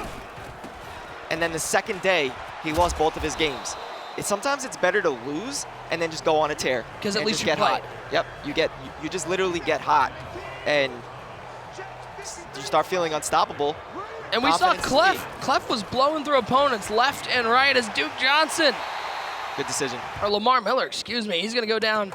And that's going to be GG's in the chat. Kwani knows when it's over. $1.06 to go. Cleft the God 3 yards out.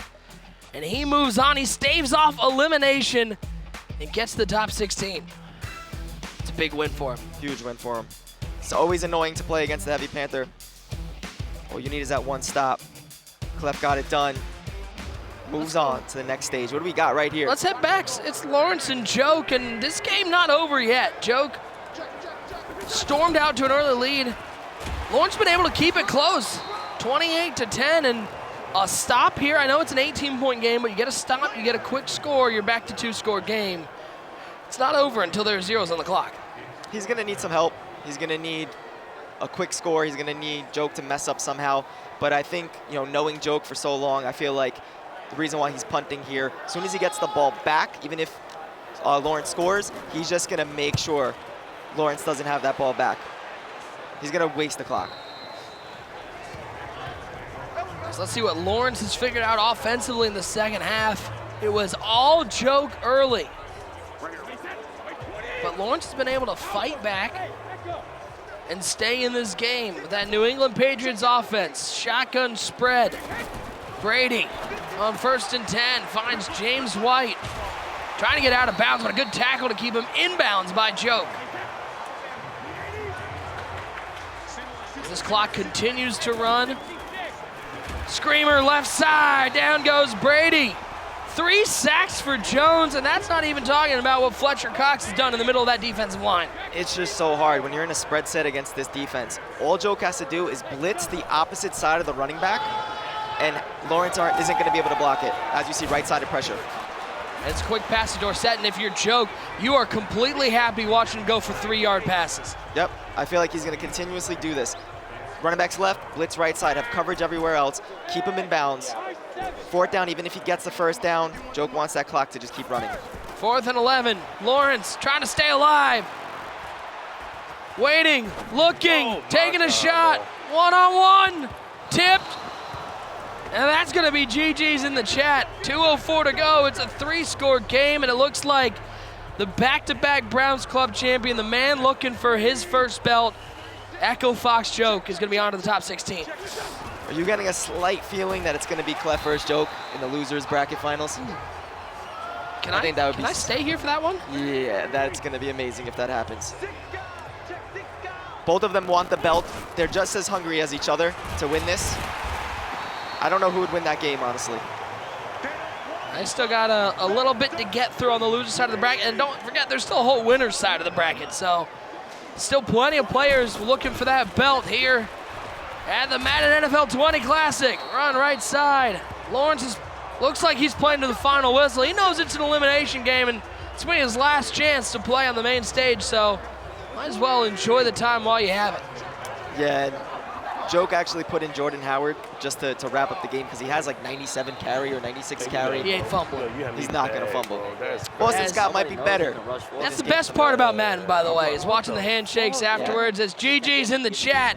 Joke with the 28-10 win. What a phenomenal day of action.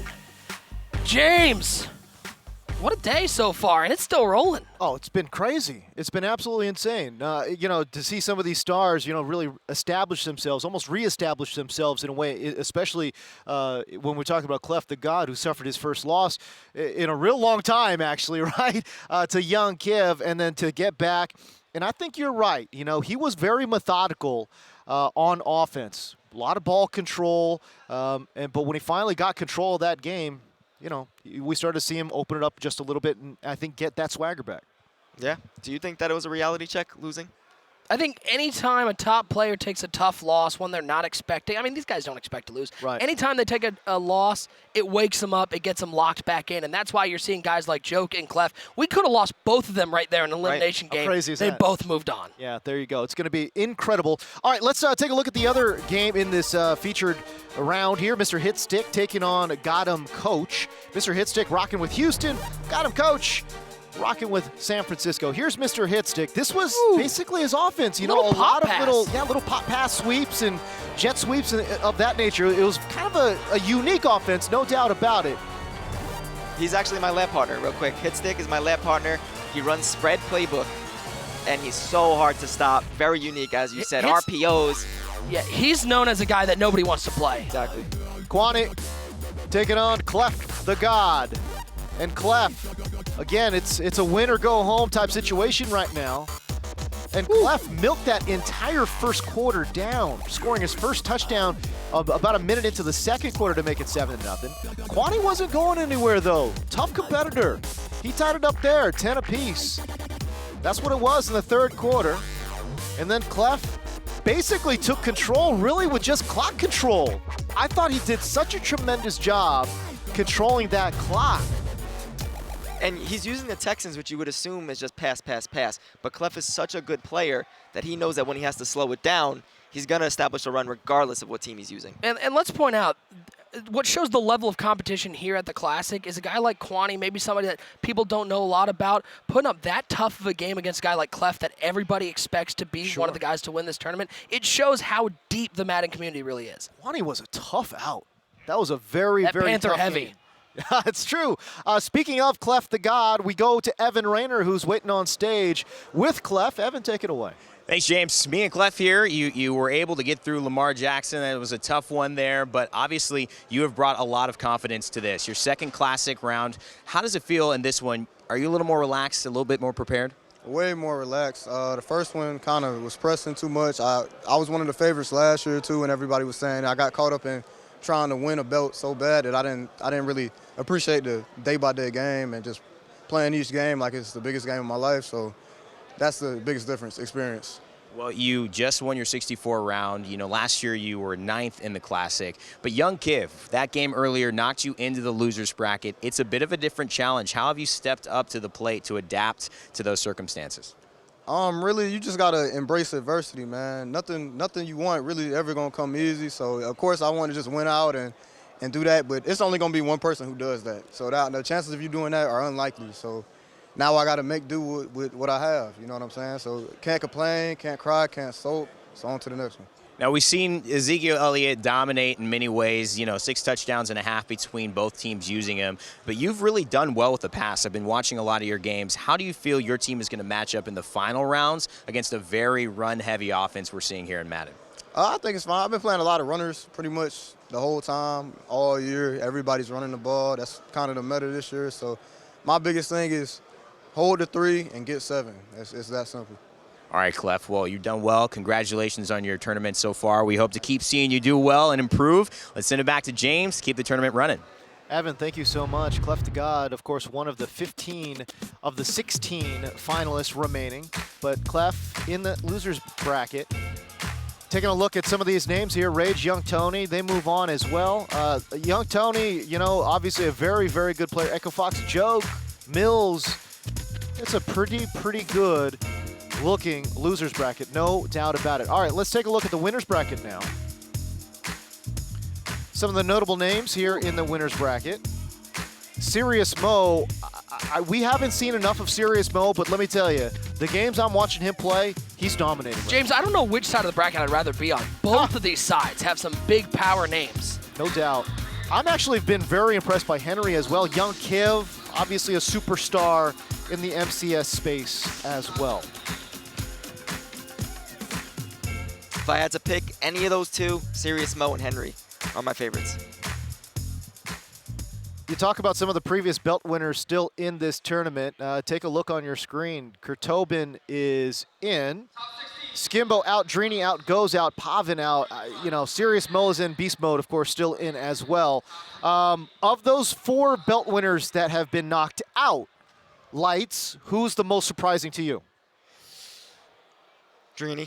Is it Drini? I was going to say Drini or Skimbo. I couldn't tell, but, Drini to me was also very surprising. I think Drini is the most surprising because of how hot he was coming off of Madden 19. But I think Skimbo, because back-to-back Classic winner, he knows this format. He knows how to deal with the open tournament. The fact that he's out so early, not the fact that he's eliminated, but how he went out, I think is probably the most surprising. Skimbo is so steady, too, in terms of his game. And so, you know, once he gets going, that's kind of where I was feeling like, okay, he got out of that opening round. I think now he's going to roll. But, you know, he did get upset a couple different times. And again, he's never happy losing, but he was not happy with his performance, certainly in this tournament today. All right, Nick, we thank you. We'll see you Sunday. We'll see you tomorrow.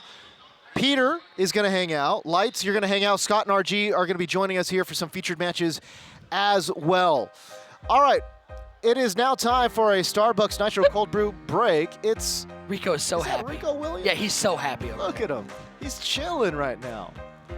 Players Lounge, live look. If you want a free Nitro, why not? Starbucks.com/try Nitro. The Keva. When we come back, it's going to be Young Kiv, Chiggs, top 16 gameplay coming up next.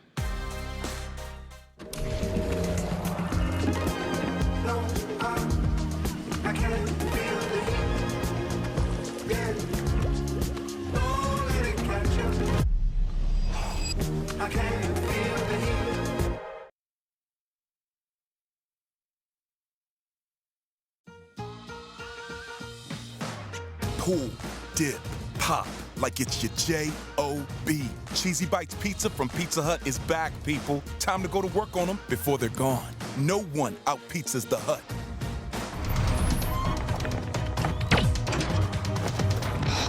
Come on, man. What? We said pantyhose, right? Here, eat this. Creamy Snickers. You could use a little smoothness. Pete? Pete Zacharine? Get smooth with the fresh ground nut butters and creamy Snickers. Bring it in, bring it in, bring it in. This is a new season. This is a new game. So what you gonna do? Hey, yo, well, listen up.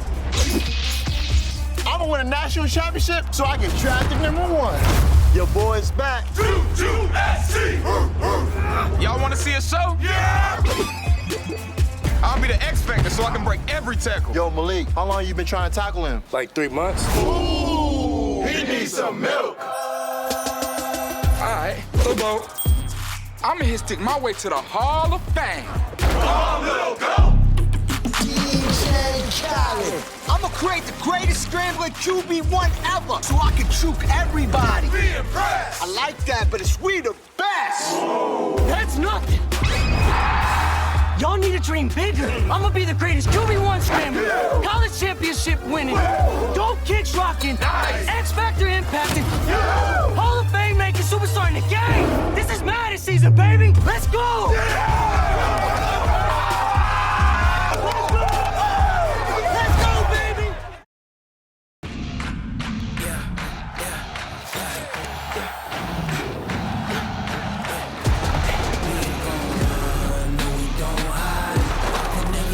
Not a day in my life, long as my dogs are by my side.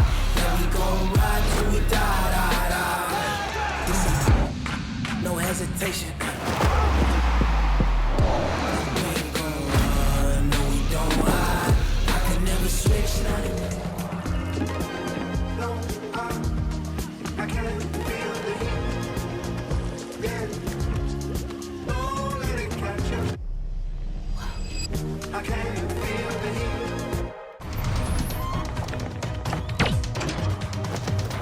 Pete. Come on, man. What?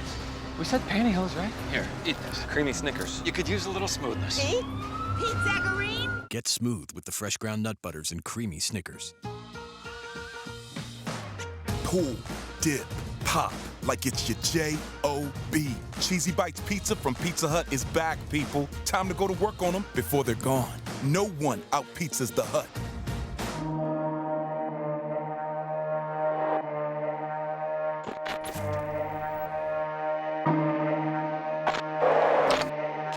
Let me cut right to it.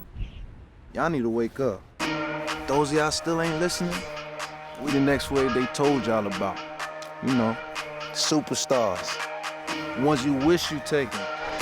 Ones you wish you had lining up on Sunday, dropping 800 yards in the game and defenders by the dozen. the most feared and the most targeted. And we want all the smoke. See, it's our time to show out. We'll make sure you're looking or not.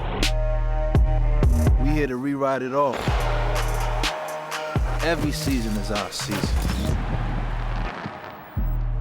This is our game now. I know you hear us.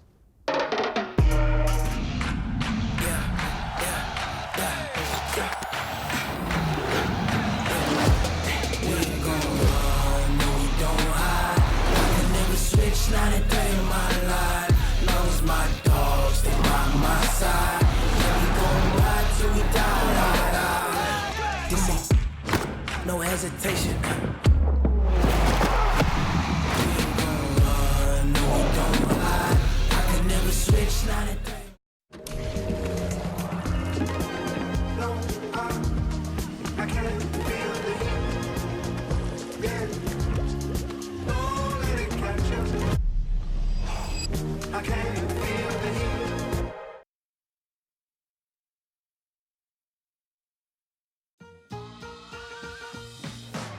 Pull, dip, pop, like it's your J.O.B. Cheesy Bites Pizza from Pizza Hut is back, people. Time to go to work on them before they're gone. No one out-pizzas the Hut.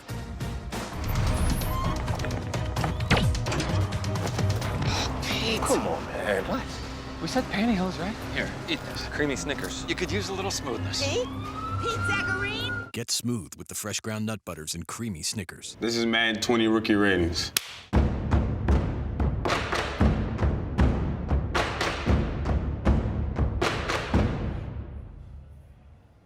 Have you guys seen my block? From my perspective, I give myself a 9-3. But from your perspective, oh, this is all type of disrespectful. I don't know, I'm a rookie, maybe 6th pick. High 70s, low 80s. He's gotta be like 80 overall. Yeah, I'd be interested to see how we get to 63. 63? He can throw. I'm better than him. Catching, change that. What passes you see me drop? All right. 72? What was Hollywood? The highest overall receiver. Oh, he's just fast. All right, I'm changing my speed from 97 to 98. What? What was Kyler? 73? He's 73. I should have made a little more money, shouldn't I? My juke? What's the lowest you can actually be? Who has the highest strength? What was his strength? 77. Okay, I give myself 61. I don't know about that. I'm finna throw all type of videos up of me lifting now. Don't let my mom see this, dog. DK fast. I don't think DK can beat me in a race. If that makes sense. We ran at the same time. Yeah, hey, Madden did not do me wrong. They did me justice, baby. I had a one-hand catch. I'm sure it went viral. I'm on Madden. This is crazy. Kyler Murray, and I'm not happy with my Madden rating. That's tough. No, I'm happy with it. It's cool. Yeah.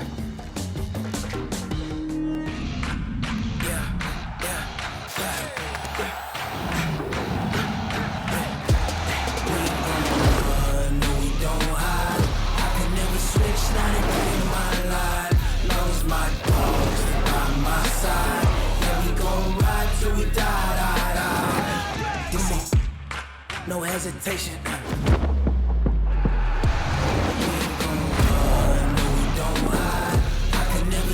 The Madden NFL 20 Classic is presented by Starbucks Nitro Cold Brew. Velvety smooth, sweet without sweetener, creamy without cream. Starbucks Nitro Cold Brew. Try one on us at starbucks.com/trynitro. And by Pizza Hut. No one out-pizzas the Hut. And by Snickers. You're off your game when you're hungry. Eat a Snickers. All right, we welcome you back inside the Esports Stadium, Arlington. James Go here with you. Hey, it's a picture of the Players Lounge. Go online, get a free Starbucks Nitro Cold Brew. Starbucks.com/trynitro. Absolutely free for an absolutely delicious drink. That is my friend down there, Akbar Basha Biamila. He's going to be hosting a Madden show on the CW. Doing what he does. Look at how fired up he gets. I absolutely love it. It's going to take a look inside the Madden NFL 20 Classic, and that, again, will be on the CW Friday, September 13th, hosted by Akbar Basha Biamila. All right, we welcome you back in. James Coe, joined alongside by RG and Scott Cole. Gentlemen, some takeaways that you guys have noticed here as we have whittled our field down to 16. I think Serious Mo has been dominant. You know, he even tweeted out, wanted to give a big shout out to his girlfriend Hannah, who's actually packing up their house. He's supposed to be moving this weekend, but she's like, no, you go do your Madden thing. I'll take care of anything. So big shout out to her, but he's undefeated, playing well. Hannah's a real one. Right? Hannah's a real one. His defense, to me, has been dominant. Offensively, running with Zeke, he's just powering up and down the field, and I agree with you. I don't know if there is somebody playing better than Serious Mo right now. Although I will say the Kiver's getting by, but I still feel like there's areas for him to improve. Absolutely, there's going to be areas for anybody to improve, but you know what? All that matters is the W. That's right. So if you're walking away with those W's, you're going to be happy. It doesn't matter how you get it. So always room for improvement. You got to remember, these guys are still rocking in the winner's bracket. They get a win here. True. They go back to the hotel. Dropping down to the loser's bracket, maybe having to play another game or two before the night's over, that could impact their run trying to make it to the championship. All right, speaking of the winner's bracket, let's take a look. I mean, we had something like 400 players in this tournament. We've now whittled it down to 16. Young Kiv taking on Chiggs, Henry taking on 801 Tiger, and then Trey Kings taking on Serious Mo, Boogs taking on Beast Mode. Now this is your look at your losers bracket.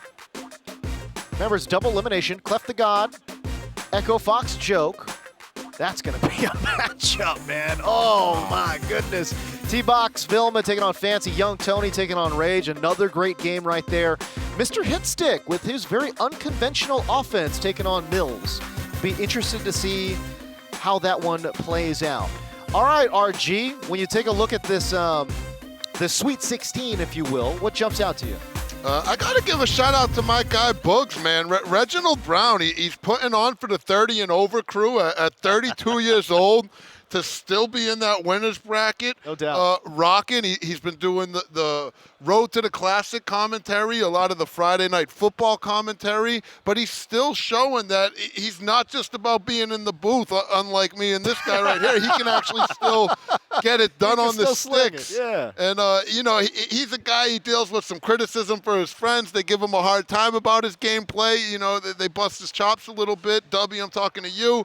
But so far, so good for Boogs. I'm proud of him. He's using the 49ers, which is an unconventional team. And I think that's an under-the-radar story. A Madden veteran Boogs making a run. There's still guys that we haven't seen play yet. That's how many players that we've had come through. There's guys that have made it in the final 16, and we've yet to see them play. It's crazy.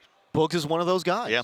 Boogs is one of those guys. Is he rolling with his crew? Is he rolling in deep right now? Because I tell you what, I mean, the noise out here is something special. You know, Scott, Archie, can you guys talk about, you know, the differences between when you're in a very static space like we are, you know, back at Redwood City versus, you know, a place like this where, man, it just, the energy in here is unbelievable. Well, I mean, it's just the sheer number of players, first of all. The other thing is you don't know who you're going to play next in a lot of, you know, your journey. So there's nervous energy, there's excitement, and then you just have guys that are rooting for you or against you, right? It's the Duke basketball factor of, hey, we love these guys, or, man, I'd sure love to see that guy lose. Can you talk about how much capping actually does impact the gameplay?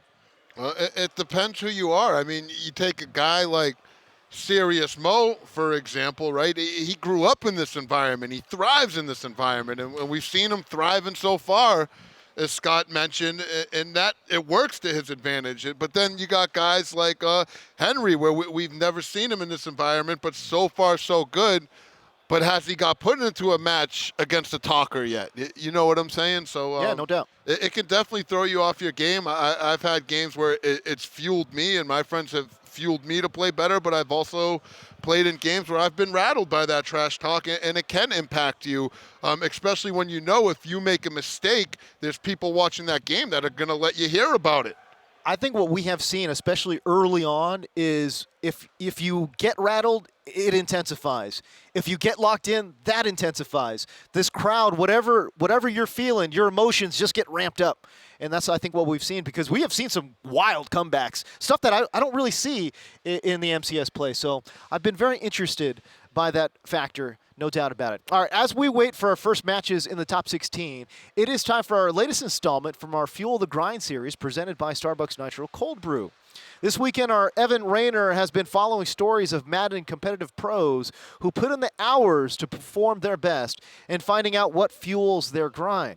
Evan, your latest story has been especially inspirational. Thank you so much, James. When people start to prepare for big things in their life, sometimes it's about how many hours you put in, what type of challenges you face out in Madden and versus your competition. And sometimes it's about the physical challenges that you face, stuff that's outside of the game that you have to overcome in a different way. That's what the feature of this Fuel Your Grind is all about. Young Tony has to fight in a way nobody else does from a wheelchair to earn his spot in the top places in Madden. And he has done so again and again and again. Admirer of all the great players who also admire his willingness and determination to do his best despite the odds against him. This segment is all about how young Tony fuels his grind. I'm Tony Calloway. I'm from Plymouth, North Carolina. Well, the whole reason I play Madden is because I like the game of football, but obviously I can't play football because I'm in a wheelchair. So I play Madden. Going back, pressure to hit as he throws, and that should go all the way. Touchdown. My dad and my mom, they've always supported anything I've ever wanted to do. I grew up playing Madden. I've made a lot of friends just playing a lot of games, talking to people, getting to know them. Little Tony, man, he's amazing. He's not only a great lab partner, he's a great friend. You know, I don't take advice from a lot of people on how they see the game, because I'll be honest, I don't think a lot of people see the game good. But when Tony sends me a message, I listen.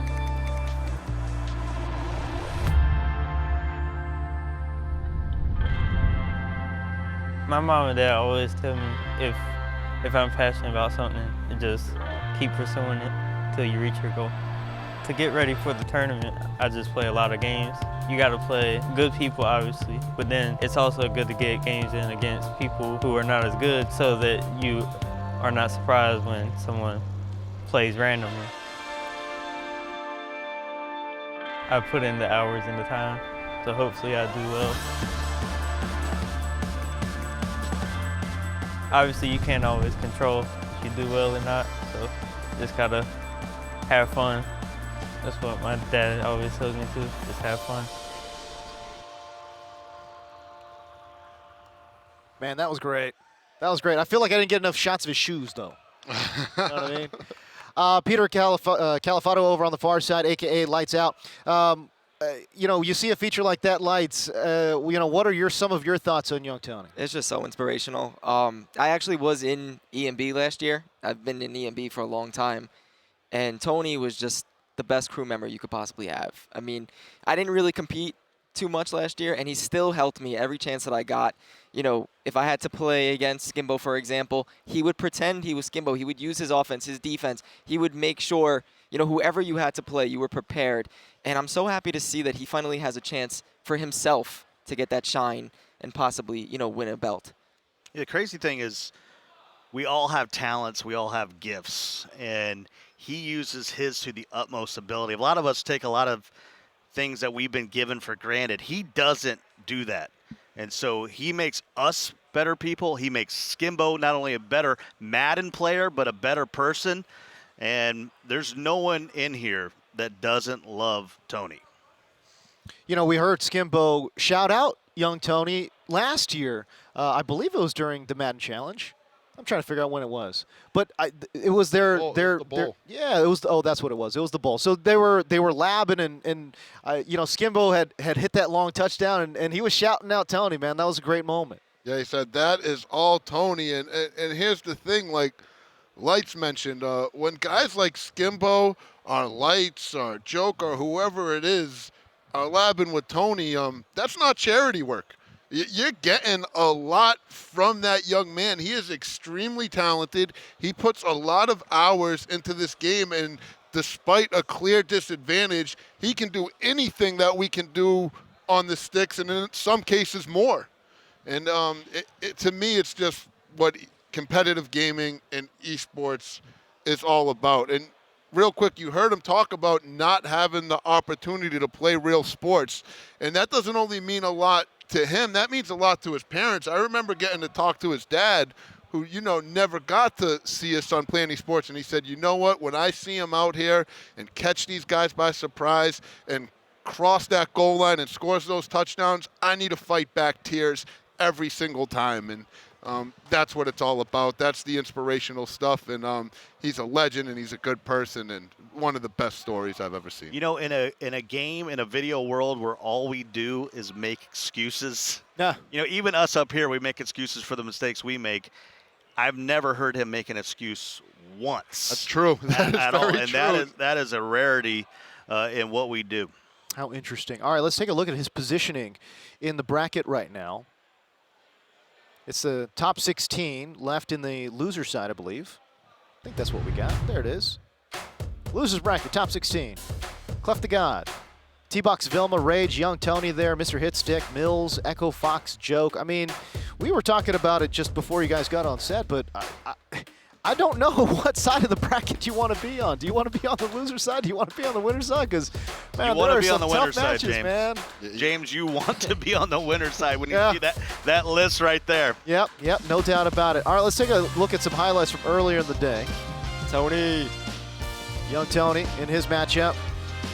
This was a tough go for Tony, no doubt about it, because Trekking scoring that touchdown, but got pretty much boxed up the rest of the game. Now, you got to remember, young Tony actually threw 4 picks in this game. This is one of them, but was somehow still able to stay close in this ball game, RG. Yeah, he's going to keep on fighting it, and you know what?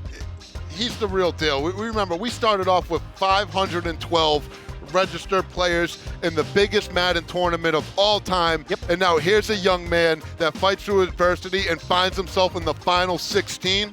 Are you kidding me? Amazing. How about Trey King? You talk about 801 Tiger. We got 2 Cinderellas still dancing here with 16 players to go.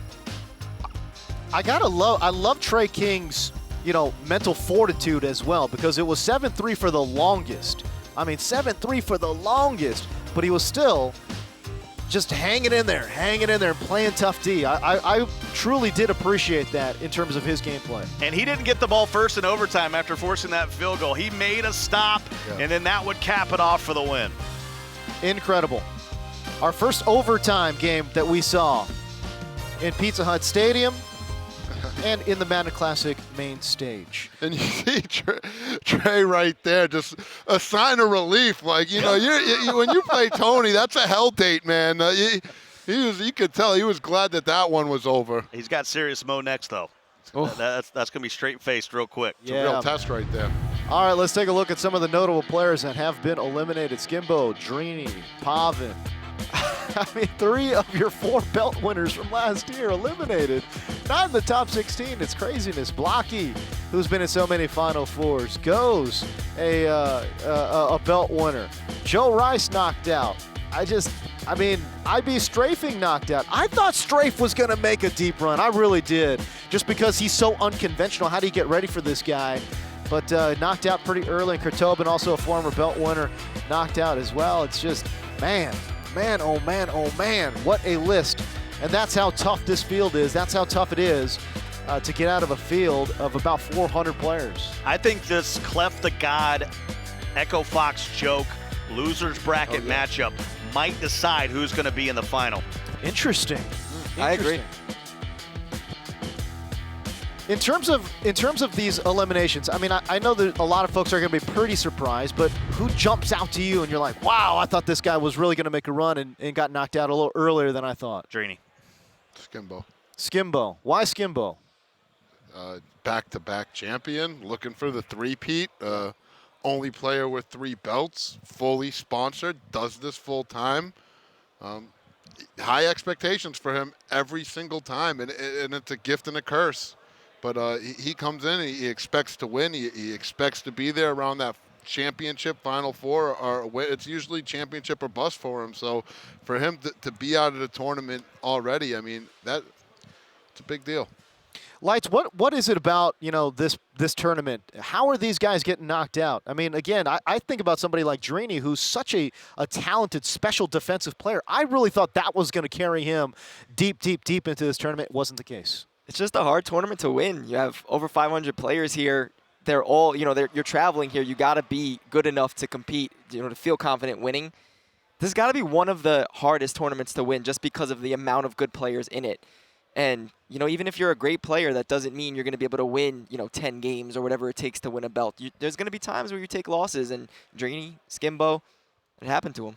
And again, it just kind of goes back to the double elimination format. I thought that's what would kind of eliminate some of these random losses was the double elimination format. But again, you took a look at that list, and man, there are some really great players popped out of this tournament earlier than anticipated. Serious Mo is somebody that we've been, again, kind of been given praise to, kudos to, no doubt about it. What have you liked seeing from his gameplay, Scott? Well, he's built the whole thing around defense. Anytime you take the Cowboys, you put a running game with it. So his clock management, his ability to click on, and he's not giving up points. When you're not allowing points, it leads to W's, and we'll see if he can get this one win here. Just needs one more. He can get a good night's sleep, and he's going to be held tomorrow. You won't intimidate him either, James. I just want to mention that as well. He will not be intimidated by the bright lights or the live event atmosphere. He is going to thrive in that situation. Is it safe to say he's the most experienced live tournament player left? I'd say that. Only problem is probably the only one I would put over him in general. And I think Serious Mo is just, when you're in person, it is extremely hard to beat him, even when he's not playing well. But right now, he's on the top of his game, defensively, running the ball. For context to it, just to give some context, James, before the MCS, when it was there was a stretch where it was all underground, gritty tournaments, kind of like the Classic that weren't hosted by EA. There was a stretch where this man, Zach Lane, had won more tournaments than he attended. He had won more times than he lost, which was unheard of. That's insane. That was his Twitter bio. You're taking a look at his bio here, 24 years old from Ohio. Look at all the resume. And let's be honest, he won the belt in 16. He had some things happen in his life that were out of his control, some ups and downs, but now he's back. A win here could be one of those wins that leads to like 2 or 3 belts. That's the kind of confidence he needs. He just needs really that validation that he is the champion we know he is. I think it's funny that he's 24 years old and he puts himself in that old head category. It is funny. That's how much experience he has, though. I mean, you would see him traveling state to state, ready to rock, and he was the first belt winner for a reason. And when he went in and won that belt, he didn't do it as an underdog. It was very similar to the Henrys and the Skimbos, where there was an expectation for him to win that belt, and he was so dominant at that time that he was able to pull through with that expectation. And he has an expectation for himself for this tournament to walk away with that belt. So watch out. Do we know where that belt is? Last time I heard it was in Problem's garage. Is it still there? Is that true? Someone fly in. Where is that Madden 16 belt? For Serious Mo. That is so great. And again, a great commentator, too. Give him a little bit of a chance there, no doubt, right? Call. All right, coming up matches here. Young Kiv taking on Chiggs. This is just moments away now. Beast Mode Mac taking on Boogs, and Henry taking on 801 Tiger. Henry has just been dominant thus far. So I'm very interested to see how all of this plays out. All right, let's talk about Henry and 801 Tiger. What have you guys seen in terms of the gameplay? RG? I mean, I'm seeing Henry being this young kid that's just meeting expectations. He's as advertised. He's playing phenomenal defense. He has world-class stick work and a lot of confidence. He's very well-spoken. He doesn't seem rattled. If I just had to say one word for his performance so far, I'd say I'm impressed. We've gassed up a lot of people before, Yeah. and Henry's a guy that we certainly gassed up this week. And like RG said, he's come in and he's delivered. I think he got another good draw. I mean, I know 801 Tiger is another Cinderella, But if Henry can keep getting some of these matchups, the question is, when's he going to be tested? Is he that good, or he hasn't been tested yet? I don't know. I think he's that good. I don't even think it matters the matchup. I think he has a favorable matchup here, but he's, the previous games he played Pavan, he played Krotobin, and it didn't matter. It's funny. I tried to scout his game when I was back down on the field. And he just kept scoring so fast. Like, I would watch one game, go back to the main stage. The games aren't close, yeah. And he scored. Then I go and I'm like, all right, I want to watch Henry on offense. He scored again. And I'm like, I want to see what he's doing, but he's scoring so fast that I just can't get it. I can't get a grasp of what he's doing. All I know is whatever he's doing something right. I want to get a quick thought on that Beast Mode versus Boogs matchup. That's good that you said that, because Beast Mode Mac, we haven't mentioned him at all. And this is a guy, he recognized that. He feels he doesn't get the respect that he deserves. He's been a consistent player for a long time. He's a Madden Challenge belt winner. He beat Skimbo in the final game of that Madden Challenge, and he's still around here in the winner's bracket, and this might be the first time you've heard his name all tournament long. And you know what? He's the type of guy that knows that. He'll go back, see the stream, and see that, and he'll play with a chip on his shoulder. So definitely don't sleep on him. I'm very excited about that Beast Mode Mac Boogs game. That's two guys that really need a win for their resume, and maybe Boogs more than Beast Mode.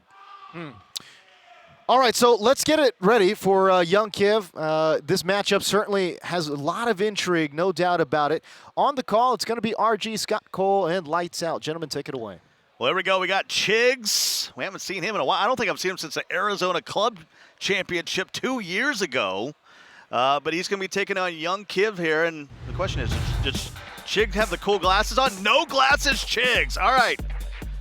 You'll be taking on Young Kiv here in the winner's bracket. And RG, this is going to be a tough game for Chiggs. And this is the game you want, though, if you're Chiggs. Chiggs is a guy that he's been getting respect, but this is his chance if he can take out this man right here to really make the name for himself. What's that, Donnie Moore putting a little nugget there on the bottom, 99 lettuce? My man, S. Gibbs used to talk a lot about it, but look at these major appearances, Lights Out. Tournament, we said Kiv, Drini, Skimbo, those are the top guys. Well, Kivlin's saying, listen, this is my tournament. I'm the man. Don't forget about me. I'm going to win the Madden Bowl in 2018. That was right here in Dallas. Don't forget about that. So maybe some Metroplex love. And Chiggs, he's been there. Huge Packers fan. Like I said, I saw him 2 years ago.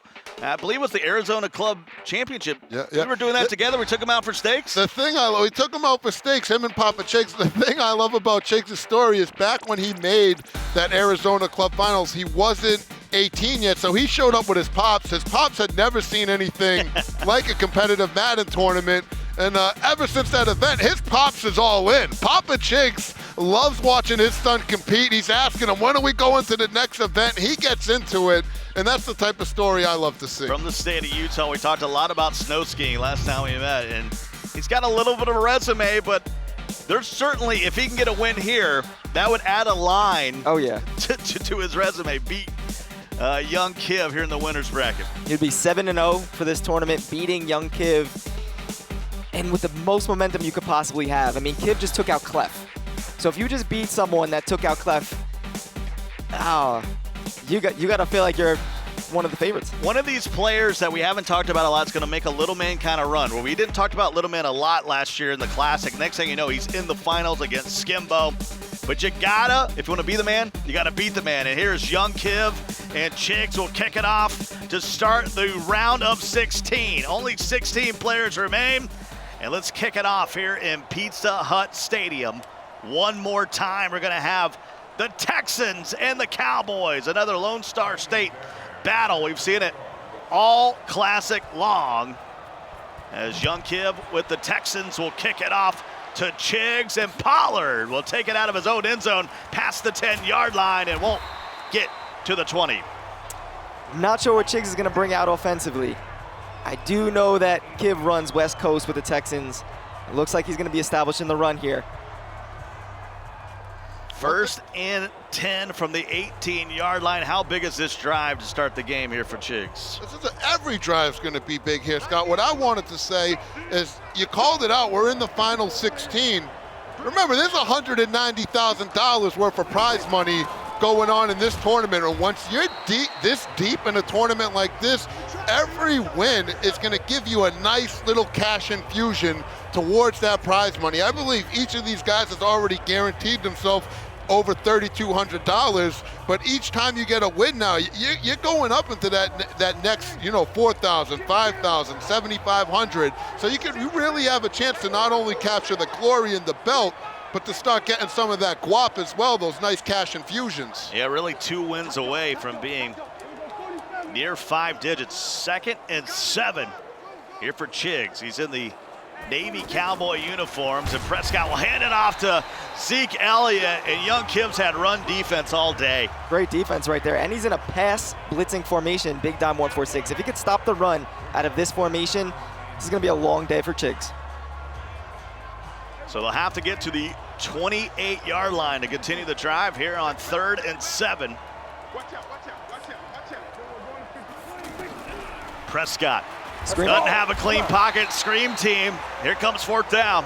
And we talked about that 1-4-6. There it is. He sets it up the same way every time. He moves in both those slot corners. You don't know if both of them are going to come after the quarterback, if they're going to drop in coverage, if he's only going to send one of them. That time he sends both of them. The goons get there, forces the punt.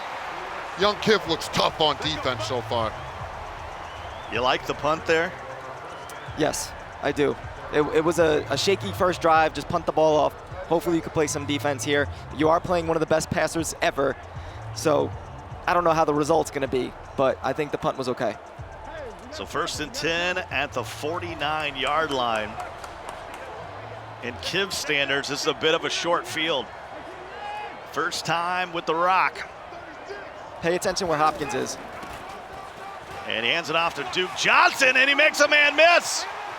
Duke at the 20. Cuts it back. Touchdown, Kim. That's way too stiff. Who says he doesn't have run stick? And what he did that whole time he was running, he's holding that RB cover ball button. Usually in previous Maddens, you slow down, but right now in the meta, you keep your full speed. So he's not even worrying about fumbling in that situation. He's just trying to get as elusive as possible. Kiv goes to the cribbo. So that was probably a conservative ball carrier that he has on, and he still was able to have the stickiest move probably of the tournament. That was amazing. So I'll ask you again, Lights. Do you like the punt in that situation? You're playing against Kiv, so you honestly can't punt, but his first 3 downs were not At some point, you got to play the game and not the name. Based off his first 3 downs, I don't think he was getting the 4th down. 1st and 10.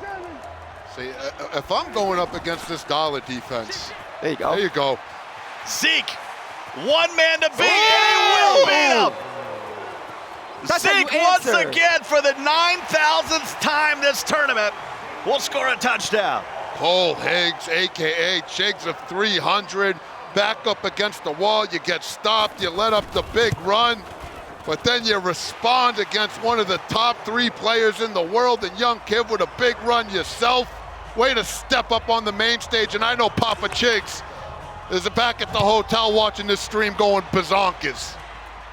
Is that a word? It is now. So Back Young to Kiv back. gets answered here, Lights. It was back-to-back great user plays. Stick skills are on point for both players. Chiggs really answered back in the best way he possibly could. Just score as fast as possible. 7-7. Sort of a reset on the game, even though Young Kiv has a possession advantage here. As Chiggs started with it first. Quick throw to the outside.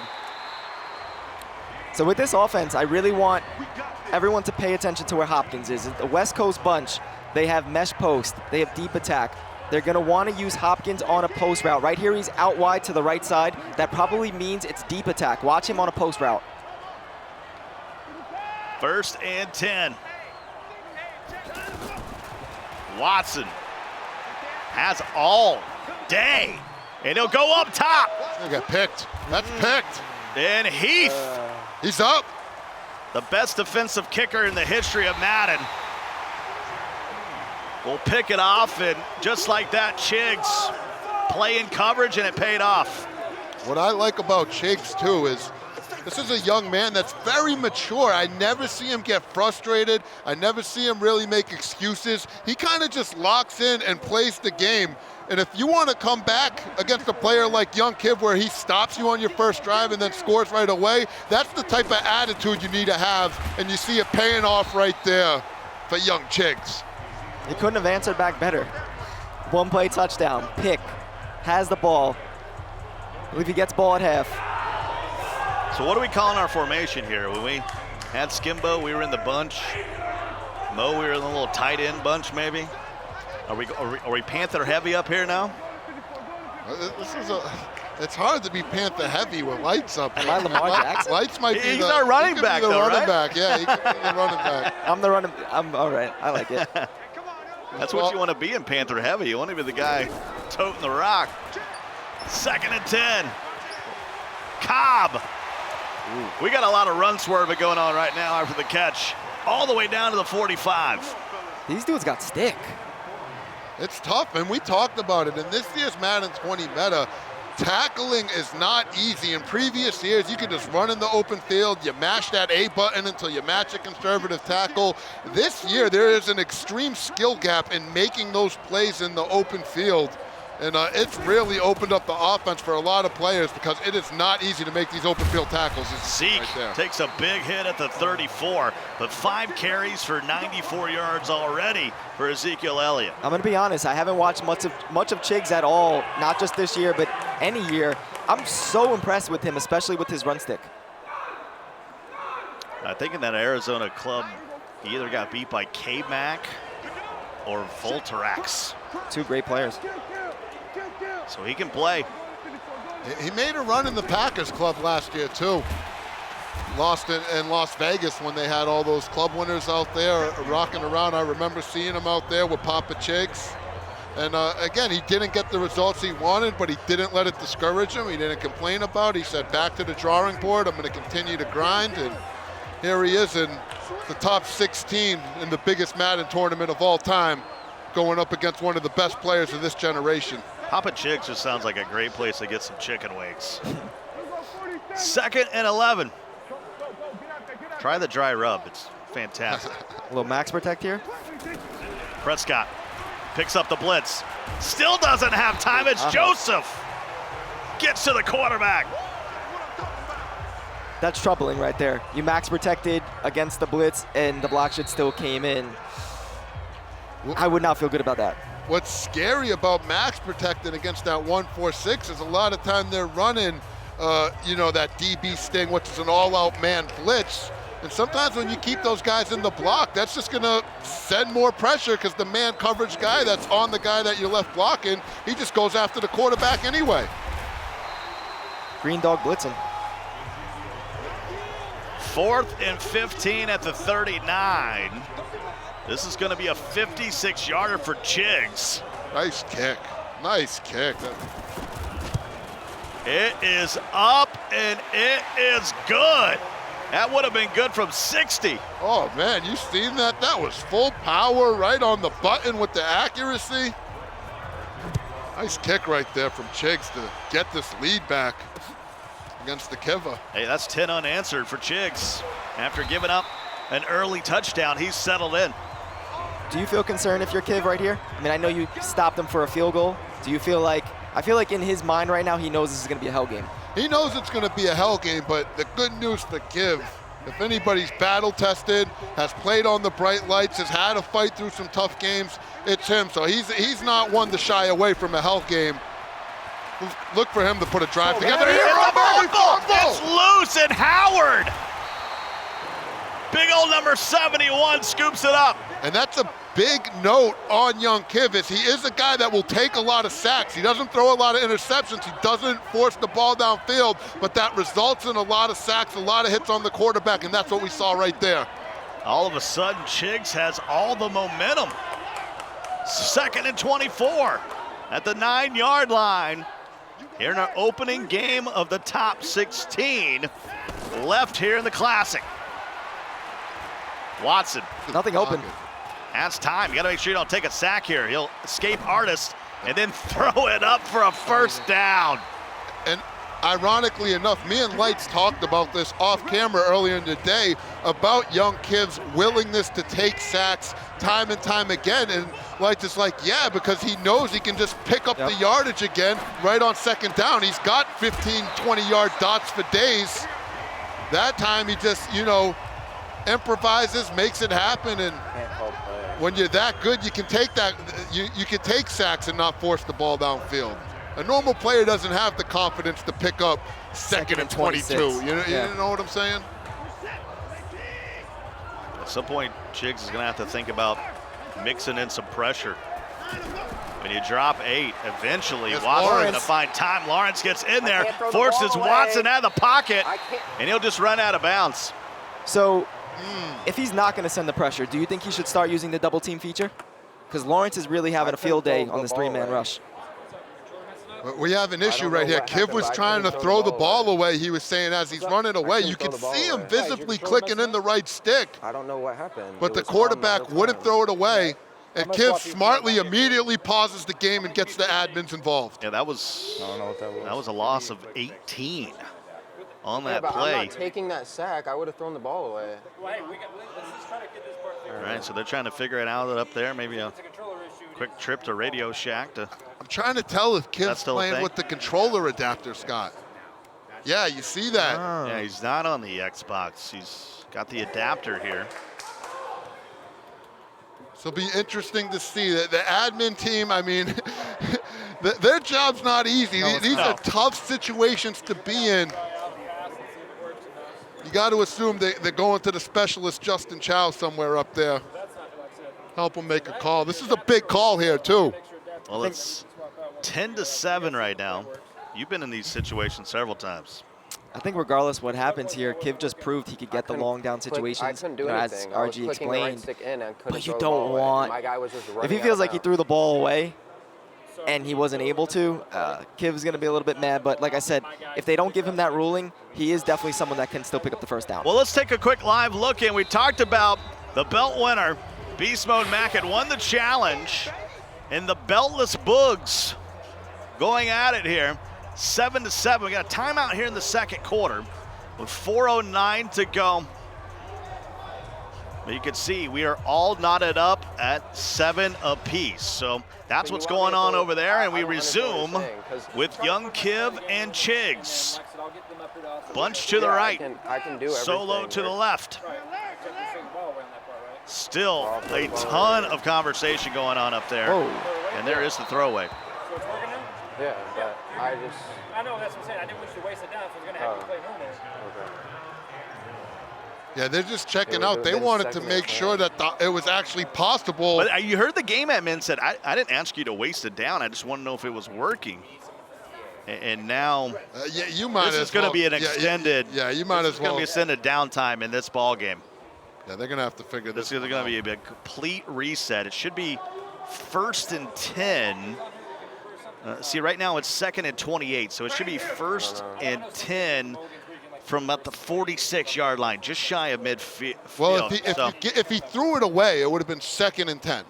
True. That's correct. correct. Counted the first throwaway. That's correct. So let's take another live look in. This time it's Henry and 801 Tiger. Our first view of the Cinderella story of 801 Tiger, and it's Henry it's been a score fest. This is what I'm talking about. We go to check out his game, to scout his game, and he scores. There's no need for scouting. That's Lights is angry. Look at Lights. He wants to know what he's doing. Lights is like, I've been trying to scout this offense all weekend. He just scores. I can't catch a break. It's every time I look at the screen, it's a touchdown.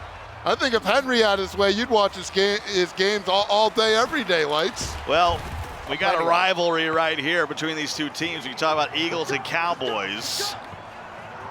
There's not a thin line between these two teams, but now 801 Tiger finds himself down 10 with 32 seconds here left in the first half as Wentz will hand it off to Howard, and the big fella will rumble out to the 41-yard line out of timeouts. There's a runoff.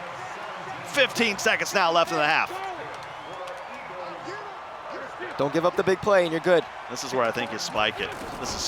You cost yourself a play. I don't know.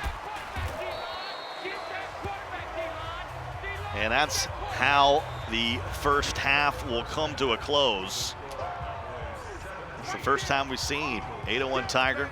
Henry just continues to roll. Sometimes it's nice to put a face to the I know, name, finally. you know? Oh, so that's the guy. There he is.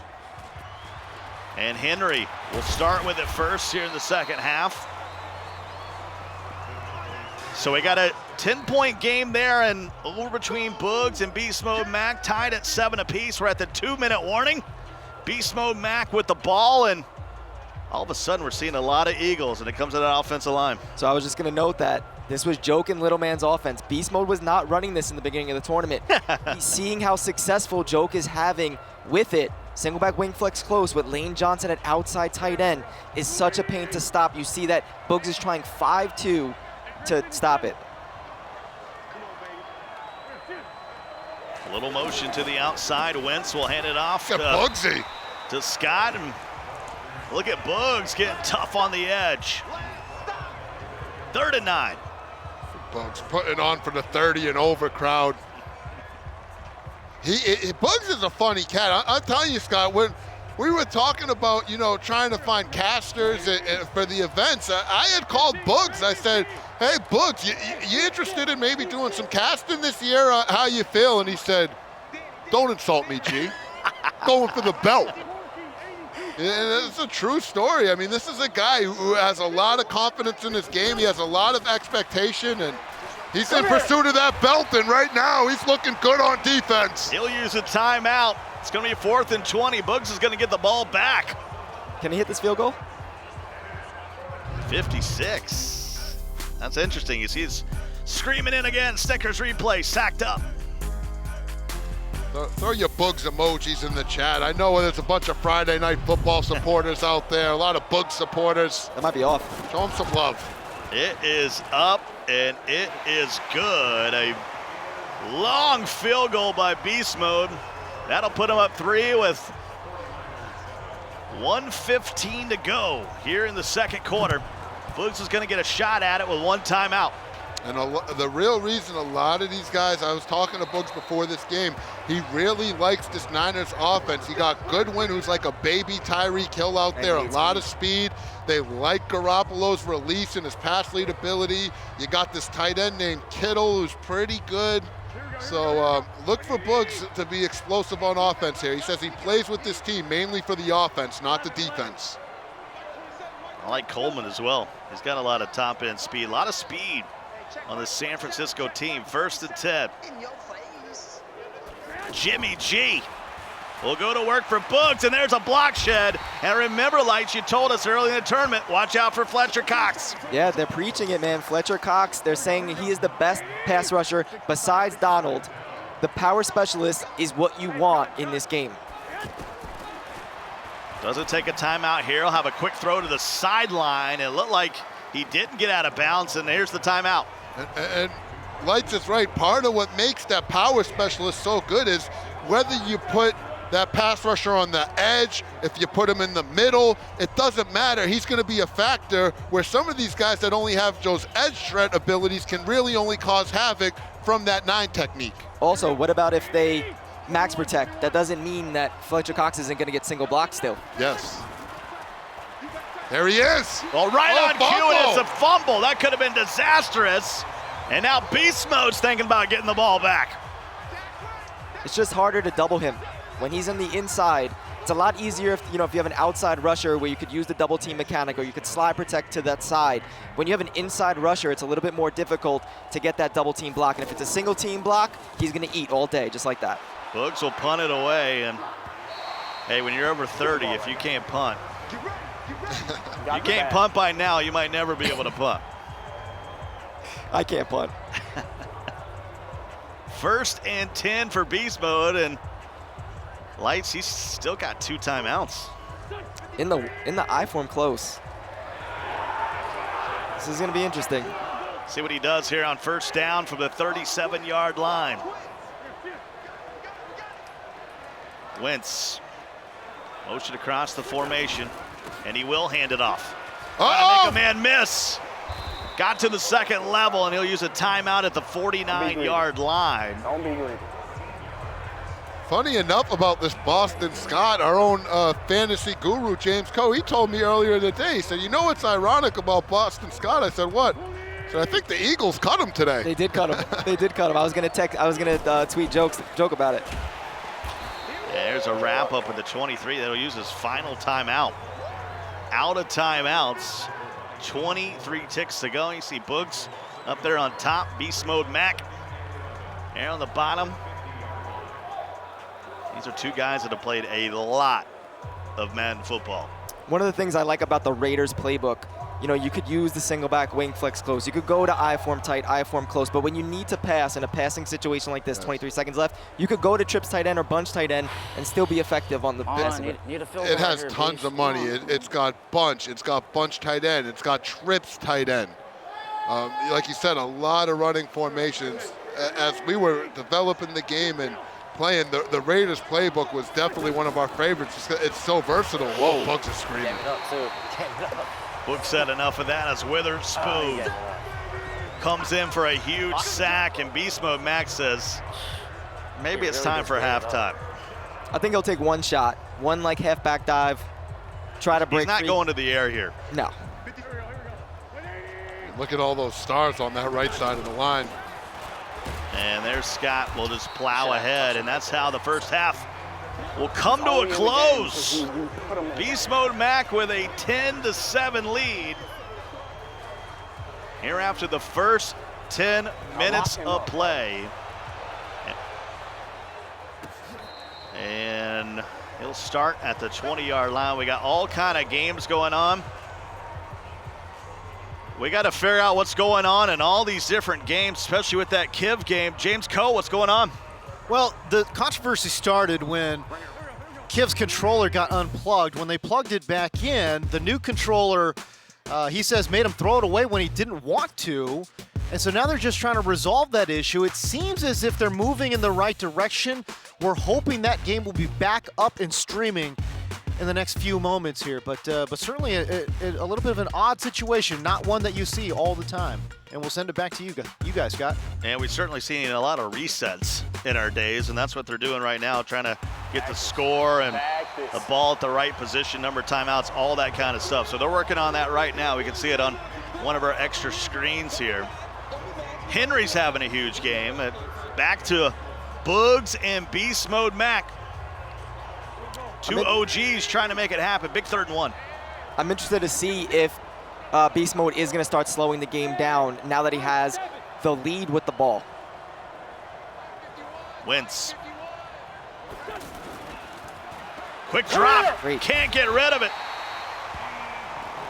It's D Ford with a second sack. Boogs is applying that pressure, man. He is in that 5-2 defense, not something that you typically see as a pass defense. Boogs is ready. He's looking really good blitzing on defense. It's the most punts we've seen in the history of Madden football. At least Pizza Hut Stadium. That I do know. And it's a 3-point ball game, and now Boogs gets it back with a chance to get on a drive here and maybe take the lead. So Boogs is in the West Coast bunch. With the Niners, he has Kittle at the slot. He doesn't have him at tight end. And there's a big hit in the backfield. Scott Cole along with RG and lights out. We've called ourselves the Panther Heavy for this formation until we come up with something better. I gotta know what the chat thinks. What if you got RG lights out and Scott Cole? What's that formation called? Oh gee. Maybe I've opened up Pandora's box. Yeah, maybe I didn't want to hear that. Be careful, be careful. We're gonna hear some jumbos. I can tell you that. There's gonna be some jumbo formations out there. 3rd and 3. Boogs in the gun. Bunch to the left. Solo to the right.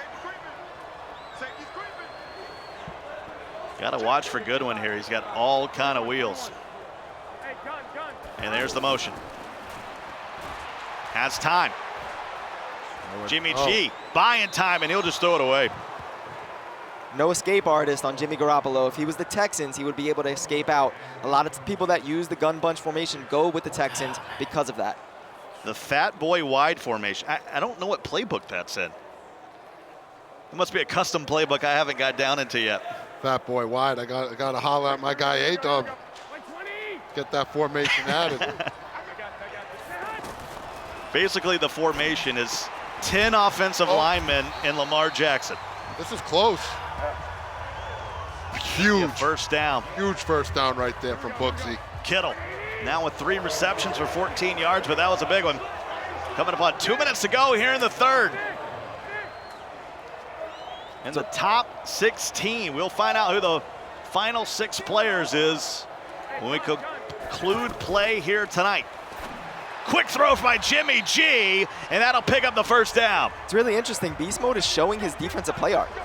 I'm very surprised he's a veteran. He showed a cover 3 look. He actually was in cover 3. I don't know if that helps Boog in any way, but I don't know why Beast Mode is showing his play art. I think sometimes you get so used to it, throwing up that art. All I know is in the losers bracket, there is a huge crowd around Cleft the God. It's going down over there. And rightfully so. They got a good one right here, though. 10-7. Here in this one, 1st and 10 now. He got the wheel. And he'll throw it up top. And just runs out of real estate. He was a little late on it. He called it, Lights. It's a tough throw to make, especially for Jimmy G. If you're beast mode, that's the type of stuff, though. It's going to make you scared to run a little Tampa 2 when you know that wheel route might just go right past that flat zone, put that safety in conflict. Look for him to switch it up here. Bunch again one more time, 1:22 to go in the third. Been a low-scoring affair, bit of a struggle fest. Especially here in the second half. Throws it back against the grain, and it is picked. He's got some green, trying to cut it back, wasn't there, but he'll have possession at the 36. He forced that throw. He did not need to do that. Beast Mode has all the momentum in the world right now. Reginald Brown, AKA Boogs, throws the pick. And here's 1st and 10 for Beast Mode Mac. Old Matthew Clark goes up under center. Scared. Nothing. 11 carries for 69 yards. That's a loss of 1. Got beast mode. This is a guy, he's made 3 EA majors in his MCS era. He's made over $72,000 in career earnings, and he just recently signed with a hometown Kansas City Esports organization of the Pioneers GG. Oh, I thought Q39, our favorite barbecue place, had finally jumped on the esports train. Yeah, they tweeted at me one week. That made my week. It is getting wild in here. Hopefully you can hear some of the eruptions. Wow. 3rd and 10. Good games all over the place. Huge third down here for Beast Mode Mac. He might be able to put this game away if he can get to pay dirt. He'll hand it off to Scott. And he'll fall forward to the 33, playing for the field goal here, it looks. That was really conservative. 3rd and 10. I feel like Beast Mode Mac has cost himself some games being conservative. That was an ultra in the games I've called for Mr. Clark. You're only going to be up 6 against Boogs. He's known as a passer. And it's not hard to get 10 yards in this game. I don't know. I don't know about that call, running a dive on 3rd and 10. He told RG and I he is run first. Come on, give me the whole time. Give me the block. Boogs calling for the block. This is a 50-yarder. Give me the clutch block. Boogs got a glitch. Boogs just asking for a block. Won't get in there. This one is up, and it is good. Let's check in with James Coe. All right, let's get some further clarification on the situation with Young Kiv taking on Chiggs. So the controller cord seemed to have come out. He got a new cord. He wanted to test it out, and he didn't think that down would have counted. So obviously he threw it out of bounds to try to test this new cord. There was just confusion between the tournament play and Young Kiv, so they reset the game, and now 2 minutes to go in the second quarter. We'll check in with them now. Scott, Cole, RG, and Lights Out on the call. Gentlemen, take it away. All right, so we have resumed. between Kiv and Chiggs. And we're going to stay here with Beast Mode Mac and Boogs because we're in the fourth quarter. So we got plenty of time to get back over to Young Kig and Chiggs. Well, let's see how this plays out here for Boogs. If you're Boogs, you need to get your offense going here. You said the reason why you're playing with these Niners is you feel good about their offense, and right now, only 7 points in this fourth quarter. That's just not going to do it against a guy like Beast Mode Mac. So you're in the fourth quarter. You're getting to do or die time if you're the veteran Boogs. These guys are undefeated in the tournament, trying to stay in the winner's bracket.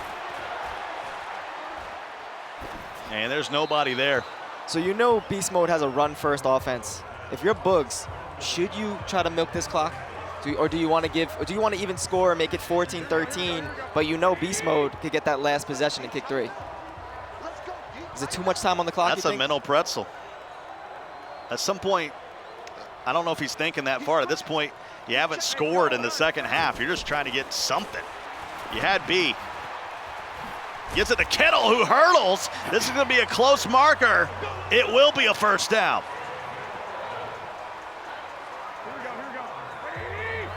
I'm interested to see how much clock he's taking. Well, I will say one thing, Lights. He doesn't look like he's in any hurry. And it's a first down at the 47.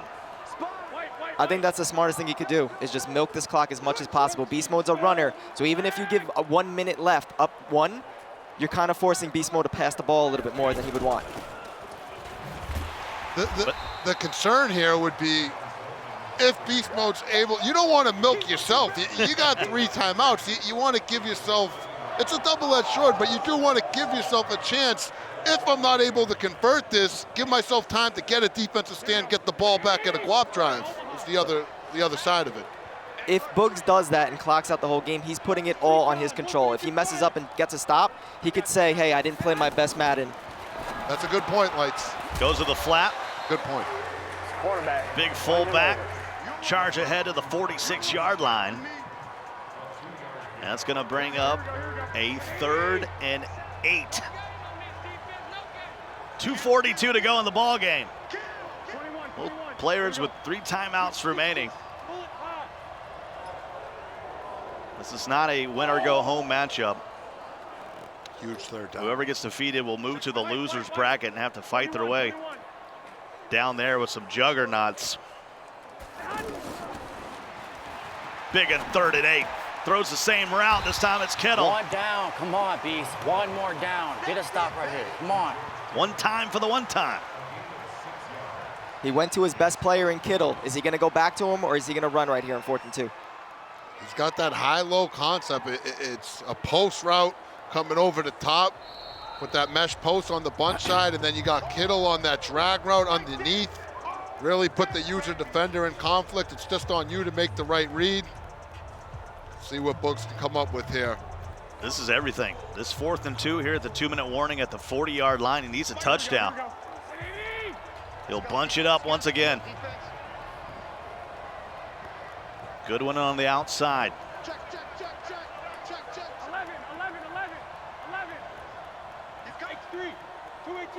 Hot routes for days for Boogs. Clean pocket, steps and throws. Kittle, hold on. Now he's got to get the first down. He turns it over. The extra move cost him. There was a juke in there that you didn't need. Oh, gee. Was that a manual juke or an animation? I think it was just an animation. End this. 1 first down. Look at the focus of the Mac. This isn't over yet, Boogs. He still has all 3 timeouts. Can't give up a first down right here. Boogs gets caught in an animation that cost him a first down, and now he needs stops. Great D. Stopping that power route from I-form tight. Very hard to stop, but Boogs just shut that down. See if he can continue to do that. These Boogs, he's showing some frustration, and I feel him, but right now, you gotta stay focused. You're still in the ball game if you're Reginald Brown. 2nd and 12. Boogs used the timeout with 1:49 to go. The pass play. Beast Mode Mac going to the air. Throws the wheel. What a hit. It holds on. It's going to depend on the spot. It's a first down. Wow, that's going to do it. Yikes. That's going to do it. And slowly, under the radar, one of 3 belt winners left in the tournament. The man, Matt Clark, 26 years old from Kansas City, Missouri. I'm glad he went with the t-shirt this time. Last time I saw him, he was in a blue button-down, looked like he was a manager of a Blockbuster. Got to keep it casual. If you don't wear a button-up at home while you play, I'm pretty sure he's in a t-shirt when he's at home playing online. I like the fact that he's putting in Jordan Howard. He uses Boston Scott majority of the game, but now that he cannot risk a fumble, Jordan Howard has one of the highest carries in Madden 20. Should be GG in the chat. Of course, for some reason in Twitch, GG's always in the chat. Whoa. I need that run D. Bugs is still, it's just such a tough situation. By the way, guys, sorry to cut you off, RG. I just got breaking news. Cleft the God out of the tournament. The #1 seed has fallen to Echo Fox Joke. Wow. And apparently an absolute hell game. And what I want to follow up on that, Scott, is we're hearing a lot of commotion behind us, a lot of stuff happening on that floor right there. You know, you better tune into that CW special on September 13th, because all the action you missed, all the emotion, it's going to get captured in that special, and I can guarantee you that's going to be one heck of a show. 3rd and 12. No timeouts remaining. And good job here by Beast Mode Mac, staying true to what he's done all game long. He's going to clock this thing out. Now I'm interested to see, does Boogs try to block it? And if he doesn't get the block, he's not going to have enough guys back there? Or does he return? I feel like, I don't even know. I'm going block. Go block, right? You figure your opponent could just kick it out of bounds. He could sky kick it. True. Yeah, this does not need to be in bounds. Nothing about this. He's going to take it all the way down. I wouldn't take a delay of game. I think we're going to see a timeout. I'm not sure you don't try to kick it out of the back of the end zone. What are you doing here, Lights? If I'm Beast Mode Mac, praying that it doesn't get blocked. Going into, you know, punt, protect. He's just going in. He's going to return it. He's going for the return. We're going to have more on that Young Kiv Chiggs game that could be coming right after this. What a 21-10 game over there, and that is the punt of all punts. And now Reginald Brown's got to go 95 yards here with 6 seconds to try to win the game. This is when an armbar ability or a jukebox or something like that would really come into play. Tevin Coleman does not have that, but he does have 94 speed. If it's me, I'm probably going to run the ball and pray I break a 85-yard run. Hey, normally you'd be thinking, hey, I got to pass it here. That's maybe the worst thing you could do. Unless you can get somebody out on the edge in space. I would just go quick base here. Bugs is he's going to pass this. He's going to try to find Goodwin on some sort of post route. Throws it to the outside, and he will not put his feet in bounds. 3 seconds remaining. That definitely was the smartest move to do, was a smart route out. That was unfortunate that he didn't get it. Now he doesn't have enough time to do something like that, though, so this is going to be the final play of the game. Well, Boogs can't get a score here. His tournament play still alive. He'll be moving to the loser's bracket. Well, Beast Mode Mac will remain undefeated. Double elimination here in the Classic. Some good Madden NFL 20 action. And here's the final play in this one. And he will go to the air. Buys time with Jimmy G. Awkward camera angle. We've all been there. And he'll just throw it to Kittle, and it's GG's. GG's in the chat. Beast Mode will be moving on to the top 6. Boogs, heck of a tournament. He didn't get it done, but he definitely showed that he is still a top player. But Beast Mode Mac, RG, you said it. No one was respecting him. No one felt like he had a chance. Even though he has a belt, fighting for his 2nd belt, he's proving that he is as good as everyone else. Well, we promised it. Here it is. Young Kiv and Chiggs, we're back. 25 seconds to go here in the third, 4th and 4. Boy, did that delay really maybe cost Chiggs, who I felt at the time had momentum. He did. In that ball game. Young Kiv is now stretched to lead out to 11. Here's Dak. You got it. Got to get it off. Has the wheel route to Amari Cooper, and he hangs on at the 8-yard line. We're headed to the 4th quarter. But the 4's up. And one thing I'll say to Chiggs' credit, when you saw Kiv complaining where he blatantly couldn't throw the ball away, Chiggs didn't give him a hard time about it. He kept it classy. He said, hey, this isn't how I want to make my money. Get us into the right situation, and that's just a testament to the type of guy that Chiggs is. He's all class all the time. Dak hands it off to Zeke, trying to find some space. Makes Roby miss, and he'll pick up 3. If I'm not mistaken, I think it said that Chiggs is 8 for 8 passing. So I'm not sure how he got. Well, anytime you got a reset. Oh, correct. Throw the numbers out the window. The only numbers that matter are the score and the clock. And they go to Zeke at the 3-yard line now. This is big for Chiggs. That 4th down was huge. You get yourself into the end zone right here, play a little bit of defense. You could put the Kiva under some serious pressure, but first things first with your Chiggs, you need to get into the end zone right here. You don't absolutely need it, but you really don't want to settle for 3. This is a huge 3rd down, Scott. Hands it off to Ezekiel Elliott. Gotta get going forward. And I hate to say kicking the 3 here. You have to almost. I would go for it, I think. Just because I have Zeke 1 yard in this game, so hard to stop. All right, chat, I got to know. 1, you're going for it. 2, you're kicking the field goal.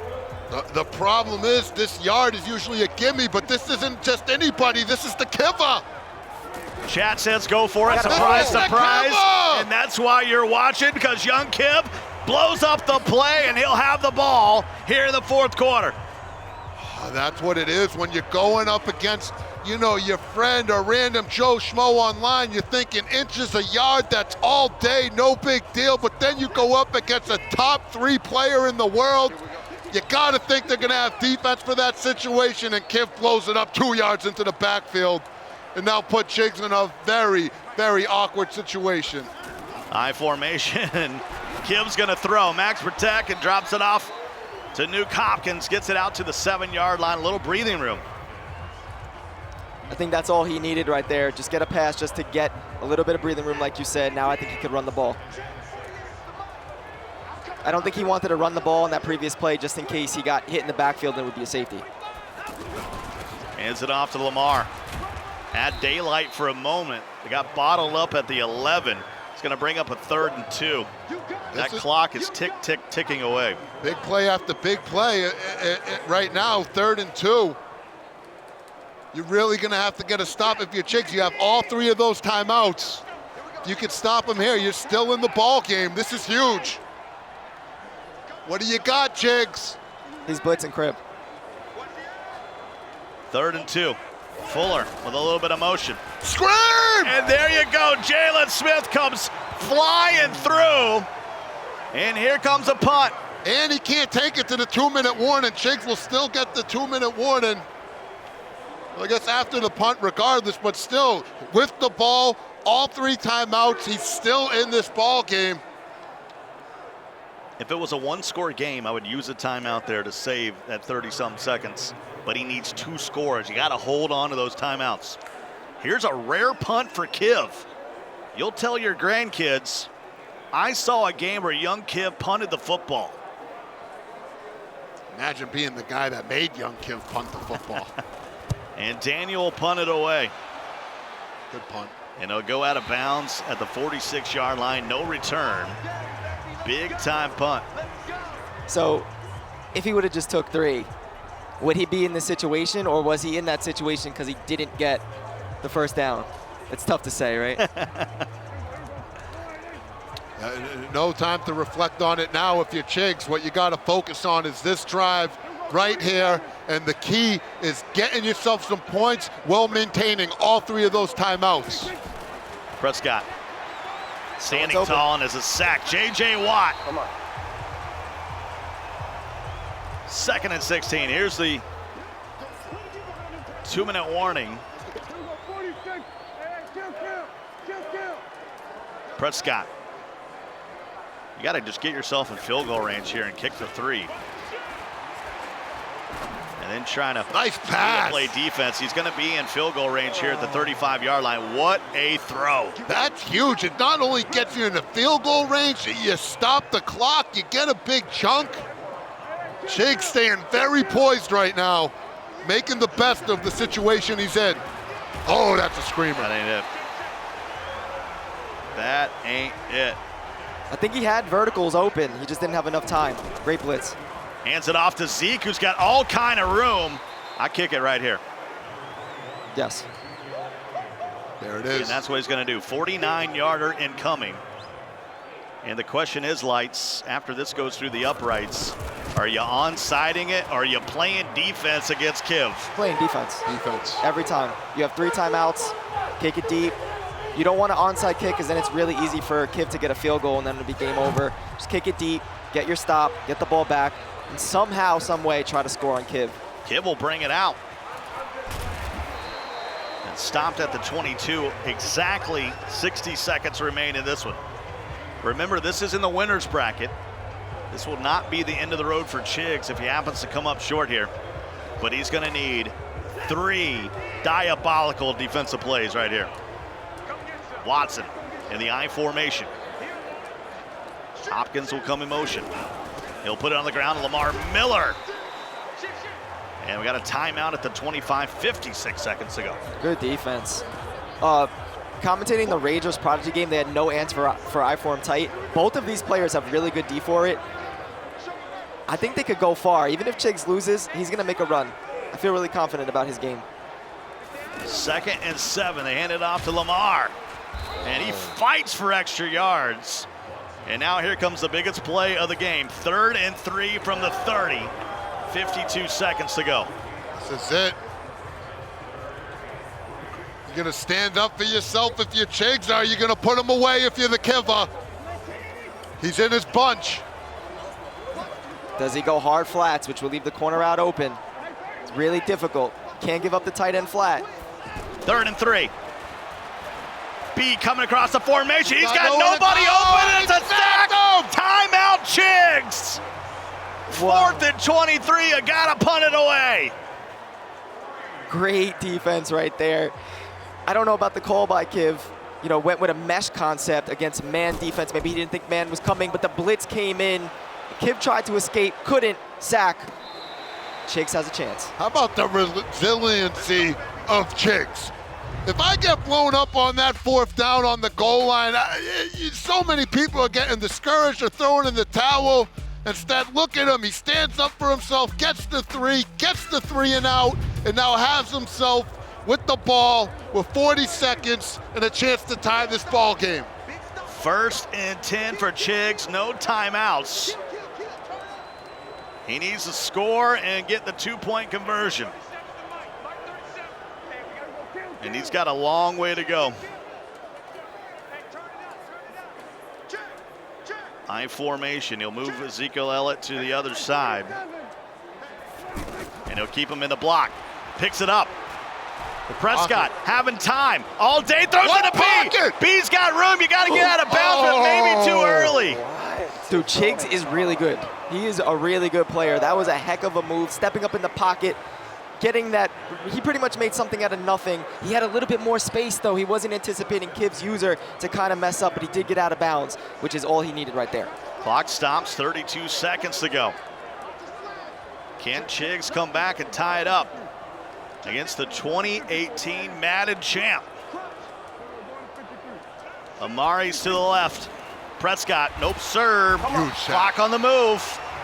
Smart move by Kiv right there. He sent 7, he sent the house. Pretty much just said, hey, listen, you're not making something out of nothing. You're getting that ball out, and if you don't, it's a sack. That was a very smart defensive play. Risky, but ends up being the right call for Kiv, and this could be it for Chiggs. It's probably the last play of the game. Needs a miracle. One more heave at the end zone. He'll hand it off to Ezekiel Elliott. And that will do it. Somehow Kiv hangs on. Amazing game. I'm very impressed with Chiggs, more impressed with Kiv. I would be highly surprised if Chiggs doesn't continue his run. I know he just lost to Kiv. It's not over. Double elimination.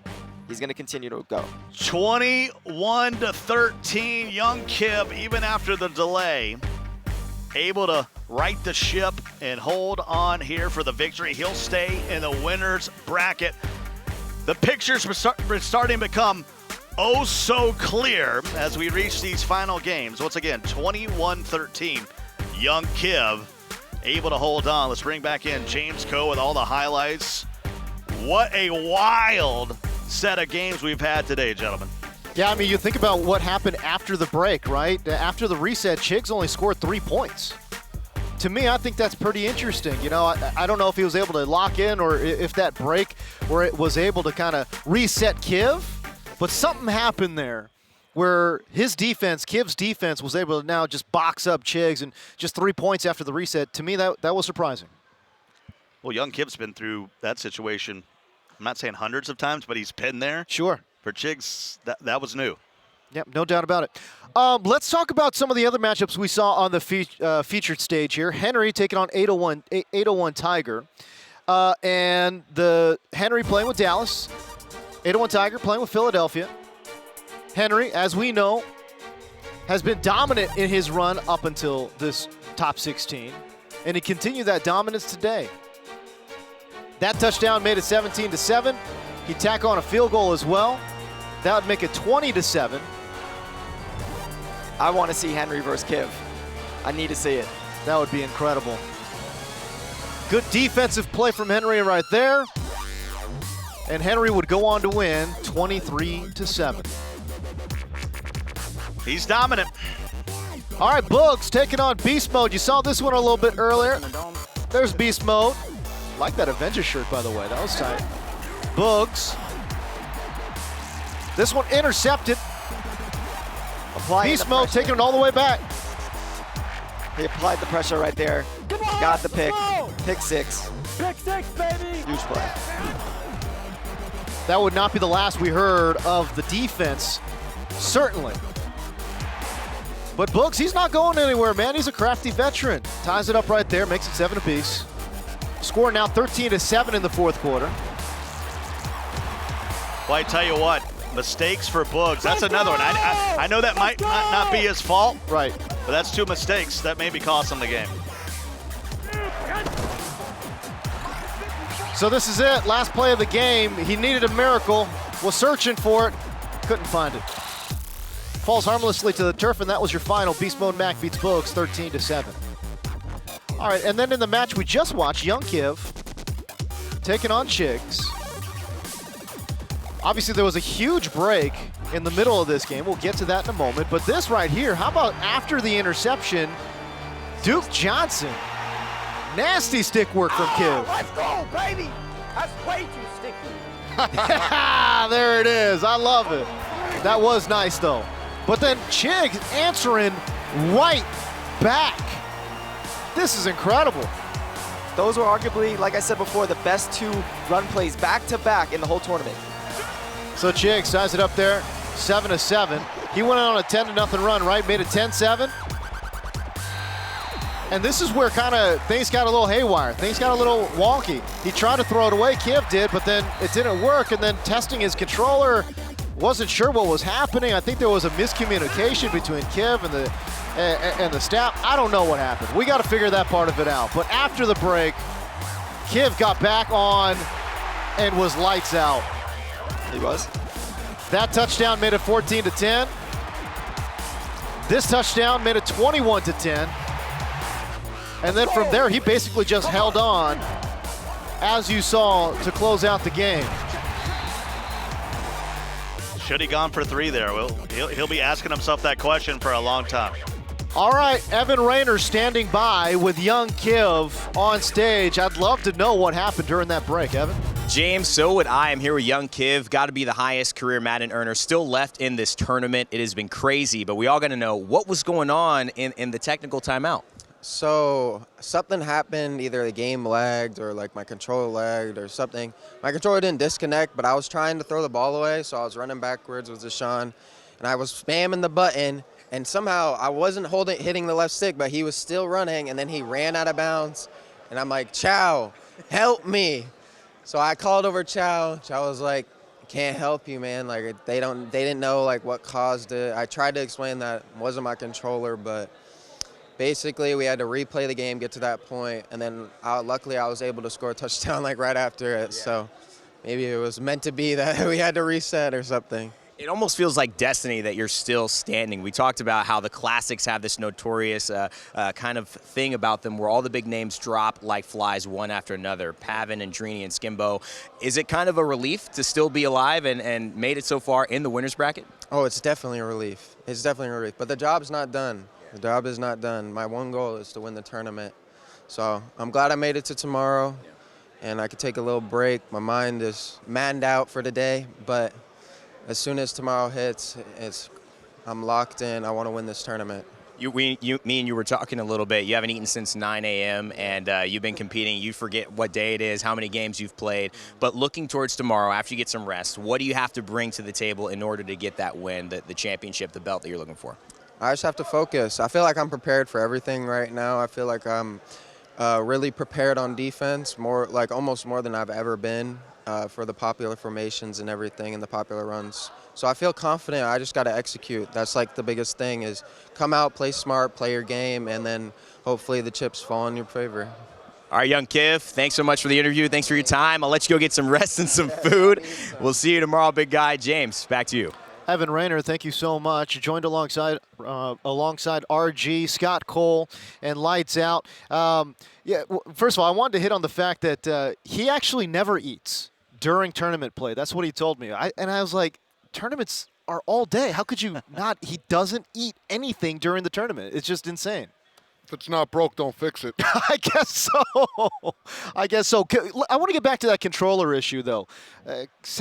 He was even kind of surprised or even confused by what had happened there.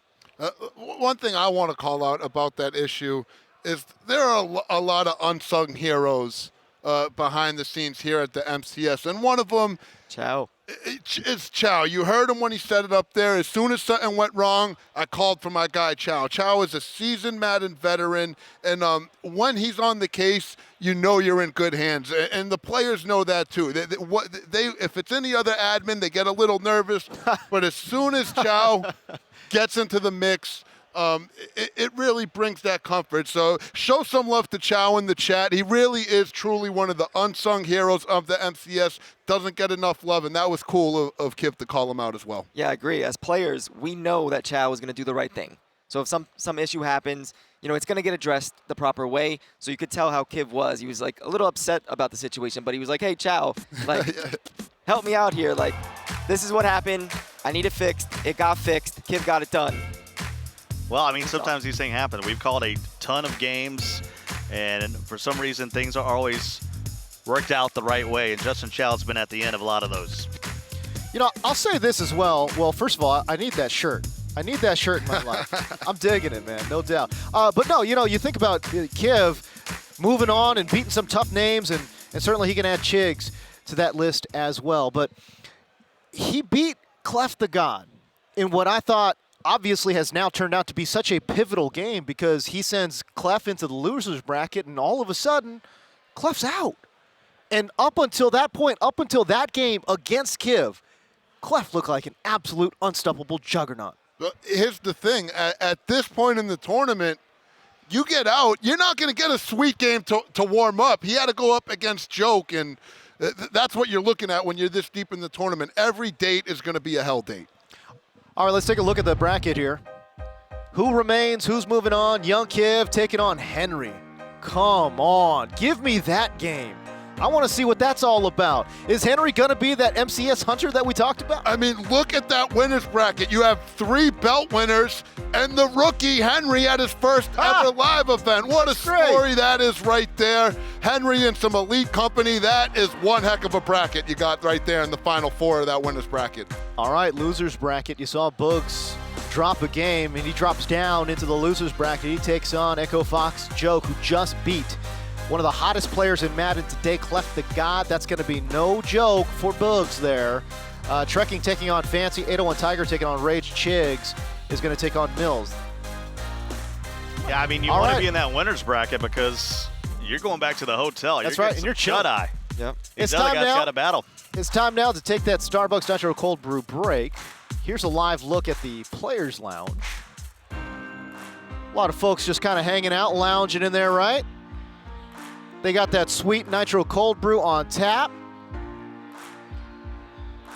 All right, and coming up next, there's the kipper. Hey, Serious Mo is in there too. The whole winner's shot, right? It's the whole winner's bracket right there. I love it, man. I love it.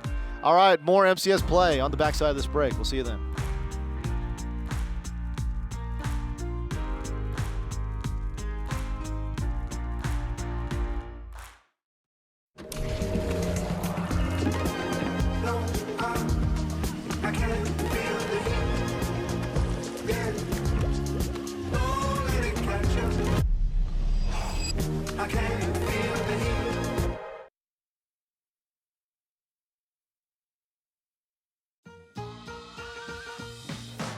Pull, dip, pop, like it's your J-O-B. Cheesy Bites Pizza from Pizza Hut is back, people. Time to go to work on them before they're gone. No one out-pizzas the Hut.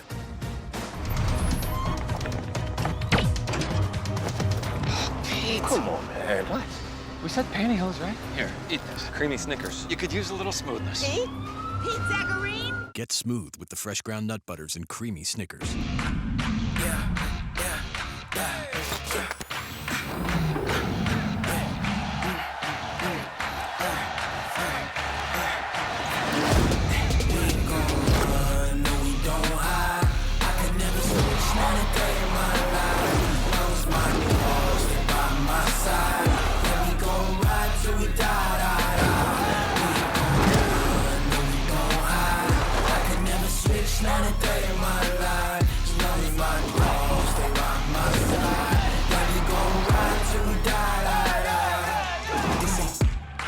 It's for the taking, no hesitation. Don't try my patience. I'm a boy, I want for the set. Boy, until there's nothing left. Yeah, them footsteps coming, cause we coming for the jet.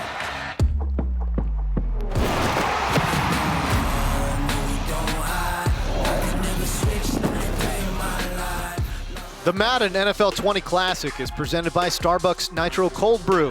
Velvety smooth, sweet without sweetener, creamy without cream. Starbucks Nitro Cold Brew. Try one on us at starbucks.com/trynitro. And by Pizza Hut. No one out-pizzas the Hut. And by Snickers. You're off your game when you're hungry. Eat a Snickers. All right, we welcome you back inside the Esports Stadium, Arlington. You want a free Starbucks Nitro Cold Brew? Go online, starbucks.com/trynitro. I can tell you firsthand, it is indeed velvety smooth. It is quite delicious, not gonna lie. And RG here has also told me it is, what is it? Cure for jet lag. Jet lag fuel, that's what it's called. Here's the thing, if you're not going and claiming your free Nitro Cold Brew, what are you doing? You're messing up. Go and wet your beak, give it a try, and if you're not a coffee drinker, get it for your girl or somebody else. Put them on. Why not? Represent your favorite team in the Madden NFL Club Championship. It's the largest prize pool in the MCS with over $700,000 in that pool. Sign up today, maddenchampionship.com/compete. Registration closes October 7th. Somebody just got knocked out. Something just happened. You're catching us looking behind us, man. It's madness out here right now. And this is what I love. Something's going on back there. Look at this big old crowd behind us, man. I love it. James Coe, RG, Scott Cole, lights out on the far side. What a tournament it has been. Let's take a look at this upcoming schedule here. We've got a few featured matches here on the big stage. We want to take a look at what it's going to look like. Echo Fox Joke taking on Boogs. I mean, you want to talk about a turnaround for Boogs. That's tough, right? I mean, you just lose your match. Now you got to go back into that loser's bracket side now. And then who's waiting for you there? How about Echo Fox Joke, man? That is no joke for reals. 801 Tiger takes on Rage. And then Mills taking on Chiggs. Remember, guys, these are all elimination games. That's right. That we're about to see. it's win or go home time. That is right. All right, and on the call, it will be Scott Cole, RG, and Lights Out. Gentlemen, take it away. Here we go. Time to get it on here. Losers bracket action here. We're trying to get down to the final 6 here in this one. This is a huge game. Nerves have got to be out of control right now for these two guys right here. I think if you're Bugs, you have to feel the nerves, especially because he just lost to Beast Mode Mac, which is Joke's lab partner. They run the same thing. I don't know if it's beneficial that he just played it, or it's worse because he just lost to it. I think for me, this is a battle of veterans right here. Both of these guys have made 7 EA major appearances. That's a lot. That's 14 combined. You got a guy in Books who made the Final Four of last year's Madden Challenge, and then you got a guy in Joke who lost in the championship of this very same tournament 2 years ago. This might be the most experience we've seen in one single match for this entire tournament. Well, Joke said online this week, it's belt or bust here coming to Dallas. So anything short of being in the final and holding up that belt will be a bit of a disappointment for him. I think for both of them too. I mean, Boogs hasn't won a belt. I feel like there were times where he had a chance. He was up there with Skimbo, and he just didn't get the belt. I think both of them want this belt so bad. One of them's gonna get one step closer, and one of them's going home. I really agree with Lights, though. Real quick, I want to say it. These are two guys that have committed their last several years in pursuit of one of these championship belts. They've both been extremely close, one game away in some instances, and now in this situation, one of their journeys for that belt is going to come to an end. It doesn't get bigger than this. This is a fire matchup. It is win or go home. One more time here in Pizza Hut Stadium. It's Bugs as the 49ers. You got Joke as the Eagles. Two guys with a lot of Madden games underneath, well, I was about to say their belt, but no belt. They don't have one. So we'll have Joke start off with it first. We're going to see a lot of speed out of the 49ers, and you're going to see that ground and pound style here of Philly. So right now they're just finishing up their depth charts just in case they need to venture out into the run formations. He's actually going right to it. He's going right to I-form tight for Bugs. Let's see if Joe could stop it. They've had some success. Everybody a part of that elite Madden crew. Been running that I-form for majority of the day. 1st and 10.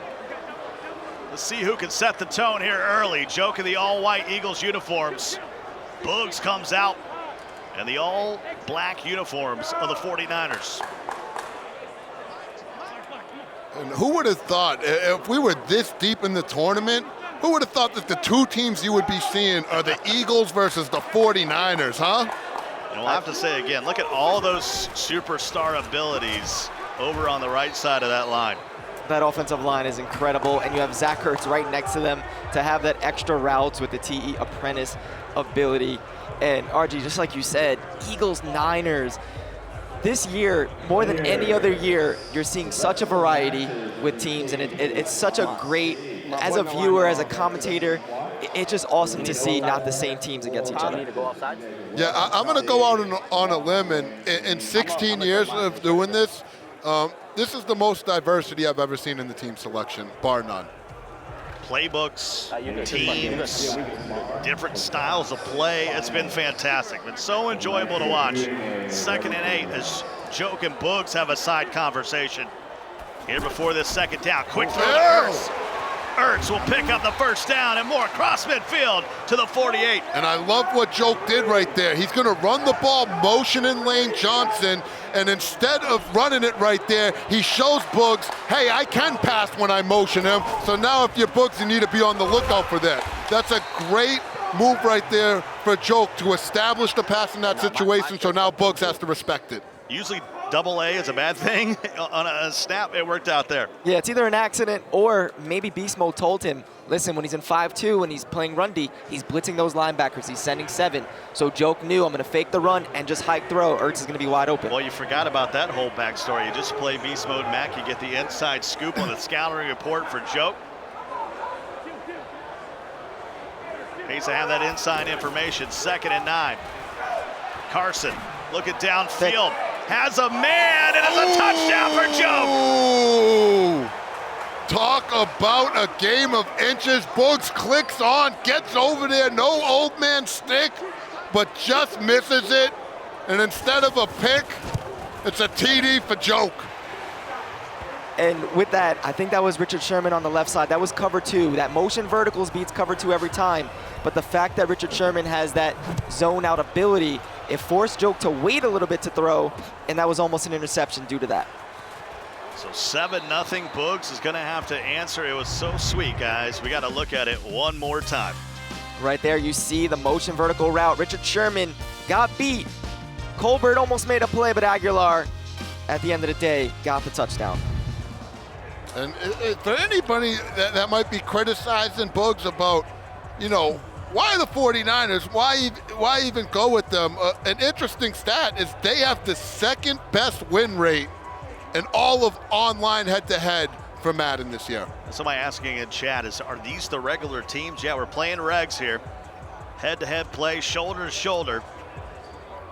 The current Philly roster, minus Scott getting cut today, and the 49ers at all that speed.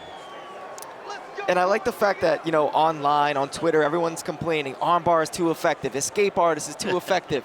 You're seeing two guys about to possibly win the tournament, and they're not even using those abilities. Can we be real, though? I mean, if there wasn't additional lineman abilities put in a couple weeks ago, you don't see this Philly team anywhere. Probably not.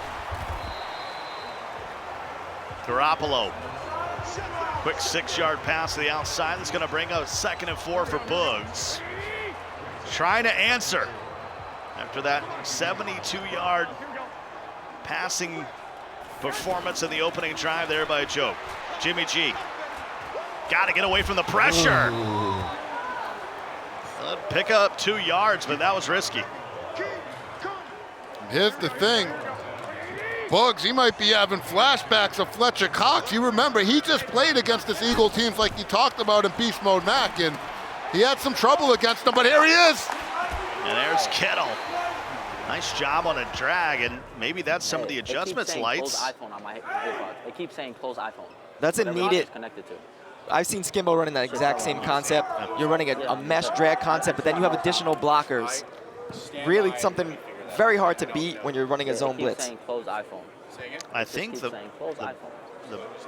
noise canceling headset, the Bose noise canceling headset that he has is somewhere Bluetooth connected to someone else's iPhone. There's an audio issue here. Where's Chow? I want no sound in the headphones. They keep saying. I mean, this isn't game related. You shouldn't need Chow here for this one. No. You don't need. This is a technical issue. You need the Geek Squad at this point. 7-0 is where we currently are. Joke with the lead, had the ball first. Boogs on a drive here with 2:30 to go here in the first. Remember, this is win or go home. And for those wondering right now, you see the veteranness of Kiv and Joke. You're playing these games for big money, a lot on the line. You put a lot into this. As soon as something doesn't feel right, they're doing what they're supposed to do, pausing the game immediately and getting the admin involved. I can't stand those situations where you want to talk to the admin about 3/4 into the game after things haven't gone your way. This is the way you're supposed to do it. As soon as the issue arises, you get them involved. That's what Joke's doing right now. That's what we saw Kiv do in the last game. Well, let's take a listen in and find out what's going on down there on the stage. Thank you. Yeah, we're good. Thank you. All right, looks like it's all resolved. Hey, when you're not hearing Taylor Swift coming in, you need some T-Swift. Don't do that. Don't do that to Joke. Hey, she just dropped a new album. Joke loves the T-Swift. Savage Cole. 1st and 10. Hands it off to Ooh, Coleman. sticky. A little spin move. Look Can at he get to the Bugsy. outside? Ooh! And he'll be dropped at the 37-yard line. 1st and 10. Boogs is out here inspiring all my guys that are 30+ that still play this game, showing you can still have stick work, you can still have a family, you can have a ton of responsibilities, but you can still play this game on a high level. Oh my goodness. Ooh, come on, Bugs, don't do that to me as I'm paying homage now. almost a disaster. 2nd and 7. Jimmy G once again. And this big time 1-4-6, very similar to what Kiv's been doing on defense. You see Joke. Verticals. And heavy pressure and accurate throw. How many bunch players are left in the tourney? They're starting to drop off as this thing's going on. It's tough because with gun bunch, when someone's sending a 7-man rush, even if they max protect, it's really hard to pick it up when they're bringing that safety down in the box, and then they fake it, and it'll only be a 3-man rush, and then you got to worry about Fletcher Cox getting single blocked and coming in. So you don't know if he's blitzing or if he's only sending 3. Very difficult in a passing formation like gun bunch. All that traffic on the bunch side doesn't help as well. Coleman trying to get to the numbers. He will pick up the first down. Under a minute to go in the first, and it's a new set of downs for Boogs. I want to see him eventually try Goodwin. I know that now he's too close, he's about to be in the red zone, but this looks like a cover 0 type of defense. I want to see if he could beat him over the top on the one-on-one. Right now, this isn't a good situation, but later on in the game. Garoppolo once again. Samuel heading off to Coleman. Former Atlanta Falcon making the move out west to the Bay. And he gets a gain of absolutely 0.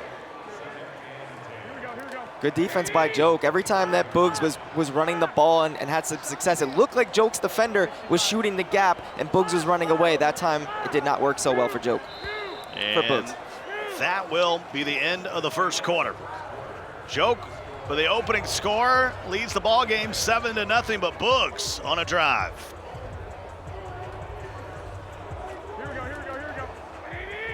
Joke is setting up that same defense. You don't know if he's blitzing or if he's only sending 3.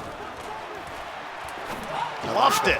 I like Pettis getting into the tender space there in the seam. And if I'm playing against someone that's got that 1-4-6, not saying you want to take your advice from me, but I'm looking to quick hike you. These guys constantly want to grab both of those cornerbacks and manually move them in. And guess what? That takes time. So if you get out to the line of scrimmage and you see them trying to move those cornerbacks in, hike it. Give them a quick hike. Don't give them time to set up that very effective defense.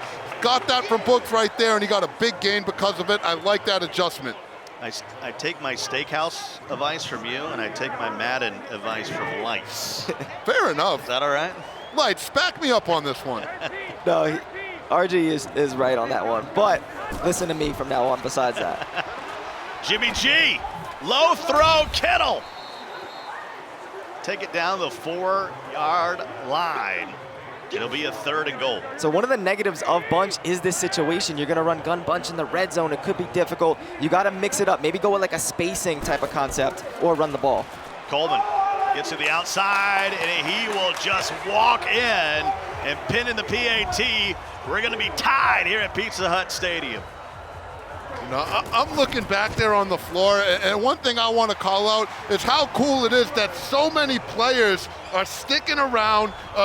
There's tons of seats just filled up, and they got their eyes glued to that main stage, watching these guys play on, and it's just showing the support that they have for each other, the love they have for the game, and I love to see that type of stuff at tournaments. Sky Cole, RG, lights out. James Combe keeping us updated with what's going on. Evan's been roaming around. Nick has got to be somewhere doing something. Great defense right there. Boogs again running the 5-2. Joke is trying to motion Lane Johnson over to pick up a block to get to the 2nd level, but he's actually not able to pick someone up. I wonder if it's because he has 5 defensive linemen out there. 2nd and 10 with 3:10 to go here in the half. Second possession here for Joke. I think Boogs is moving Richard Sherman, maybe to safety. I think he moved him. He's on the right side. So talented, but he can also cost you. Doesn't have a lot of wheels. If he doesn't get off a good press, he can give up a bomb in a hurry. Wentz picks up the blitz all alone. And a huge hit. So I want to call something out right there. Joke actually took Lane Johnson out of the outside tight end spot and put Ertz in. Maybe he feels like versus the 5-2, that's not a good situation. Maybe I want to put him actually at right tackle or somewhere on their offensive line to establish the run or at least pass block better.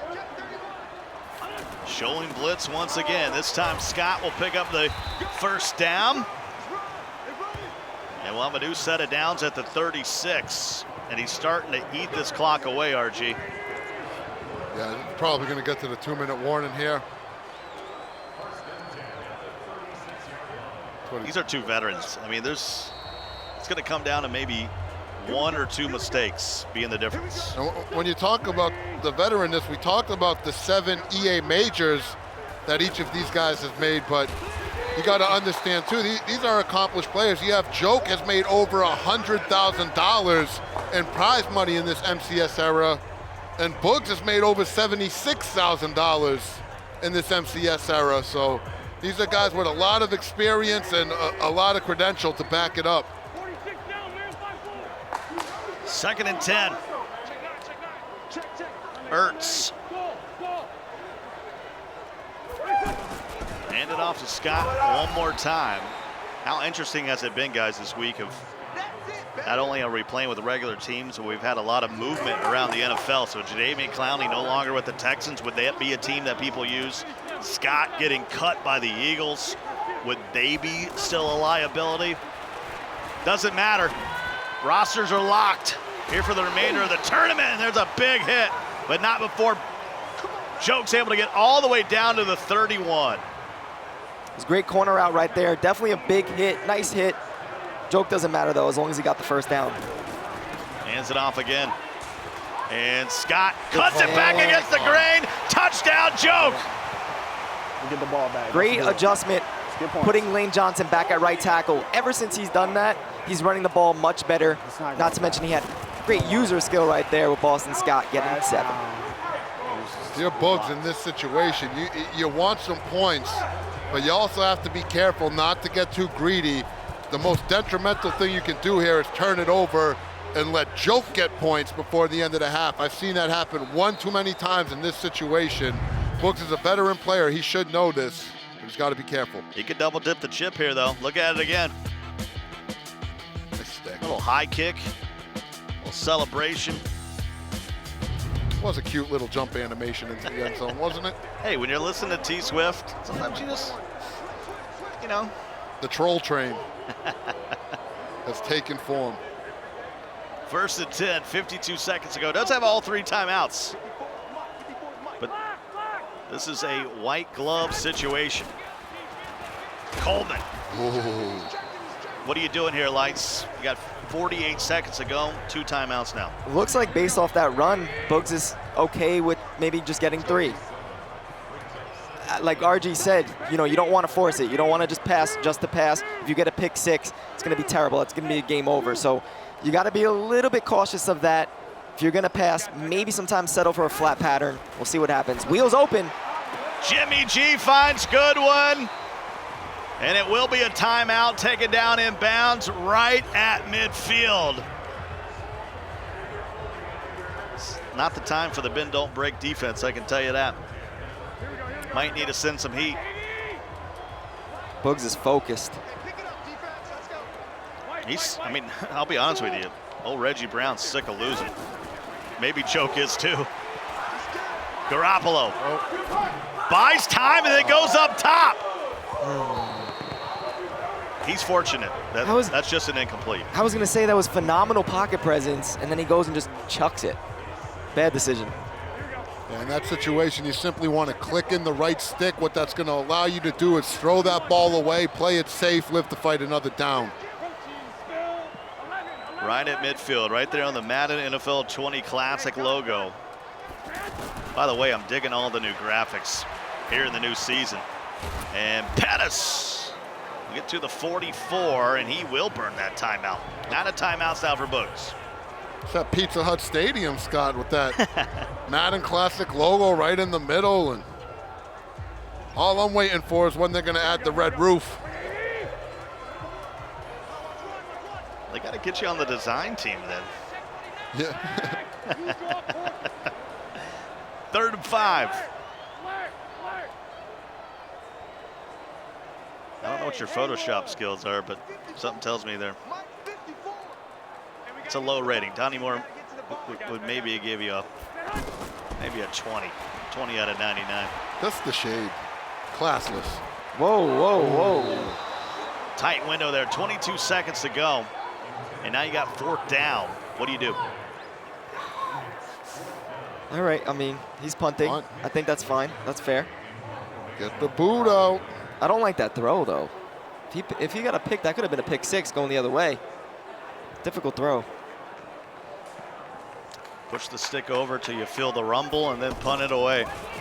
I like that tip. That is a pro tip. It's easy as that, and just didn't get the accuracy. 1st and 10 from the 20. And now you're on the other side, Joe. Maybe a couple runs here.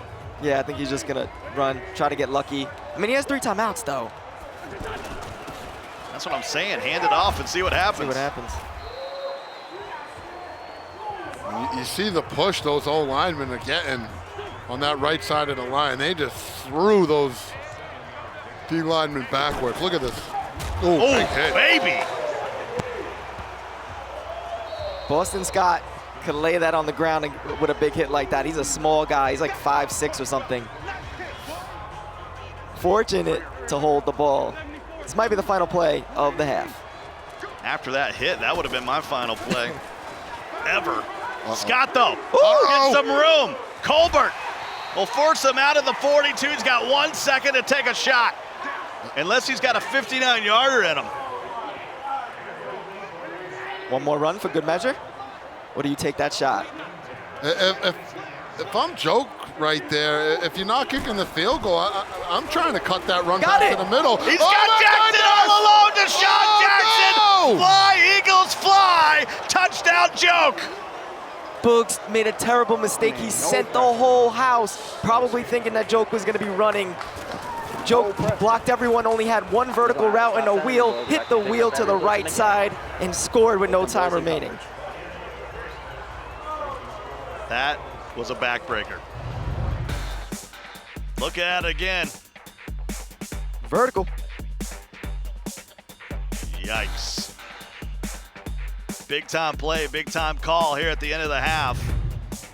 And now Boogs has digged himself a hole. Down 14, he will get it first. That is discouraging if you're Boogs, but you know what? He's an experienced player. As much as that stings, he knows he needs to put that behind him and focus on this drive right here. It's just tough to see that at the end of the half. When you know coach's suggestions, when it gave you a better defense. It's 1 second left. I mean, quarter's 3 deep, man up 3 deep. Even if you run the ball for 30 yards, it doesn't matter. You just got to protect the end zone. It's easy to coach from up here, but that's one that Boogs, I guarantee you, he wishes he could take back. 2nd and 8, got to refocus here. Down 14. Garoppolo. Fletcher Cox, there he is again, Peter. Man coverage right there. I don't think Boogs was ready for it. Fletcher Cox got in, and it's such a headache. These Eagles are legit. Boogs from Atlanta, Georgia. Joke from West New York, New Jersey. It's a real place. It's not made up. It does exist. And wheels it around to the fullback, the big fella. Get out to the 44. Here's another 4th down. Pressure situation right here for Boogs. If you're Joke, you can get a little cute here. You can get all the momentum right now. The pressure's really on Boogs for this play. Jimmy G, quick throw, and Kittle once again, this time leans forward and gets it. Life on the edge. Flat was open on the left side. I think Boogs was assuming there was going to be a flat there. There wasn't. He threw to the middle. Was fortunate to fall forward. So that get him a new set of downs here. 2:45 to go. Goodwin will motion out. Garoppolo will just throw it away. We've had so many players come through, and you can see they could go home. They could go to the hotel. They could go get something to eat. User, Drini, little man, they're not having it. They want to see how this night ends up. I can imagine the trash talking that's going right down there on the floor between one great user who's going to be a heavy advocate for Bugs. You're going to have Little Man, you know, he's going to be all in rooting for Joke. Let me get those two mic'd up, just going back and forth. And Drini's just there for the laughs. Look at all the other players sitting around, showing support, showing love. Love to see it. Here's Garoppolo on a big 3rd and 9 for Bugs. Kittle, that slot receiver. He has that wide receiver apprentice ability. Needs to get to the 43-yard line on the other side. Garoppolo fires, low throw to Kittle. Nice job there by Bugs. So I think he actually went ahead and put him on that wide receiver apprentice corner route. Low ball that pass, very difficult to stop in zone coverage. And the cool thing about Kittle is he does have that receiver apprentice, so he gets 4 extra hot routes, whether he's at the tight end position, whether he's at the outside receiver position, the slot receiver position. No matter what, he always gets those 4 additional hot routes, where a guy like Ertz, who has tight end apprentice, he only gets them when he aligns at the tight end. Good read. Wide open this time. Gonna be knocked out of bounds at the 15. It's a long drive. How do you get that? 2nd and 2. This 49ers team is an interesting choice. I don't think Problem Right would even use the 49ers.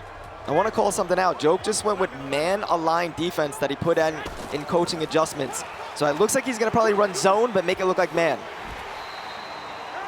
Nice run there for the first down. Got it at the 8-yard line. It's going to be 1st and goal with 32 seconds to go.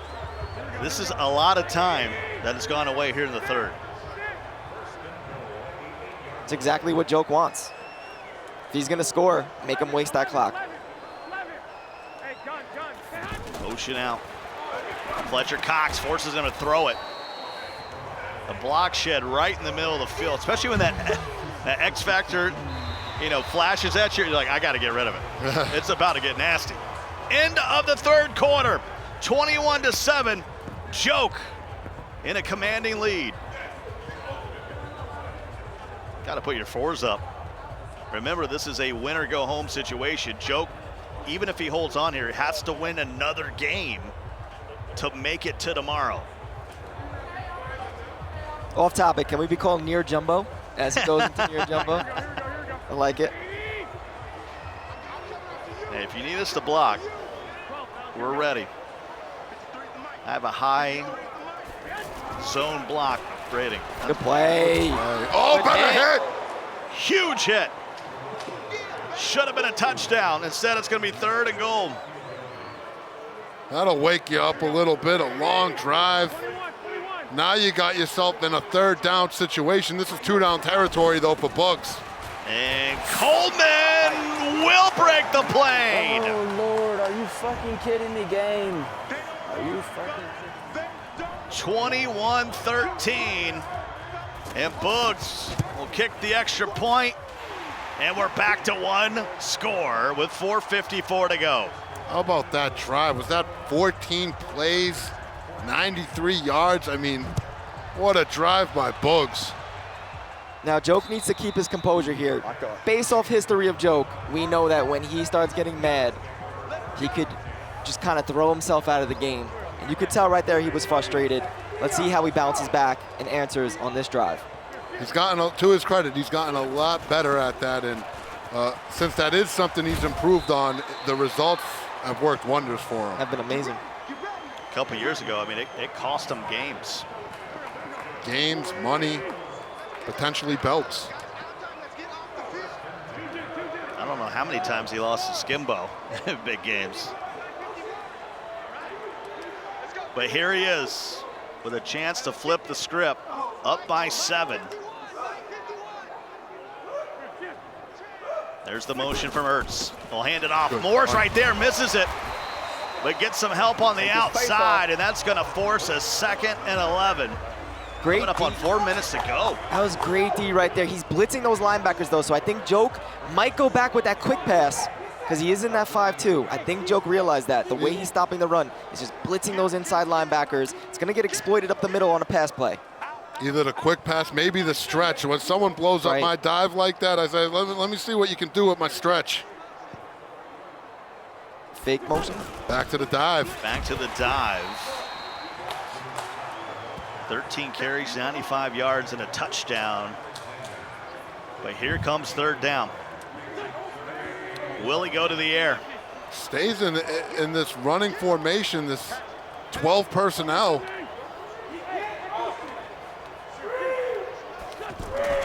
Wentz, quick drop, quick throw. What a Hurts hit! can't hang on. Boogs with a big play to force fourth down. I love the idea by Joke on the motion post route, but Boogs showing that, yes, I am over 30, but I do got stick, man. I wish I had stick like that, and I am over 30, unfortunately. Couple of Boogs faces, emotes in the chat. See what it can do. Gonna be a long drive, 2:54 to go. He's got it at the 13. He's got to go all the way.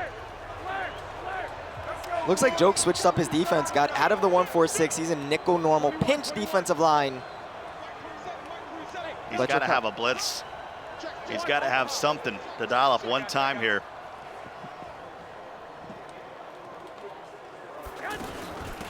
Handed off to Coleman. Coleman got caught up with his lineman for just a moment. But that's going to be a gain of 8.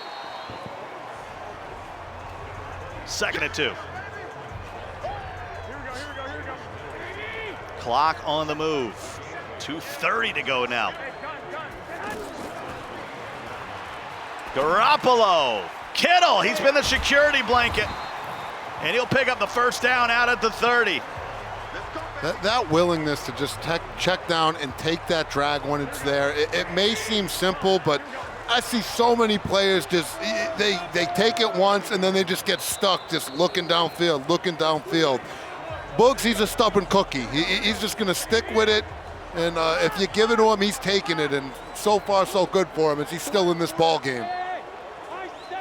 1st and 10.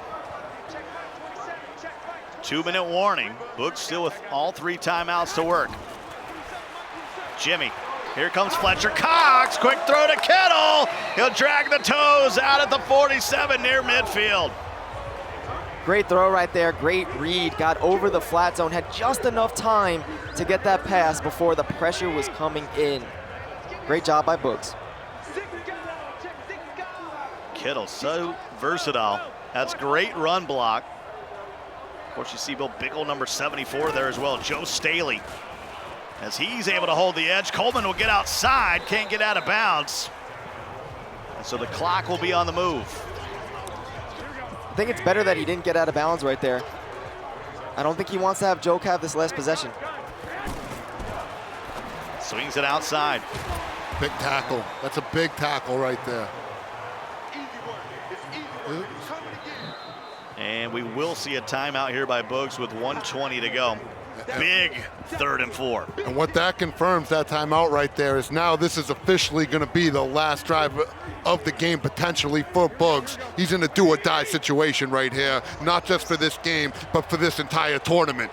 Watch out for that drag route. Mesh post. And he'll wheel it up instead to Coleman, and I believe that's going to be short. 4th and 1, and it goes hurry up. For the game. This could be it. To the air, quick throw, it's not there! Oh, what a tackle! Too fucking smart. Great D. I'm too fucking Why Joke is saying he's so smart is because he was giving him that for majority of the game. He was playing zone. Right there, he actually mixed it up, went man coverage. Boogs thought it was zone coverage, threw it. The guy manned up on him, stopped him, and it's turnover on downs. Hands it off here to Howard. A lot of carry for old number 24. Ball security of the utmost responsibility at this point. It's a good run by Boogs. I mean, that's heartbreaking. We're talking about a yard separating you from, picking up that first down, continuing the drive, continuing your run. And his loss, it was a yard. Remember, Boogs, the last time he was out against Beastmo Mack, it was a yard he needed. Right. It's a game of inches. It's going to be a tough one for Boogs, but you know what? He's resilient. He's tough. We're going to see him compete throughout the rest of this season. And how about Echo Fox Joke? I mean, this guy just continues to stay so consistent, gets it done time and time again, and keeps his quest for that first belt of his Madden career alive. And Joke's one of those guys, he's at the point where the money is important, the money is nice, but if you ask him, that belt is everything to him. Hey, if I take a delay, is it gonna run off? Bugs? Bugs. Bugs. If I'm Bugs, I'm not helping him. Bugs ain't listening. 4th and 6. Let him take a delay and the clock run off. Bugs and man, admin. 21-14. 5 seconds separating, and he'll use a timeout here. And he should punt this one away.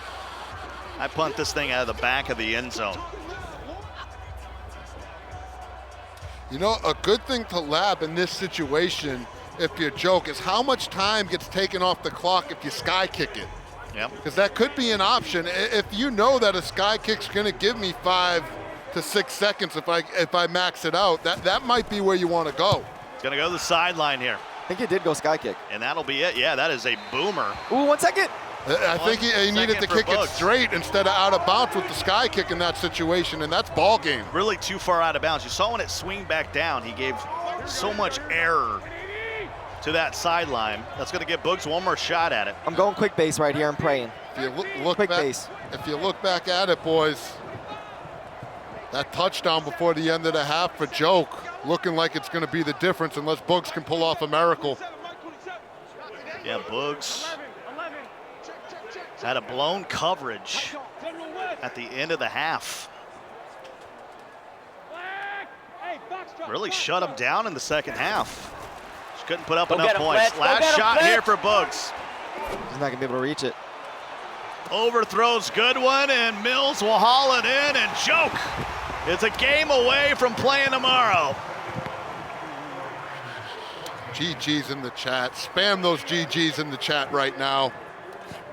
Throw up some of those Boogs emojis as well. Show him some love. He had a phenomenal run in this tournament. Great game. Joke gets the win. We got so many games going on, so let's go ahead and I can block everybody. Fly over to Chiggs and Mills. Mills, the defensive specialist, has the ball 1st and 10 with 3:50 to go, and he'll hand it off. And he's taking a different approach to the 49ers. Great touchdown right there. I want to note real quick for both of you guys, I actually run this offense, the single back wing flex close. I'm going to give myself a little bit of credit. I feel like I kind of brought that to the scene. You can check it out on YouTube. This is the first time I've ever heard of you when you showed up. That is true.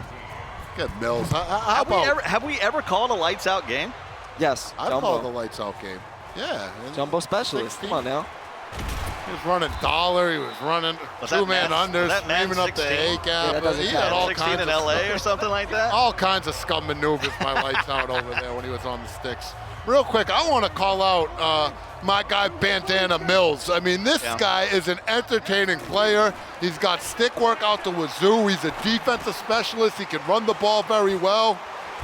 And remember, this is his hometown. This is his hometown, and he's from back. Oak Cliff, just outside of Dallas, which actually has one of my favorite restaurants called Hattie's. A little taste of the South. Good throw. Boom. Look at that hit. That's all the way down to the 19-yard line. Chiggs has got to get it going here. Chiggs is, we've only seen this second game from Chiggs, but he's been playing catch-up for a majority of these 2 games we've seen. One of the things I want to call out, Scott, I'll say that after this play, is we talk about Serious Mo and his comfortability in this environment and how he's not going to get rattled, and this format suits him.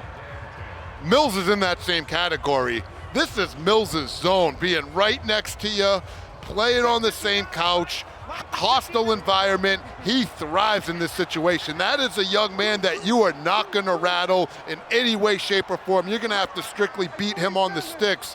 And I would say this Madden Classic format definitely plays to his benefit as he has a lot of offline experience. Prescott, all day. Mills is user defender right now. What's he doing? And Prescott still has it. And he'll finally throw it away. To continue what you were saying on Mills, I feel like the game suits his style too. He's been known as not really a great passer. He tries to run the ball. Well, he's also really good defensively. Run the ball, play defense. Seems like the recipe for success in Madden 20. And we talked about it being tough to play defense this year, so if you have some defensive talent, like a Serious Mo, like a Mills, you're going to be successful. 3rd and 10. Little Y out over here. Look for the corner out left, Cooper. Witten will motion over, left side. Got to get within the 10-yard line for Chiggs. He'll go up top, and Amari Cooper. We got a ball game. What a way to respond right now with your Chiggs. And Light said it. Mills, known as a defensive player, not a great passer. So it's going to be tough for him to close this out on the offensive side of the ball. With your Chiggs, you need to get your run defense out. You need to get stingy. And he's going for 2 here. I don't know about this. Why? I was told there'd be no math, but somehow Ezekiel Elliott says, "Get off of me." Interesting decision He's right there. going for the dub. That was, I'm going to try to win this game. Right? That's Chiggs making a statement. I'm not intimidated. You know what? Let's line up. Let's play punch him in the mouth football. That was the greatest and dumbest 2-point conversion I've ever seen. It's one of those situations, if you don't get it, how dumb can you be? But you pull it off, it's like, hey, what a genius. How gully can you be? Lights out. I mean, come on. Are you pulling that there? Are you kicking the extra point? Everyone's kicking the extra point. Of course. If I had Lamar Jackson and Panther Heavy, that's a different story. And the words of Donnie Moore, Chiggs' gulliness rating, plus. Call him Gully Chiggs. Well, he needs to stop. There's no question about it. Pettis to the outside. Garoppolo will find Goodwin. And that's a big gain and a little fist pump there by Mills. Look at the emotion right there by Mills. And to be honest, this is a calm version of Mills. He's usually bouncing around. I remember I compared him back in the day to an Animaniac. I probably went over a lot of people's heads, but like, you remember the Animaniac cartoon? They're all over the place. He does remind. Why does he remind me of an Animaniac? Because he used to be bouncing around. He was all over the place. He couldn't sit still. Looking a little calmer nowadays. There he is. Look at him. There it is. The bobblehead. Bobbling around. Bandana Mills. So, how much of the Starbucks Nitro Cold Brew have you had? Imagine getting Mills some Starbucks Nitro Cold Brew. Oh my God, let's start running laps. Hands it off to Coleman. You know, in seeing Mills, one thing that just popped in my head, Drini no bandana here at the Classic. Why? Could be something His brother there. had a bandana on, didn't he? Could be something there. Oh, we need to find out there's why. power in the bandana. 3rd and 5. He guesses his game's over. Pettis will pick it up, and Mills is going to be moving on here in the loser's bracket. One more game he needs to win to make that step to playing tomorrow and being a part of that top 6. Big time game for Mills, 27-25, able to hold on. Chiggs, nice run here in this tournament by Chiggs. And let's check in with James Coe to let us know what's coming up next. Oh, we got tons of great games still on the docket. 2 more for you here coming up next. Fancy taking on Echo Fox Joke. And then Rage taking on Mills in what should be a great game. All right, we're going to take our Starbucks Nitro Cold Brew break. Take a look at that Players Lounge. And people are lounging in there, aren't they? They're a little burned down, aren't they? Come on, you're on camera, ladies and gentlemen. Let's Master go. Gamer, a little Sasquatch sighting in there as well. It's not bad. You know who's going to join us next? The great Drini will be joining the broadcast. This should be a lot of fun. We got 2 games to go on the docket. Drini joins us next for the final match of the night.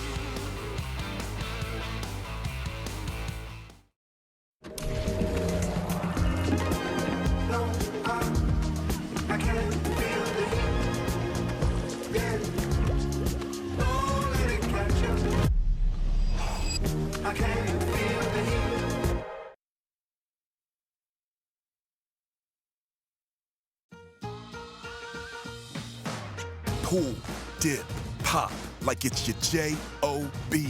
Cheesy Bites Pizza from Pizza Hut is back, people. Time to go to work on them before they're gone. No one out-pizzas the Hut.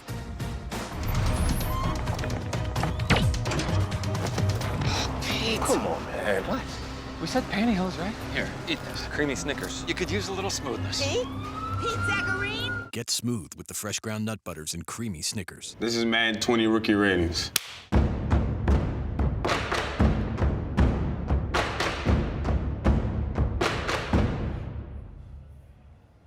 Have you guys seen my block? From my perspective, I give myself a 9-3. But from your perspective, oh, this is all type of disrespect. I don't know, I'm a rookie, maybe 6th pick. High 70s, low 80s. He's gotta be like 80 overall. Yeah, I'd be interested to see how we get to 63. 63? He can throw. I'm better than him. Catching, change that. What passes you see me drop? All right. 72? What was Hollywood? The highest overall receiver. Oh, he's just fast. All right, I'm changing my speed from 97 to 98. What? What was Kyler? 73? He's 73. I should have made a little more money, shouldn't I? My juke? What's the lowest you can actually be? Who has the highest strength? What was his strength? 77. Okay, I give myself 61. I don't know about that. I'm finna throw all type of videos up of me lifting now. Don't let my mom see this, dog. DK fast. I don't think DK can beat me in a race. If that makes sense. We ran at the same time. Yeah, hey, Madden did not do me wrong. They did me justice, baby. I had a one-hand catch. I'm sure it went viral. I'm on Madden. This is crazy. Kyler Murray, and I'm not happy with my Madden rating. That's tough. No, I'm happy with it. It's cool. Yeah.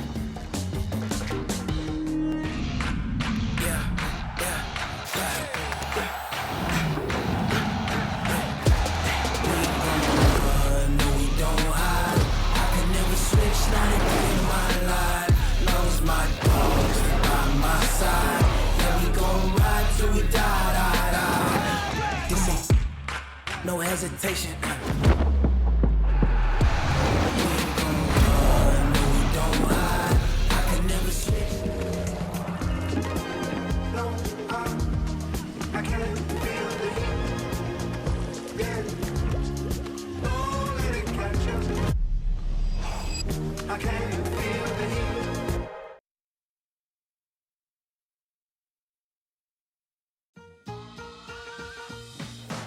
Pull, dip, pop, like it's your J-O-B. Cheesy Bites Pizza from Pizza Hut is back, people. Time to go to work on them before they're gone.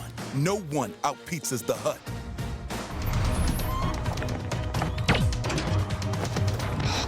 Come on, man. What? We said pantyhose, right? Here, eat this. Creamy Snickers. You could use a little smoothness. Pete Zacharine? Get smooth with the fresh ground nut butters and creamy Snickers. Bring it in, bring it in, bring it in. This is a new season. This is a new game. So what you gonna do? Hey, yo, well, listen up. I'm gonna win a national championship so I can draft the #1. Your boy's back. Y'all wanna see a show? Yeah! I'll be the X Factor so I can break every tackle. Yo, Malik, how long you been trying to tackle him? Like 3 months. Ooh, he needs some milk. All right. The Madden NFL 20. I'ma hit stick my way to the Hall of Fame. I'ma create the greatest scrambling QB1 ever so I can juke everybody. Be impressed. I like that, but it's we the best. That's nothing. Y'all need to dream bigger. I'ma be the greatest QB1 scrambler, college championship winning, dope kicks rocking, X Factor impacting, Hall of Fame making superstar in the game. This is Madden season, baby. Let's go. Let's go, baby.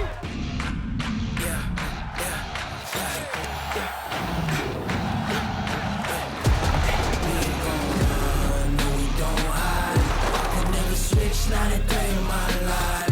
Knows my dogs by my side. Yeah, we gon' ride till we die. No hesitation. We ain't gon' run, no, we don't hide. I can never switch. The Madden NFL 20 Classic is presented by Starbucks Nitro Cold Brew. Velvety smooth, sweet without sweetener, creamy without cream. Starbucks Nitro Cold Brew. Try one on us at starbucks.com/trynitro. And by Pizza Hut. No one out-pizzas the Hut. And by Snickers. You're off your game when you're hungry. Eat a Snickers. Madden Ultimate Team is celebrating its 10-year anniversary by selecting 10 players who transcended their position in Ultimate Team. Last week, Bo Jackson was named the running back in the Madden NFL Ultimate Team 10, and this week, Patrick Willis is our pick for linebacker. Willis will be available in packs until Monday morning. All right, let's take a look into the Players Lounge. That's some Starbucks Nitro Cold Brew. You want to try one? Well, they're giving them away for free. All you got to do is go online, starbucks.com/trynitro. And it's free. Why would you not go do that? I don't understand. James Coe, joined alongside by RG Scott Cole. And look at who's on the far side. Madden superstar himself. It is Drini joining the broadcast. Drini, how you doing, my man? I know you could be doing a little bit better. I could be doing better, but, I'll be on the booth, man, for this time. Hey, there you go. He's going to be joining us, of course, for our very last game for tonight. Drini, we appreciate you coming along. Look, I want to talk to you about, what happened in the tournament today for you. I know I'm not the only person. A lot of folks out there absolutely stunned that you got upset, but what happened?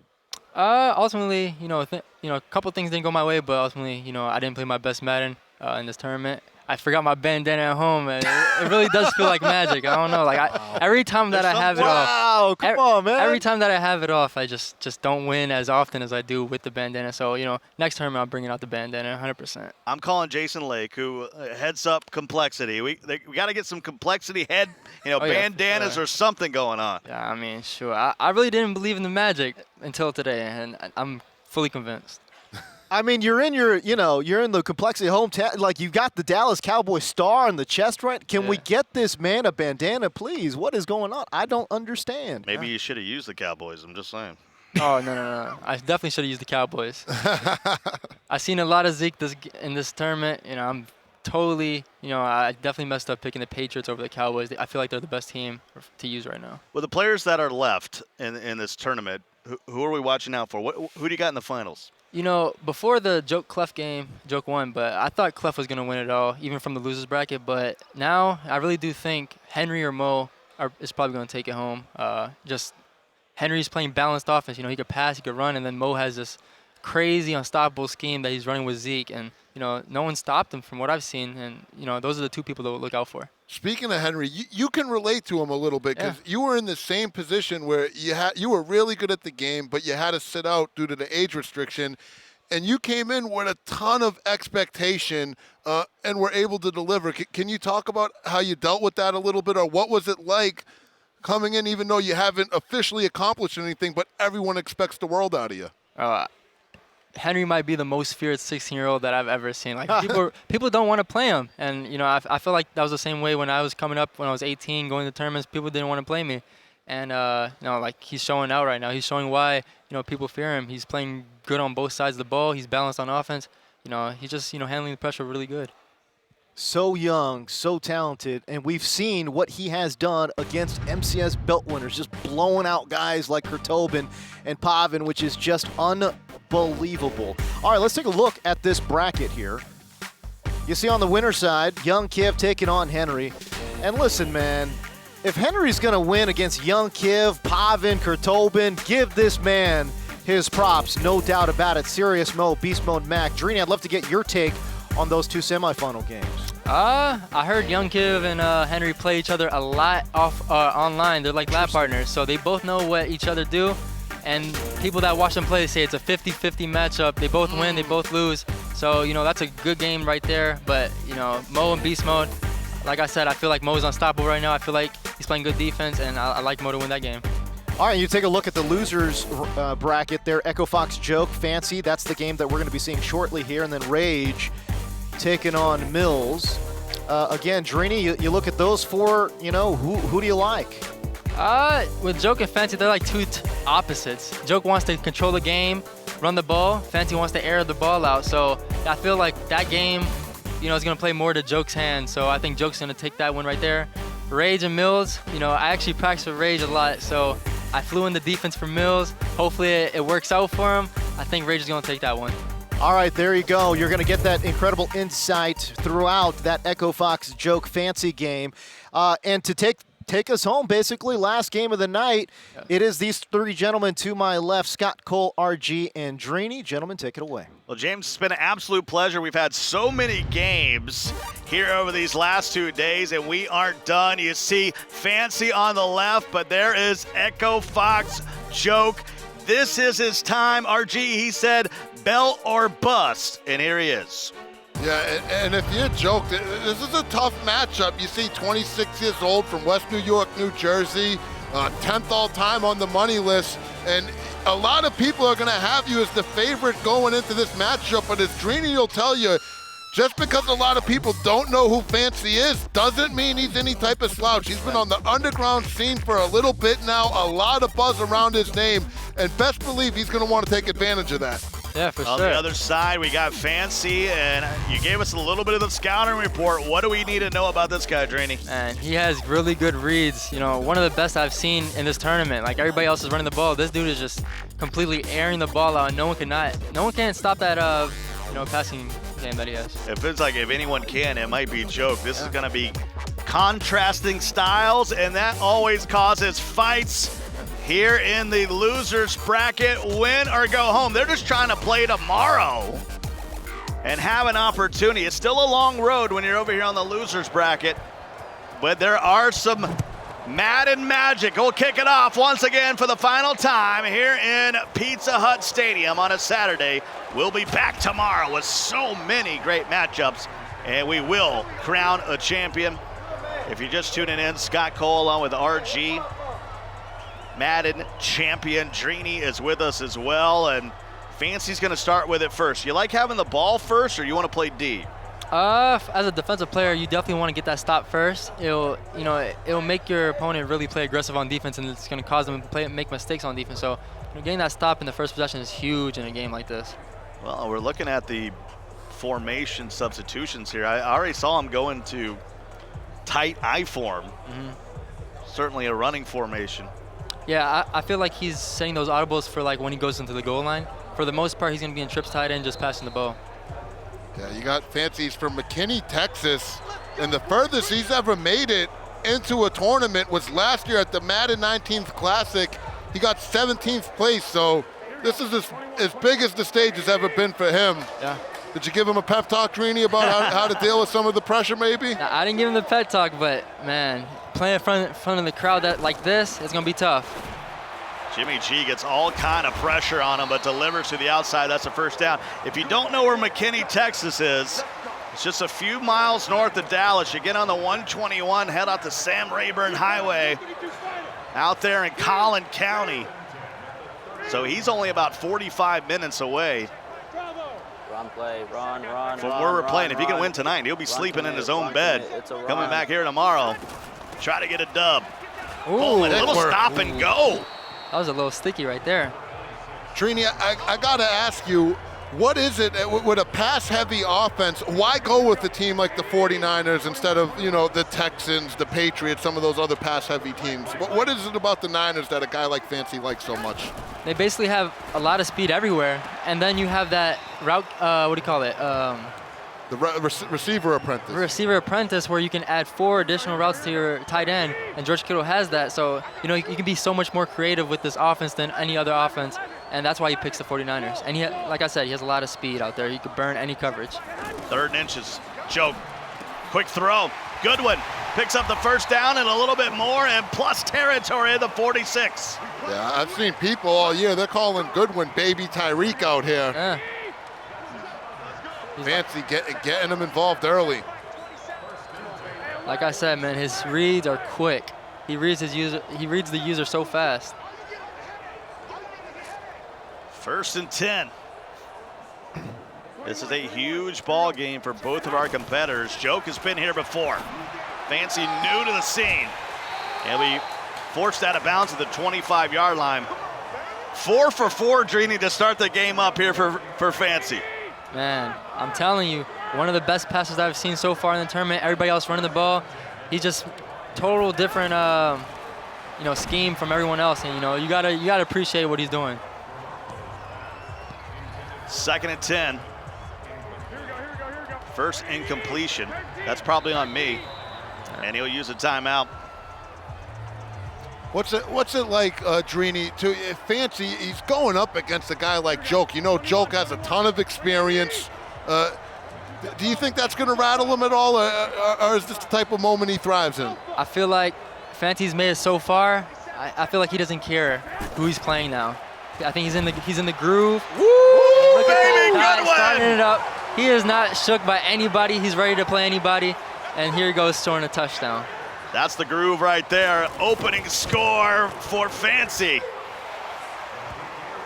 7 plays, 82 yards. Biblical, RG. It's going to be interesting to see what type of defense here Fancy's going to have for this Eagles offense. You know Joke's is going to want to pound this rock. Yeah. I think this is the third Niners-Eagles matchup we've had in a row to close the day here.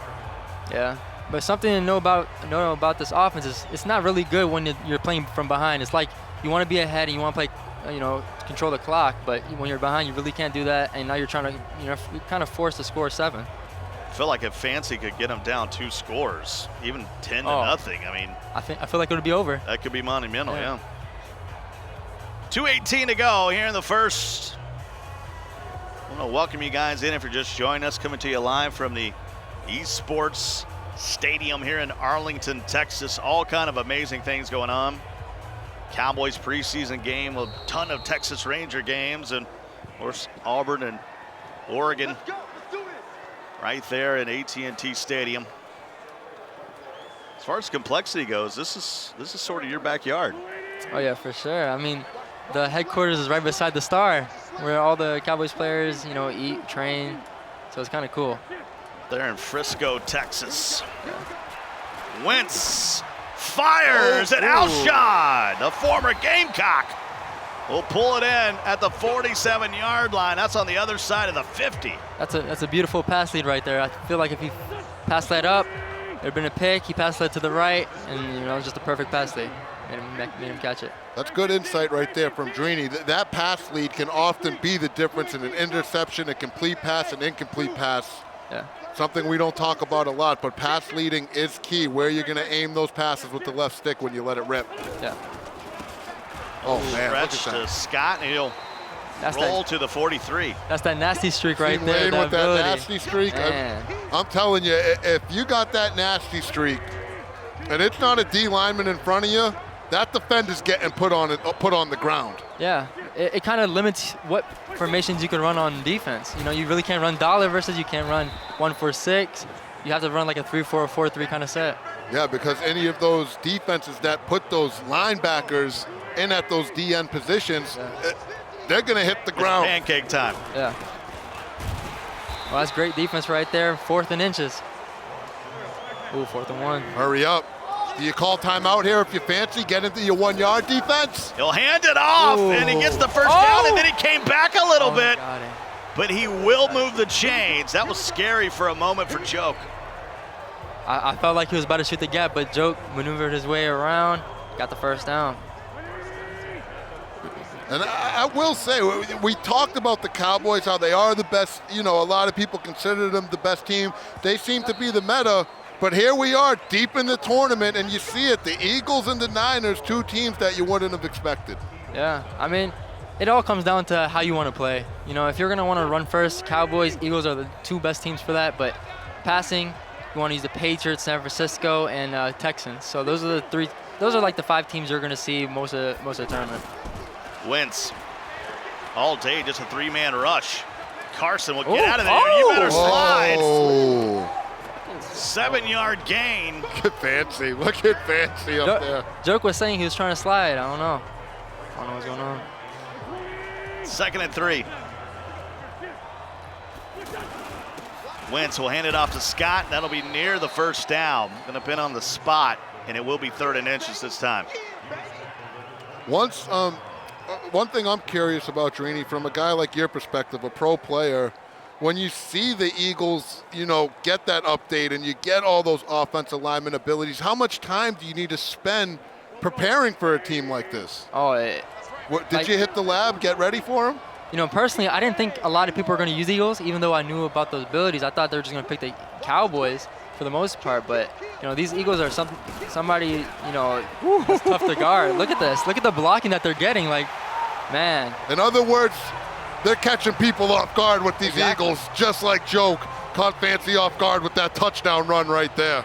Jordan Howard, the former Indiana Hoosier, will tie us up. Not only about the offensive line, but the defensive line as well. You have Fletcher Cox with the fearmonger. He is going to go crazy when you pass the ball. He's going to get quick pressure, and he's going to disturb the QB, inaccurate passes. We've seen Fletcher Cox make a real difference over these last couple games. Yeah, he's got that fearmonger. That's his X-factor ability, but then his passive abilities, he has under pressure, and probably the most important one of them all, that power specialist. Look at it again. It's a full back dive to the cribbo. Oh, he's showbone hurdling. A little cute little hurdle into the end zone right there. That's a little disrespectful. 3:57 to go now. Remember, Fancy started with it first, and now he's going to be on the half-yard line. They're going to say the forward progress was at the 2 when he took the initial hit. He super screamed at him right there. He sent the crib. Sent everybody at him. 2nd and 21. What do you do here, Drini? From personal experience, I do not like him being in tight in this type of situation just because you cannot max attack where you can block 7 people. That's the biggest thing versus 1 versus 6. You need to be able to max attack, make sure that your QB has time in the pocket. But tight, you obviously can't do that, and that's the only reason I wouldn't recommend tighten that formation. Well, he goes to trips here on 3rd and 10. Got him out of his own shadow of his own end zone. You're not passing back there just because that camera view. It gets wonky back there, but there's a first down. He's 6 of 7 for 100 yards. Man, going 6 for 7 on Joke is really tough to do. Him being one of the best defensive players in this game, I'm impressed by Fancy. 1st and 10 now. Garoppolo. Yikes. That 1-4-6 is screaming, and we talked about it. It's tough. They set it up the same way every time. You don't know if that slot cornerback's going to come off the edge from the left, from the right, from both sides. Are they going to drop him into coverage? It really forces you to make that post-snap read, which isn't too easy. Yeah. Especially against a guy like Joke, who, like Drini said, one of the best defensive players out there on the circuit. Brings Orlando Scandrick down in the box once again. User and Hill here on 2nd and 20 for Joke. He'll sling it to the outside, and Pettis maybe got 2. Joke is totally fine with giving up 3 yards right there on a 2nd and 20. He just doesn't want to give up 10+ yards. This is beautiful for him. Jimmy G needs 17 here on 3rd down with 92 seconds to go here in the first half. Garoppolo, there's Kittle, and he can't hang on. Late throw? It looked like he was about to throw it to. I thought he was about to throw it to good one. I thought he had a touchdown, but that wasn't a bad pass either. But he got rocked, so you can't really complain about that. One thing we talked about all tournament long, Drini, and we talked about it a lot when you're playing, because I think you're one of the best on the circuit at it, is how important it is to quickly click on once that ball's in the air and make those hits or those interceptions yourself. Does anybody know if roughing the punter is in the game? Because that was close. But to your click on thing, it really does make the craziest big of impact that I've ever seen. The CPU will never make plays that your user can make, and having a good click on is a key to getting a lot of interceptions, a lot of loose balls, a lot of swats. It's good for them to hear Drini say it, Scott, because I get nervous, I say it. It doesn't have as much credibility as when the champ says it, but it really is the difference, and it's been the difference for a long time now, whatever Madden you're playing. Yeah, if you're using coaches' suggestions and playing on the line, that's not competitive Madden. Yeah. You want that skill gap. Yeah, for sure. With the user. The same on the offensive side. When you throw it to the receiver, I see a lot of people letting computer catch it, and that's just not the way to go. You want to user click on and then you know, put your receiver in the right spot to catch it. So at least choose what catch you're going to do. Yeah. It's good advice right there from the champ. Appreciate it, RG. Look at that. You're not so bad yourself, buddy. But the blocking is crazy, man. 7-7, and you're right. Lane Johnson is just getting after it right now. They actually have 3 abilities. That's the craziest part. And he puts all of them on the same side. So it just makes it tough, you know, to stop the run to the right side. Seen a lot of folks from Elite Madden. Ooh, and that time defense. He does knife his way in there with a big time hit. That's going to bring up 2nd and 14. 30 seconds left here in the first half. Right here. Knowing Joke, being the similar type of player Joke is, he's just going to try to run the ball and try to get 3. He's not going to look for a touchdown right here. And just to give some perspective real quick before we get to the end of the half, Joke attempts this field goal.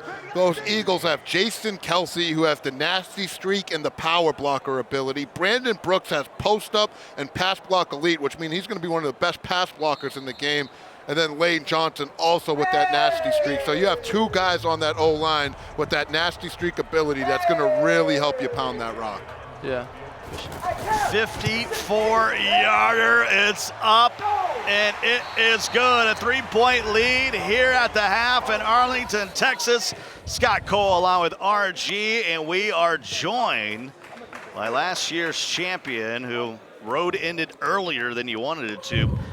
Drini, but quite a first half. Oh yeah, for sure. You know, Joke's been playing how he's been playing the whole tournament. They're just staying with their schemes, you know. It's just a battle of pass versus run. Who's going to do better? Well, it came down to a couple possessions there. Fancy had it twice, but it only could score once, RG. Well, we'll see what happens in this second half. It's a very close ball game, but if I'm Fancy, my takeaway is I got to figure out a way to pick up that blitz if I'm going to air it out, because I think he took 1 too many sacks early on. Why you got to sit down during halftime? What happened here? I didn't get that memo. Joke will start with it first to start the second half. I thought you were going to sit down, too. You're the one that left me hanging. I'm scared. These chairs are on wheels. I'm scared. When we get on camera, we sit down as soon as they cut away. You act like we haven't had a routine here, Cole. Don't bluff them. Here comes Joke. Hands it off to Scott once again, and Fancy needs to stop. Oh, yeah. I mean, it's going to be super hard to stop this offensive scheme right here. It's like you have 2 blockers on the right, 2 blockers on the left. It's a completely balanced formation. You don't know where he's going to run it. And look at this. The dive is, oh, my God. I got a good idea where he's going to run it. Look at maybe all the way to the crib. Touchdown, Joe. 2-score lead. See, now Joke is super comfortable. He's going to be comfortable on defense. He stopped him last possession, and he's going to ride that momentum. 17 unanswered. And it's interesting with these Eagles, they are the top-rated team in Madden 20 at 89 overall. They have the best overall team, and one of their weaknesses was they didn't have a lot of speed at halfback, as the top 5 running backs on the depth chart are all under 90 speed. But then they go and find this guy right here, Boston Scott, and he's on his horse. Man, him being 5'6", and he's super fast, it lets him get through the holes that the O-line give him. That's a good point about the 5'6". He's smaller, so it's going to be harder to grab a hold of him. A little MJD. Squeeze through those holes, yep. And there's Garoppolo. Man, Joke is mixing up his defense really well, I'll tell you that much. 2nd and 5. You felt like Fancy, even if he could have held him to a field goal there. Yeah. Still would have been a 1-score game, but now you got to start working a little quicker. Nice spin. Great spin move there by Coleman. 8 for 10, but those 2 sacks that he took that last possession definitely ruined that drive. But he is dotting when he has the chance to actually have time in the pocket. 3:35 left to go here in the third. Remember, this is a loser's bracket. This is an elimination game. Good blitz pickup. And he will go up top. A good one. He will chase it down. Inside the red zone, down at the 18. And that's why they call him Baby Reek. How good was that pocket presence, though, by Fancy? Just sidestep, let the blitz get picked up, let it rip with Garoppolo. Yeah. Coleman made a Superman block there. I thought he was about to have to make a quick read, but he shipped it right over. There it is again, but oh, man, there's that. Have you met Fletcher Cox? Fletcher Cox is super wild on defense, super wild. 2nd and 18. You don't want to do anything stupid here. I mean, you need at least 3. Yeah. Look at that. Perfect read. Jimmy Garoppolo, 10 for 12, 185 yards. He's doing good on offense. Big 3rd down here, guys. Remember, this isn't 2-down territory. If Joke's able to get the stop right here, if you fancy, you likely have to take your 3 to make it 1-possession ball game. So this is a sleeper 3rd and 3 right here if you fancy. You can't take this play lightly. You have to really try to pick this one up. Here comes the big dime, 1-4-6. Garoppolo looking, firing to the outside. Pettis will help him pick up the 1st down. Man, that out route is money. He just waits to see if that's a deep 3rd, and he will throw it instantly. So that's going to be a 1st and goal here at the 7. Now things get real stingy here, Green. Oh, yeah. I'm not a fan of Joe coming out in 1-4-6 in this situation. Or 2-3-6. I think this is 1-4-6, but I'm not a fan of it. 1st and goal. Fancy trailing by 10. Garoppolo nearly threw a pick to Jenkins. Oh, man. It looked like Fancy wanted his running back coming out of the backfield, but he got caught up in a block. If that's not a low throw, that's a pick. Oh, yeah, for sure. Trips to the left. Let's try it again. Telling you, there was no one in that area that the running back was trying to run that streak out of the backfield, but he just got stuck on the blocker. I wonder if that messed with Fancy on that one. Yeah, it probably just messed up his whole, progression on the reads. He just felt forced to throw that. Jimmy G once again. Kittle! That's a laser beam. That's a hot one. You have Kittle on the corner route. You can hot route him to it because of the ability. You send the wheel route to that side to put the flat in conflict. You wait for him to play the wheel, and then you just slang it to the corner. That was a real deal read right there from young Fancy. Yeah, definitely a good route combo. I like it. Back to a 3-point game once again. If I'm Joke right now, I'm pretty pissed that, the pass before the touchdown wasn't a pick. You got to get your mind right, and you just got to look, forward to this next possession, and you got to score 7.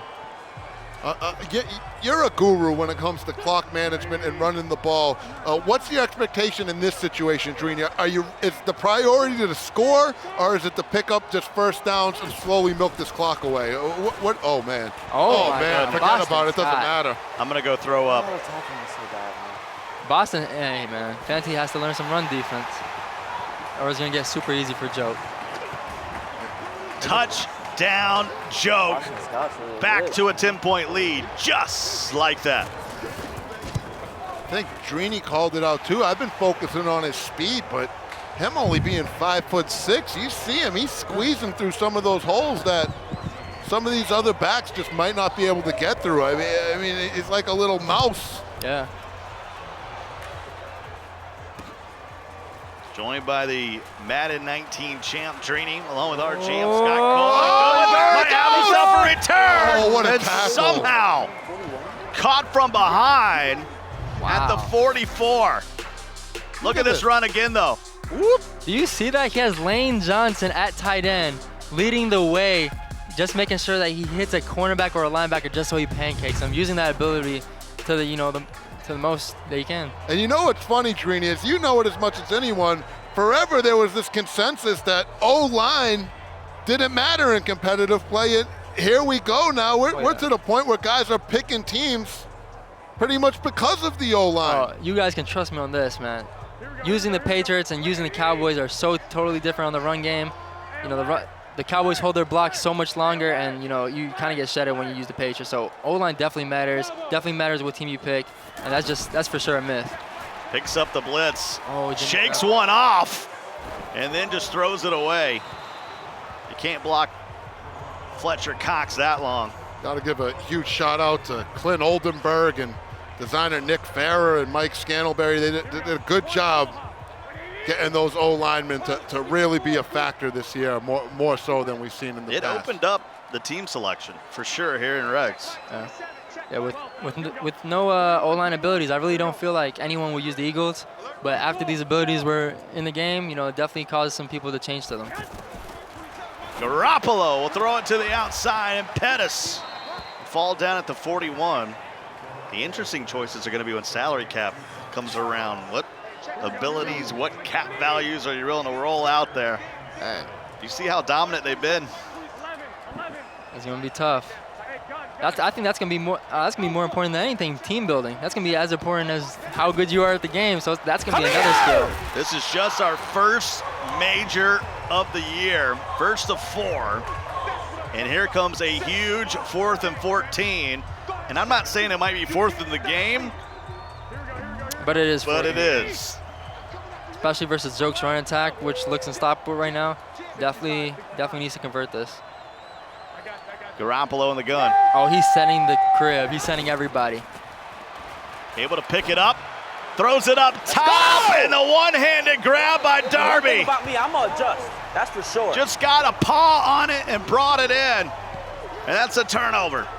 Man, Joke has came close so many times in these tournaments, and it seems like, this scheme right here really might, take him all the way. It looks like Joke feels really comfortable on offense and defense. I feel like this might be the one. And Joke, he's one of these guys. He feels like he's been around forever. He feels like he should be a part of that 30-plus club. He's only 26 years old, and he has all this experience, all this credential. The only thing missing is that belt. Yeah, I heard he started playing when he was like 10 years old competitively, like in the underground tournaments. I think Madden 07. Yeah, shoot. A lot of us are huge football fans. Joke is a gamer first. That's how serious he takes Madden. It's most guys get into Madden because they're football fans. Joke was the opposite. He got into football because he was because he was a Madden fan. Oh, that's crazy. Shoot, he's probably like one of the few that have stories like that one. The only one I've heard of. Yeah. 3rd and 6. You saw Ertz get a route activated here. And there is a sack. Needed it. 4th and 13. Joke wanted to throw that running back wheel, but Fancy baited it perfectly, and made him hesitate for a second. He got that sack. You got to take a sack there. You cannot throw a pick 6 at this point in the tournament. Yeah, with the defense Joke's been playing, he just wants to play mistake-free and just let his defense do all the work for him. Under 4 minutes to go. And I'm going to say something that's common sense, but a lot of people don't do this. This is a professional move by Joke, letting that play clock run all the way down pretty much in this type of situation. On the Xbox, you just hold the A button after you had a kick. You do that on field goals, punts, any kicking situation. Yeah, when you got a 10-point lead, you want to give your opponent the least amount of time for them to come back, so you got to chew that clock. Trips to the right. He's going to flip the script. I just don't feel like he's comfortable in this tight formation. He's running the ball. Needs to show us something out of it. Ball at the 34. He'll hand it off. Coleman. Fletcher Cox is doing work. I don't care if you're passing it, running it. He's all over the place. Yeah, the interior pressure is crazy. Like when you see that star pop up and you know he's going after you, it really does like kind of scare you. You want to make a quick read. Look at him step up in the pocket, and Kittle right between the cover 2. Bang, bang, Fancy's back in the game. Oh man, what a way to come back. That might have been a cover 3, but he certainly didn't get back there on the high. What a ball game. And another thing I want to call out is, here we are, we're going on 11 o'clock here tonight. It's been a long day, and I look behind me, and there's so many competitors that's still here checking out the action. Even if they don't have a horse in the race, they're just enjoying the high-level Madden, the experience. I love it. It's just the love for the game. I got eliminated earlier in the day, and I was here for 10-plus hours. I just like the game. I just love watching competitive Madden. And I will say, Drini, thank goodness, because it's a pleasure having you up here at the desk with us. Absolutely. So thanks for sticking around. Drini, RG, Scott Cole with you. Jane, and we'll get back to the original gun bunch as Skimbo will join us here at the desk. It's awesome. That'll be for the grand finals. That could Michael be a best of 2. Romo Skimbo. You know what? That's Tony Romo of Madden commentary. That's the nice thing about this double elimination is you want to stay in that winner's bracket because that gives you the opportunity that if you happen to lose one in the final, you still got another chance. Oh yeah, for sure. That gives you so much relief. You know, you can play kind of loose in the first final, but you know, if you lose, you obviously have to lock in. 24-21. We're coming up on the 2-minute warning. Fancy still does have all 3 timeouts, and he's going to have to lock up right here.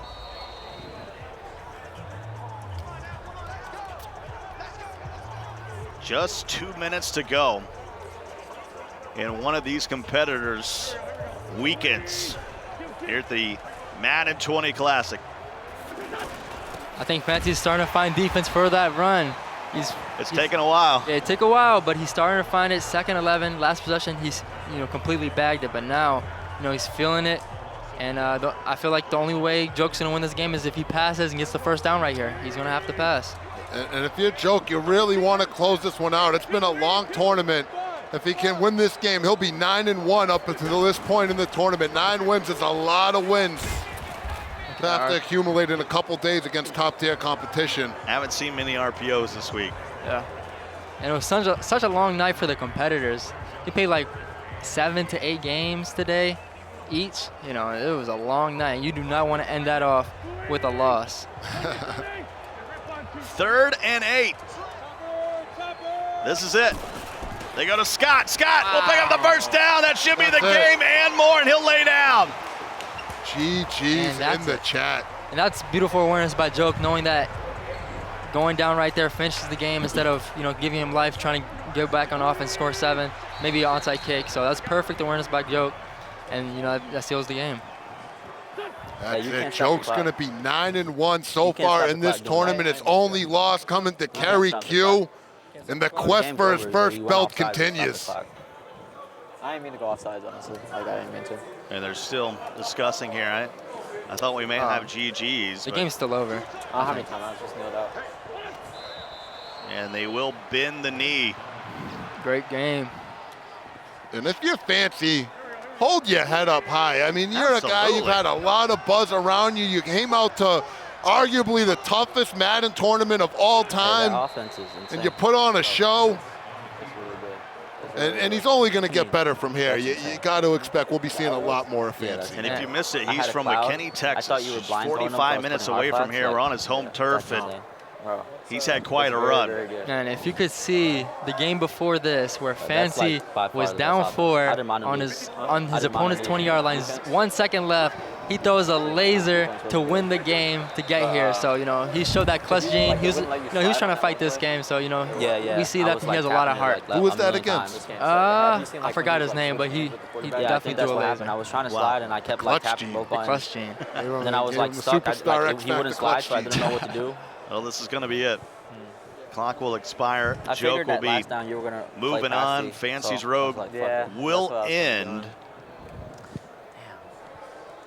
But you got to tip your cap to not only Fancy, but everyone. We had 512 registered players, and we're now down to just a handful left in this tournament. 24-21. Echo Fox Joke will advance to the top 6. Let's look at these highlights once again in this battle between Fancy and Joke.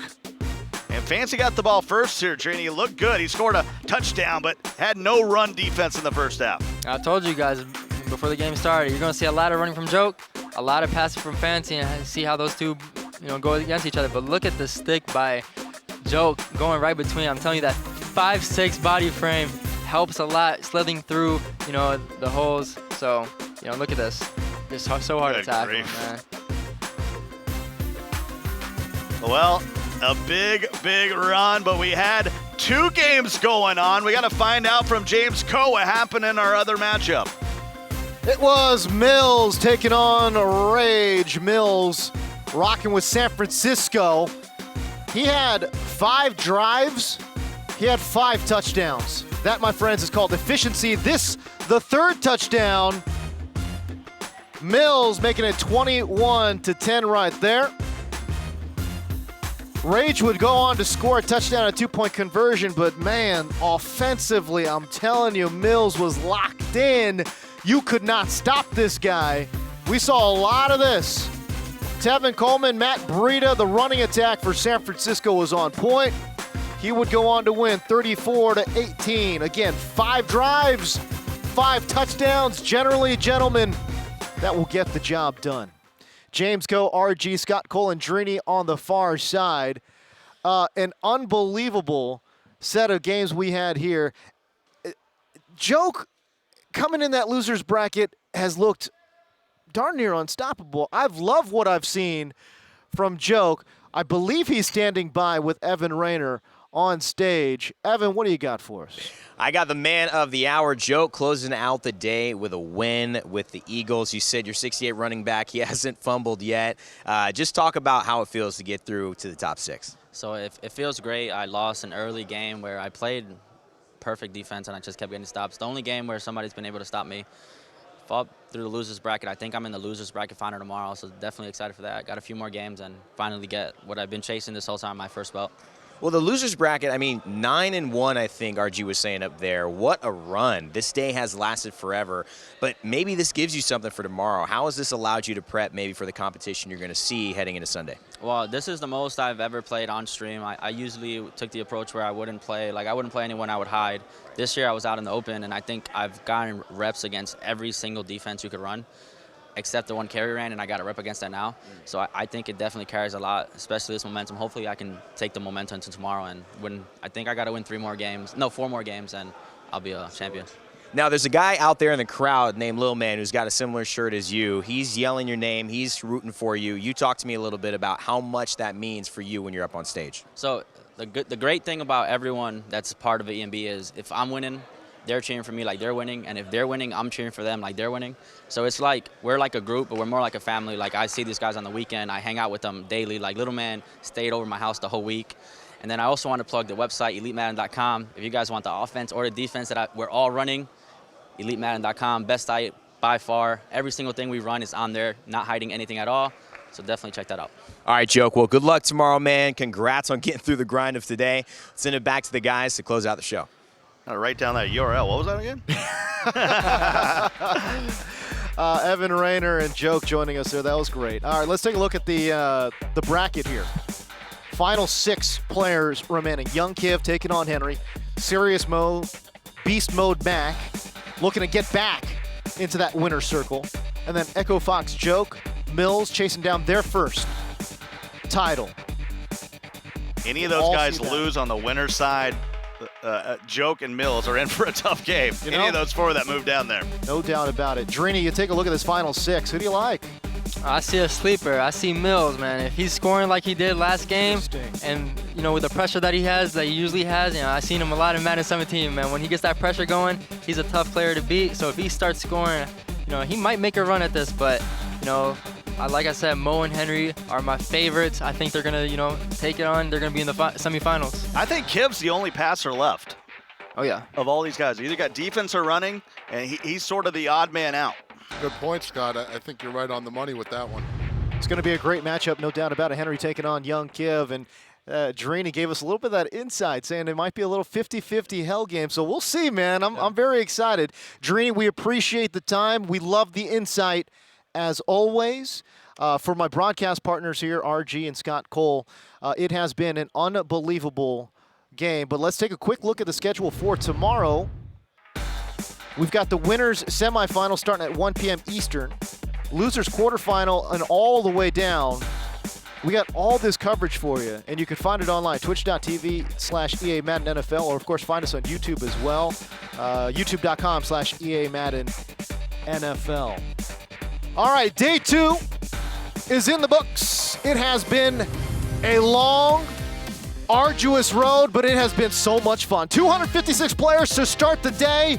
Now down to 6. Belt winners like Drini, Skimbo goes knocked out. And do we have a future superstar emerging? A 16-year-old Henry knocking out not 1, but 2 belt winners himself, destroying Pavan, destroying Kurtobin in back-to-back wins. Waiting for Henry in the final 6. A superstar, an established superstar in Young Kiv. Can Serious Mode or Beast Mode Matt get back and win another belt? Can Joke or Mills climb out of the losers bracket to win their first championship? Those questions will be answered tomorrow. An unbelievable lineup. They're fighting for that belt. For Nick Mazesco, for Lights Out, for Evan Rayner. Oh, look at these sad faces of these former champions, man. It was a tough day for some former champs, but some former champs like Serious Mo and Beast Mode Mac and Young Kiv looking to get back. For Nick Mazesco, Lights Out, Evan Rayner, RG, and Scott Cole, I am James Coe. Live stream begins at 1 p.m. Eastern tomorrow. We will catch you then. GG.